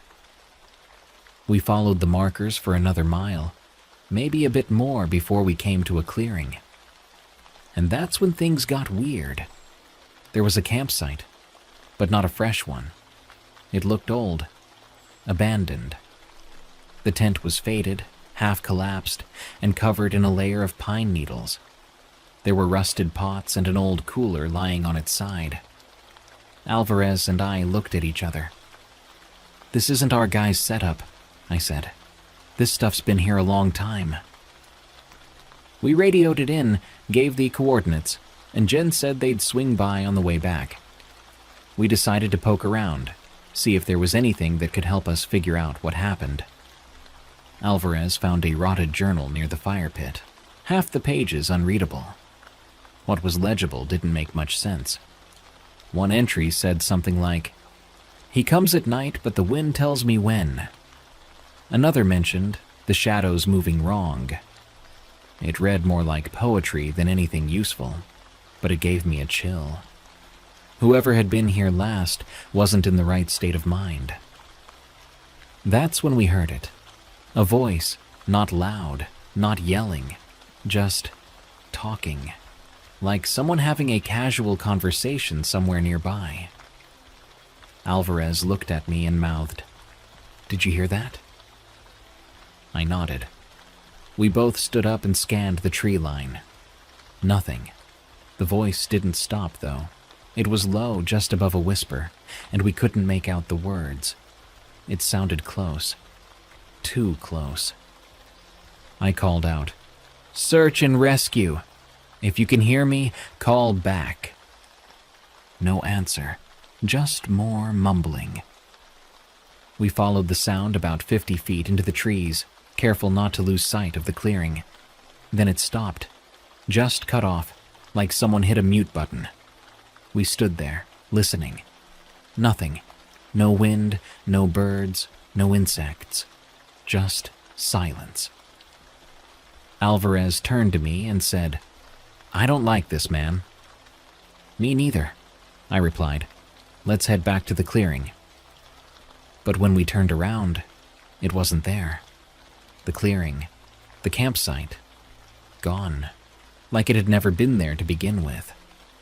We stood frozen, trying to figure out what the hell just happened. We retraced our steps, looked for the orange tape. Nothing. No markers, no trail, just trees. I've been doing this job too long to panic, but I won't lie. My chest got tight. Alvarez was visibly shaken. I tried the radio.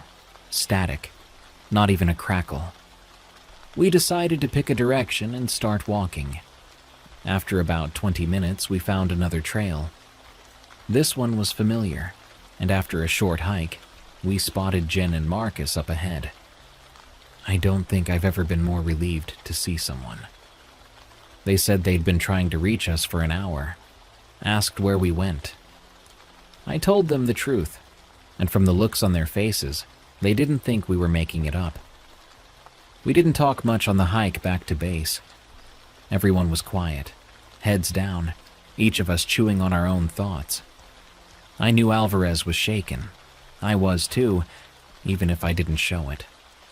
We all know the woods can play tricks on you. Time slips, echoes, even light can make things appear where they aren't. But this hadn't felt like a trick. It felt deliberate. And worse, it felt personal. We logged our report and chalked it up as inconclusive. Officially, we told the supervisor that we lost the trail and encountered an abandoned site that didn't match the missing hiker's gear. No mention of the voice, no mention of the clearing vanishing. You learn quickly in this line of work what kinds of details make it into reports and what don't. Not because anyone's hiding the truth, but because sometimes there just aren't words that sound sane on paper.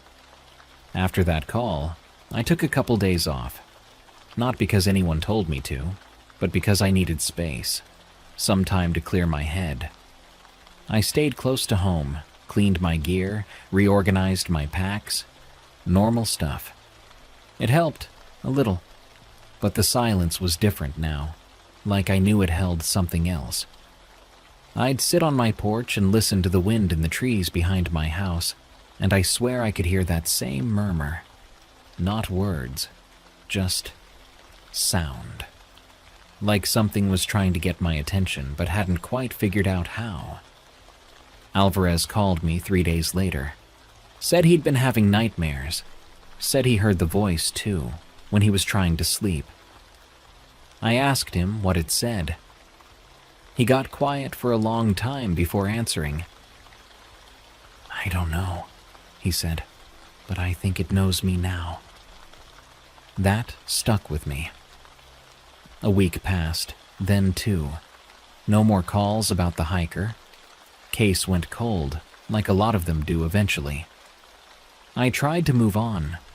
Told myself it was just one of those things. But I couldn't shake the feeling that something had followed us out of those woods. About a month after the search, I got a call from Marcus.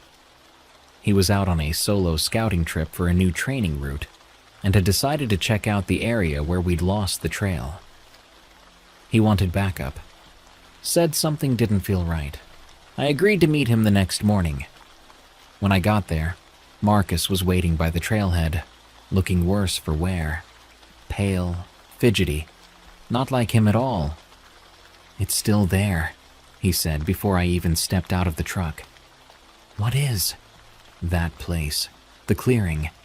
It's back, but it's different." We hiked in, retracing our original route. Marcus wasn't kidding. The trail was just as we remembered it, right down to the way the trees bent slightly to the east at one junction. We found the orange tape again. Brand new. Tied tight, not weathered. "You put this here?" I asked. He shook his head no. We followed the markers, and sure enough, about a mile in, we reached the clearing. But it wasn't abandoned this time. There was a tent again, same make and color as before, but this one looked clean, new, fresh gear outside it, a small fire pit with smoldering coals. I stepped forward cautiously, called out, "Search and rescue!" "Is anyone here?" No response. We checked the tent. Empty. Everything looked untouched, like whoever set it up had just stepped out and never came back. On a rock near the fire, there was a notebook. Inside, the writing was neat, sparse, mostly dates and times. Then halfway through, a line that made my blood run cold. "The forest moves when you're not watching." I looked at Marcus. He looked at me. Neither of us said anything. We left everything as it was, marked the GPS location, and headed back. Halfway to the trucks, the forest changed again. Same silence, same pressure in the air. We both felt it. Marcus stopped walking. "You hear it?" I nodded. That voice again. Not loud, not angry, just present. This time I didn't call out. I just listened. It said one word. "Closer." And then it was gone. We hiked back to the trucks in near silence, with that voice still echoing in the back of my head. Alvarez was quiet the whole way. I don't think either of us wanted to be the first to bring it up again. Jen and Marcus could tell something had rattled us, but they didn't press. After that, none of us volunteered to go back out there right away. Alvarez went on leave, and after a week or two, he decided not to come back. Said he needed time to think. He ended up transferring out of state a few months later. I don't blame him. It would have been easy to file the whole thing away as just another strange event in a long list of strange events. But something about that day kept gnawing at me. I couldn't stop thinking about that voice, or how the clearing just disappeared, how the forest seemed to shift around us like it didn't want us to leave. I've spent years in the woods, and I trust my instincts. That day they told me something was deeply wrong. A few months later, I was back out there on a training expedition with some new guys. The woods looked the same, ordinary even. We walked for a few hours, marking paths and familiarizing them with the area. Soon enough, we walked through it. The same stretch of forest with the heavy moss, the same damp air. It wasn't marked this time, no orange tape, but I recognized the shape of the trees, the contours of the land. I knew this was it. But the clearing wasn't there, just forest. No collapsed tent, no rusted pots, no remnants of a camp. The forest was completely normal. It's so strange how it can just come and go. I didn't say anything to trainees about it. We just finished up our hike and headed back. Look, I've heard all kinds of stories over the years. I've had other strange calls. People vanishing without a trace. Reports of lights in the woods, of hearing voices or music where there shouldn't be any. We joke about it sometimes. SAR teams always have their weird tales. But this one wasn't a joke. Whatever's out there, I don't think everything means harm. At least not in the way people expect. But it's not something I'll ever fully understand. Some places in the forest feel old, like they remember things, like they watch you. And sometimes, if you're unlucky, they let you know they're watching. I don't tell this story to scare people. I still love the woods. I still spend most of my life in them. But I respect them a little more now, and I don't ignore that feeling when something feels off. There are places in the world that don't make sense, places that don't care if you believe in them or not. This was one of them, and I think if I'd stayed in that clearing for too long, I might not have come back at all. That hiker that never turned up, I still think about him. Still wonder if he heard that voice too, if he followed it, if maybe he stayed in that clearing for longer than we did, and if, somewhere deep in those woods, he's still out there. The Crawler, from The Real Lord of Hell. This story begins on a moderate autumn afternoon with myself and two friends, T and J. I live in a small town in Queensland, Australia, and in my area, we have lots of folklore creatures such as the Quincans and the Mist Marauder. However, the creature in this story resembles neither of these. My encounter starts when TJ and myself had gone for a long bike ride around the town.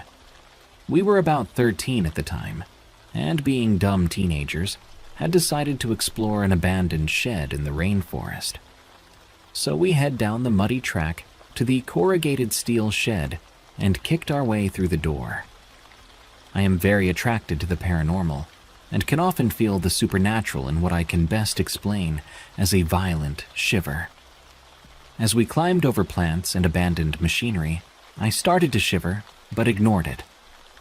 T called out to me and Jay, "Hey, come look at this," in an excited yet scared tone. We rushed to him and saw a pile of small bones, like mice and birds. We thought maybe an owl or kite had made a home in here. Then, from under a rusty tractor, came a screeching noise, which sounded like a wild pig's enraged squeal and a human shout. We turned around, and there, crawling towards us in such an unnatural, slow way, was a pale figure, easily 7 feet in length. It was white, almost slimy looking, and its eyes were like pits, hypnotic and evil. And its mouth, oh, its mouth was a mess of razor-sharp teeth, definitely not for eating anything other than flesh, bone, and muscle. We booked it out of the shed, hurling over machinery and through undergrowth that had grown from cracks in the floor. We slammed down the doors and pushed a log up against them. Its long claws were scraping against the doors, and as we got onto the bikes and pelted down the track, its scream repeatedly piercing the silent night. And then I heard it say, in a twisted, distorted voice, "Come again soon." And its scream turned to evil laughter. Needless to say, we haven't been anywhere near there since. I will post more of my encounters soon, and until then, sleep with one eye open and a gun close by in case the crawler comes looking for you. Did you hear that? From I's Dream. When I moved here, I heard that it was a great tourist site and beautiful city, but everyone failed to tell me that there was a haunted forest not far from my new house. Now I've mentioned the forest before, in my other story, A Whistle in the Woods. Now almost every paranormal thing that's happened to me took place in these woods. Now people say it's haunted by spirits that are buried in the cemetery right next to these woods. Of course, I wasn't alone. It was me, A, G, and S.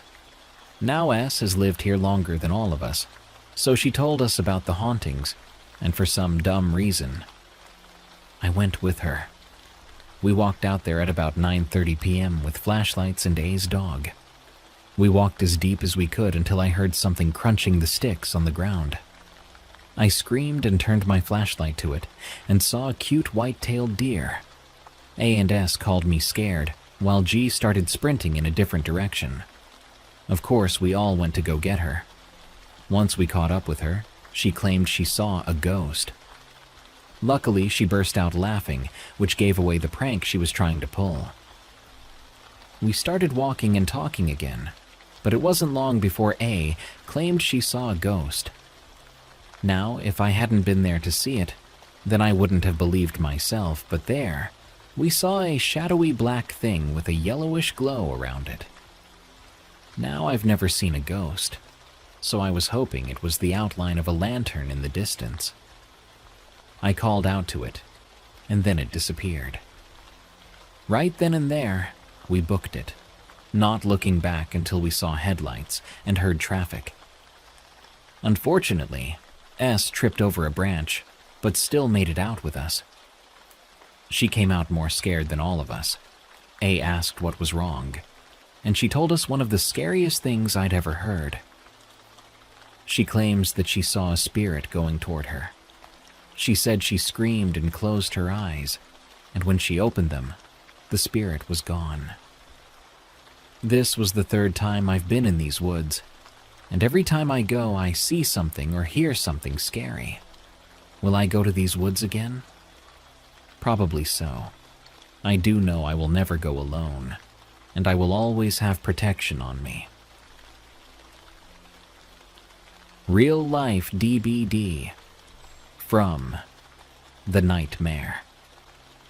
This happened a few years ago after we played a certain game that was just released a few days before this. The game in question is called Dead by Daylight, and it's a very fun game still being played much to this day. Here's what happened. My friends and I played Dead by Daylight on my PS4 and took turns playing, laughing at how stupid some of us died in that game as we died from laughter. With potato chips, sodas, and corn chips, we had a very fun night until there was a power outage. "Oh man, why now?" I said somberly. But my friend Seth then said, "Well, if we can't play the game on the PS4, then why not go play it in real life?" "Wow, hey man, I ain't killing people, all right?"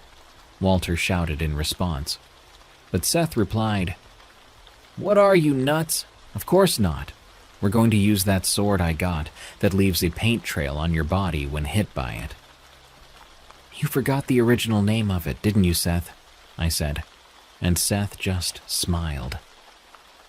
He ran up the stairs of the house to get it, so there I was with 4 of my friends. Walter stood up while saying, "Why don't we do this in the woods at the end of the street?" And then we heard Seth's voice coming from the stairs. "That's a great idea, Walter." Mia then said, "Yeah, dude, that's a pretty awesome idea." To which we all laughed a little. Mia was the only girl in my friend group, but she quickly became one of my best friends. "All right, if even the Missy of the group is up for it, then we go to the woods, weirdos," Seth happily said, shouting the weirdos part, as if it was the New Day from WWE shouting their name. All of us grabbed some dark clothing from my house because it was going to be dark soon. As we arrived at the parking lot at the edge of the woods, I was made the killer, so I had been given the sword, and all my friends but Mia ran into the woods. "So it's basically hide and seek, right?" she said, to which I replied, "Yeah, basically, but if I see you, you can run away from me until I hit you with the sword." I turned my head around to Mia and saw her putting on one of the black hoodies, and she noticed, saying, "Hey, next time wait until I pulled down the hoodie, okay?" I was trying to get my composure, but then Mia kissed me on the cheek, saying right after, "Don't worry, lover boy, I know I only need to blink my eyes." Teasingly, she winked and then ran into the woods. I waited a minute until she left, like we had agreed when we drove to the parking lot. "All right, I'm coming," I shouted, running into the woods, ready to start swinging the sword. I was the fastest of all of us by a mile, so I knew I could easily catch up with them. After a minute of nothing but running, I started looking around carefully, and I saw Akihiko's hoodie pop up from the shrubbery, so I slowly walked around the shrubbery. I slammed the sword against his back, and Akihiko just sighed and said, "Man, I'm always the first to be killed." "Just get to the car, Aki." And he nodded and just went to the car. As I looked around for more of my friends, I then heard giggling, and of course I started looking around where it could come from. After I didn't see anyone, I hung my head and started laughing. "Okay, Mia, very funny," was the first thing I managed to say, and then I saw Walter running. Of course, I ran after him immediately, quickly catching up to him and hitting him with the sword, to which he only said, "Man, you're fast." We bro-hugged, and he went to the car. Now I only needed to catch Seth and Mia, so I started paying even more attention to my surroundings. I knew Seth from kindergarten, and even then, he was the absolute best in hide-and-seek. Not even teachers could find him with a few hours back then, so I was prepared for a long night of searching for him and Mia. I walked for what seemed like hours until I heard the giggling again. "Mia, stop toying with me like that," which immediately was followed by a voice I never heard saying, "Not Mia." In my head, I was like, "What? How?" But then I heard rustling in one of the bushes nearby, which I rushed, and I hit Mia right on the head with the sword, causing me to fall right on top of her. We looked at each other in the eyes, and after a few seconds, she pushed me off of her.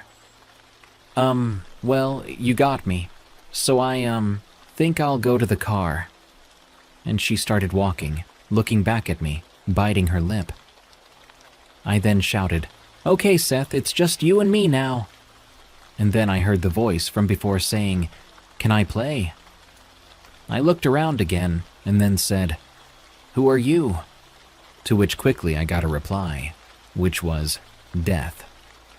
There was rustling about 4 feet from my left, and I saw Seth standing there, hitting him with the sword. He didn't even react to the hit, so I said, Seth, I hit you." To which he said, "Yeah, I know, but what's with that voice?" "I don't know, man," was all I could muster up to say. But then we heard the voice say, "Follow me." It sounded cheery now, and Seth just tapped me on the shoulder. "Should we follow it?" To which I replied, "Maybe, I don't know." We ended up following the voice that guided us somewhere deeper in the woods. Then the voice said, "Hide and seek, your turn." Seth and I were standing in front of a wooden house that had definitely seen better days. The door was, after all, hanging on one hinge, but Seth and I went in anyway. There was moss growing on the walls, doors on the floor, rodents walking around, and just a smell that wasn't right. "Bro, something just ain't right, man," I said to Seth when we were just heading into one of the rooms on the right, until we then heard, Hi, I'm not there." Seth just quickly shouted, "Do you want us to find you or something?" Which was immediately answered with, "Yes, find me." I put on my thinking cap, and after a few seconds I said, "Are you in this house?" Seth and I waited for an answer, and when I thought we weren't going to get one, the voice said, "I'm close." We went out of the room and started walking into the living room. The room was huge, but before we ended admiring the huge size of the room, we heard, "Found me." Seth and I looked at each other, and I said, Where are you?" "Right in front of you, haha," was what we heard right after, and we looked around frantically.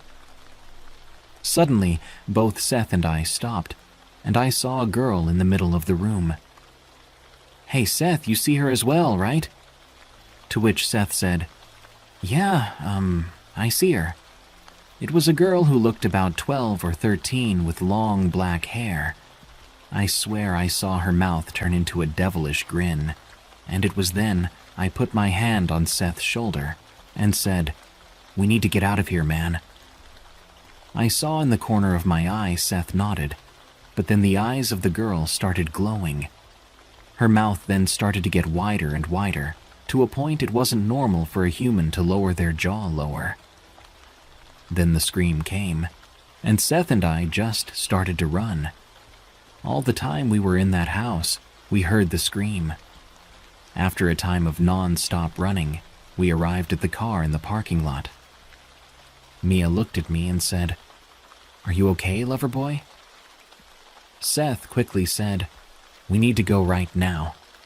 And we all got in the car and gunned it towards my house. We arrived at my house, pretty much all of us getting ready for bed, and I was standing in front of the stairs when Mia said, "You're okay, right?" Mia put her arms around my waist from behind me and put her head on my shoulder. "I think I'm fine," I told her, to which she said in my ear, "Just in case, I'll sleep next to you tonight." Mia fell asleep pretty quickly, but I just couldn't get the sight of that girl in the middle of that room out of my mind. Luckily, I fell asleep at some point and woke up with Mia being awake, looking at me. The first thing she said was, "Who's the little girl you talked about in your sleep?" "I don't know what you mean, Mia," to which Mia, clearly worried, said, "You said in your sleep, 'Get out of the room, little girl.' What did you mean by that?" We both went to the kitchen, and we forgot about it for that moment. None of us ever went back to those woods, to my knowledge, and I never looked up to that house. But all I know, it was the scariest thing I had ever experienced. My old diary confirms a terrifying memory. From No Name Maddox. I hope this experience fits in here. It was my first time encountering otherworldly entities or spirits. I recall this night so clearly, or so I thought. I'm currently reading through all my old diaries, ages 11 to 22, and came across the night in question. It was in the middle of an entry. For a second, I didn't even know I was reading the same event that touched me so deeply. For context, when I was 12, my mom couldn't find a sitter for a late-night meeting, so I had to go with her, along with my younger brother, B, and a friend, Mac. We had to keep ourselves entertained somehow in a church at night. Naturally, there's a cemetery in the back we had to fool around in. My entry reads, "Me, Mac, and B went into the cemetery in the dark. I screamed and hid behind a gravestone to scare B. Then B taught us a ritual that brings the spirits out. You stand on a gravestone and say, 'May raise' 10 times. I stood on about 6 stones at different times and did it. Then I was standing on one, and Mac and B were facing me. Mac saw something walk towards us and then run. I saw a black something that was hunched over going behind a tree. B saw what I saw. Then we were up near the church more, and I was staring at one that was right next to a tree. I stared at it for a long time, and it was shaking a lot, and fast. Its head moved the most. Then it waved for me to go over there. I'm not crazy. Mac even saw it too. To clear things up, Mac saw something walk towards us and then run. I am standing on a stone, facing B, Mac, the church, and a wooded area to the right of it, where I saw the something. Mac said she saw a tall person wearing a robe standing behind a stone in the back of the cemetery. While she was trying to make out what she was seeing, it appeared a few rows closer. She screams and pulls me off the grave. Fallen on my stomach, I looked up to see her and B running toward the church's spotlights, so I followed. I was computing what I thought was a hunched, robed person walking behind a tree within the woods next to the church. At the same time, they were absorbed in the figure behind me. Our descriptions of the two different things we saw were oddly similar, though theirs sounded tall, around 7 feet, and mine was short, around 5 feet. I also want to point out that I completely forgot about the part where we stood under the light and stared at one of them next to a tree. All 3 of us stood there in silence for at least 5 minutes. I remember watching its head rotating around the shoulders like a pinwheel, so fast it was blurry. Following this experience, I don't recall feeling anything about it. Even my diary entry quickly moves on to another topic. It wasn't until a couple of years later that I experienced a similar entity in a cemetery while using a Ouija board with a friend. I felt a dreadful, familiar feeling, one that made me recall the night at the church. On the outside, my skin felt sweaty, like I suddenly got the flu. But on the inside, I'm a dark, hollow carcass, bound to the savageries of the universe. Anyway, I just wanted to share this experience, especially since I found this old diary entry. The Eyes in the Darkness, from Anonymous. I know this story sounds strange. Trust me, I wouldn't go to the trouble of writing all this if it hadn't genuinely scared me. Some people might think it's made up, but I promise it's not. This happened on a weekend evening, just around 6:30 p.m. My friend, who I'll call Jazz, was over at my house.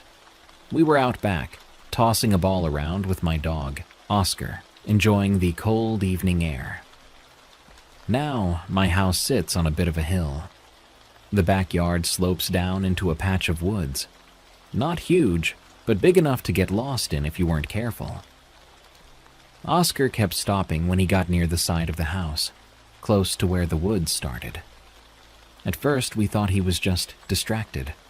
Dogs do that, but he kept staring into the same spot, ears perked up, tail stiff, body tense. It wasn't like him at all. I called Jazz over and asked her if she saw anything. She didn't. Nothing looked out of place from where we stood. Still, I didn't feel great about it, so I called Oscar inside. Then, for whatever reason, I decided to walk down the hill and get a better look. It wasn't too steep, and our driveway wraps around the house, so it was easy enough to make our way down. Jazz followed me at first, but she stopped short once we got close to the trees. That's when we heard footsteps. Just one set, coming from a little ahead of us. It wasn't loud. Actually, it was light. Too light to be an adult or something heavy. We started guessing what kind of animal it could be. Jazz said maybe a coyote, but then shook her head. No, it didn't sound like one. And possums? They'd be asleep this time of night, tucked into whatever shelter they'd made. I don't know what made me suggest it, but I told Jazz we should try scaring it off. We figured maybe we could toss a rock in its direction. Not to hit anything, just to spook it. I threw first and missed the tree line by just a foot or so. Jazz managed to get hers just past it. That's when we heard another set of footsteps to our front left. I felt uneasy, grabbed Jazz's arm and took a step back. As we did, a third set of footsteps came from our left. That did it for me. Something about hearing multiple sources made me feel like we were being surrounded. I scanned the trees again and caught a quick flash of light, low to the ground, almost like a blink of lightning. But no thunder followed. Just this fast, intense burst. Jazz said she saw something too. She called it an orb, like a glowing ball of light. She said it left a faint trail behind it as it moved, flickering slightly like a sparkler being twirled. I didn't see it that clearly. All I know is the moment she mentioned it, my head started to ache. A sharp, localized pain right where we'd been standing. It was like something invisible had placed its hand on the side of my skull and squeezed. We decided to go back inside. Sitting on the couch, we tried to laugh it off, but neither of us really could. Jazz said she also had a headache, in the same spot I did. She pointed toward the woods and said it felt like the pain was coming from that direction.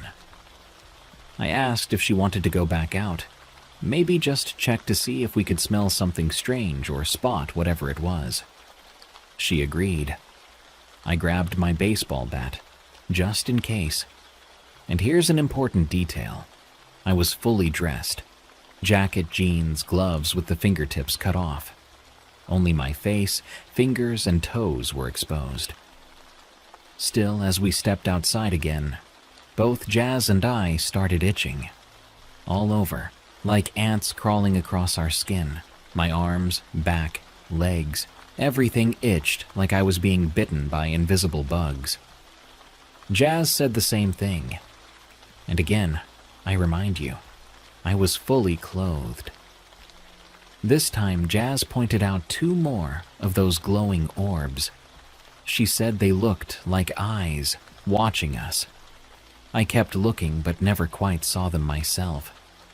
My attention kept getting pulled to our left, like something was standing just beyond my line of sight, teasing the edge of my vision. Jazz said her side started to hurt, badly, like something was pulling at her skin. The itching intensified for both of us, and I decided enough was enough. We headed back inside and holed up in my room. I was rattled, definitely, but Jazz was worse off. She said it felt like something was biting her, slow and deep, right into her side. This all started around 7:15 p.m. We stayed inside until almost 9:30 p.m. I told another friend what was happening, mostly just to feel like I wasn't losing my mind. At around 10 o'clock, we were hanging out in the living room. The only light outside was from a nearby street lamp, one I'd always felt weirdly comforted by.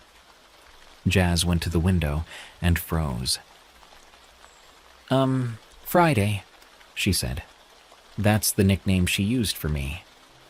I think I might have messed up. The eyes turned red, and then they disappeared. I panicked. I knew from all the stories and shows I'd consumed over the years. Red meant anger. It meant danger. Why would you look at it again? I asked, trying not to raise my voice. Didn't you look at it more than once? She nodded. I looked when we came back in, and again when I got a drink. I think that was the 5th time. That's when I started spiraling. My back was to the wall, right by the window. I didn't want to move, but I also didn't want to stay. We both agreed to go back to my room, figuring it might be safer. But before I made it to the hallway, I heard it, tapping, then growling. It didn't sound like any animal. It was guttural, almost human, but distorted, like it wanted us to think it was human. I didn't turn around. I couldn't. I grabbed Jazz and we ran to the room, shutting the door behind us. The growling followed. So did the tapping. My room is on the side of the house that faces the woods, which didn't make me feel any better. Jazz went back to scrolling on her phone. I sat on the edge of my bed, staring at the curtain covering my window. That's when I saw it. There was no breeze, no fan. The curtain shouldn't have moved, but it did. And through it, just for a second, I saw the most terrifying thing I've ever seen. A half-decayed face, deathly pale, staring in at me with 2 red eyes. The smile was wide, wrong. It looked more like a crack in its face than a human mouth. I yelped and fell off the bed. Jazz looked at me like I was crazy. "What did you see?" she asked. I couldn't speak, just pointed at the window, still gasping for breath. For the rest of the night, whatever it was, didn't stop. It growled, knocked, and scratched. Worst of all, it spoke. Jazz, come out. You'll learn so much if you just come out." The voice was so inviting, like it was trying to trick us into opening the door. Jazz almost listened. She stood near the door once or twice. I had to keep talking her down. "Don't do it. It's not safe," I whispered, tears in my eyes. It kept going until around 4:40 in the morning. Then it just stopped. We didn't sleep that night. We stayed in the room, shaking, waiting for sunrise. I haven't seen the red eyes or that face again, but I've heard my name in the woods more than once. When I walk to the bus stop, when I take Oscar out late at night, I know it's still out there, and I know it remembers me. And sometimes late at night, I wonder what would have happened if Jazz had opened that door, or if I had looked a second longer at that face in the window. I wonder how close it really was, and why it chose us. That night changed something in me. I don't feel safe in the woods anymore. I used to love sitting on the back deck, listening to the wind move through the trees. Now every creak or rustle puts me on edge. I haven't told anyone else. Not my parents, not even my other friends. It sounds insane when I say it out loud. But it happened.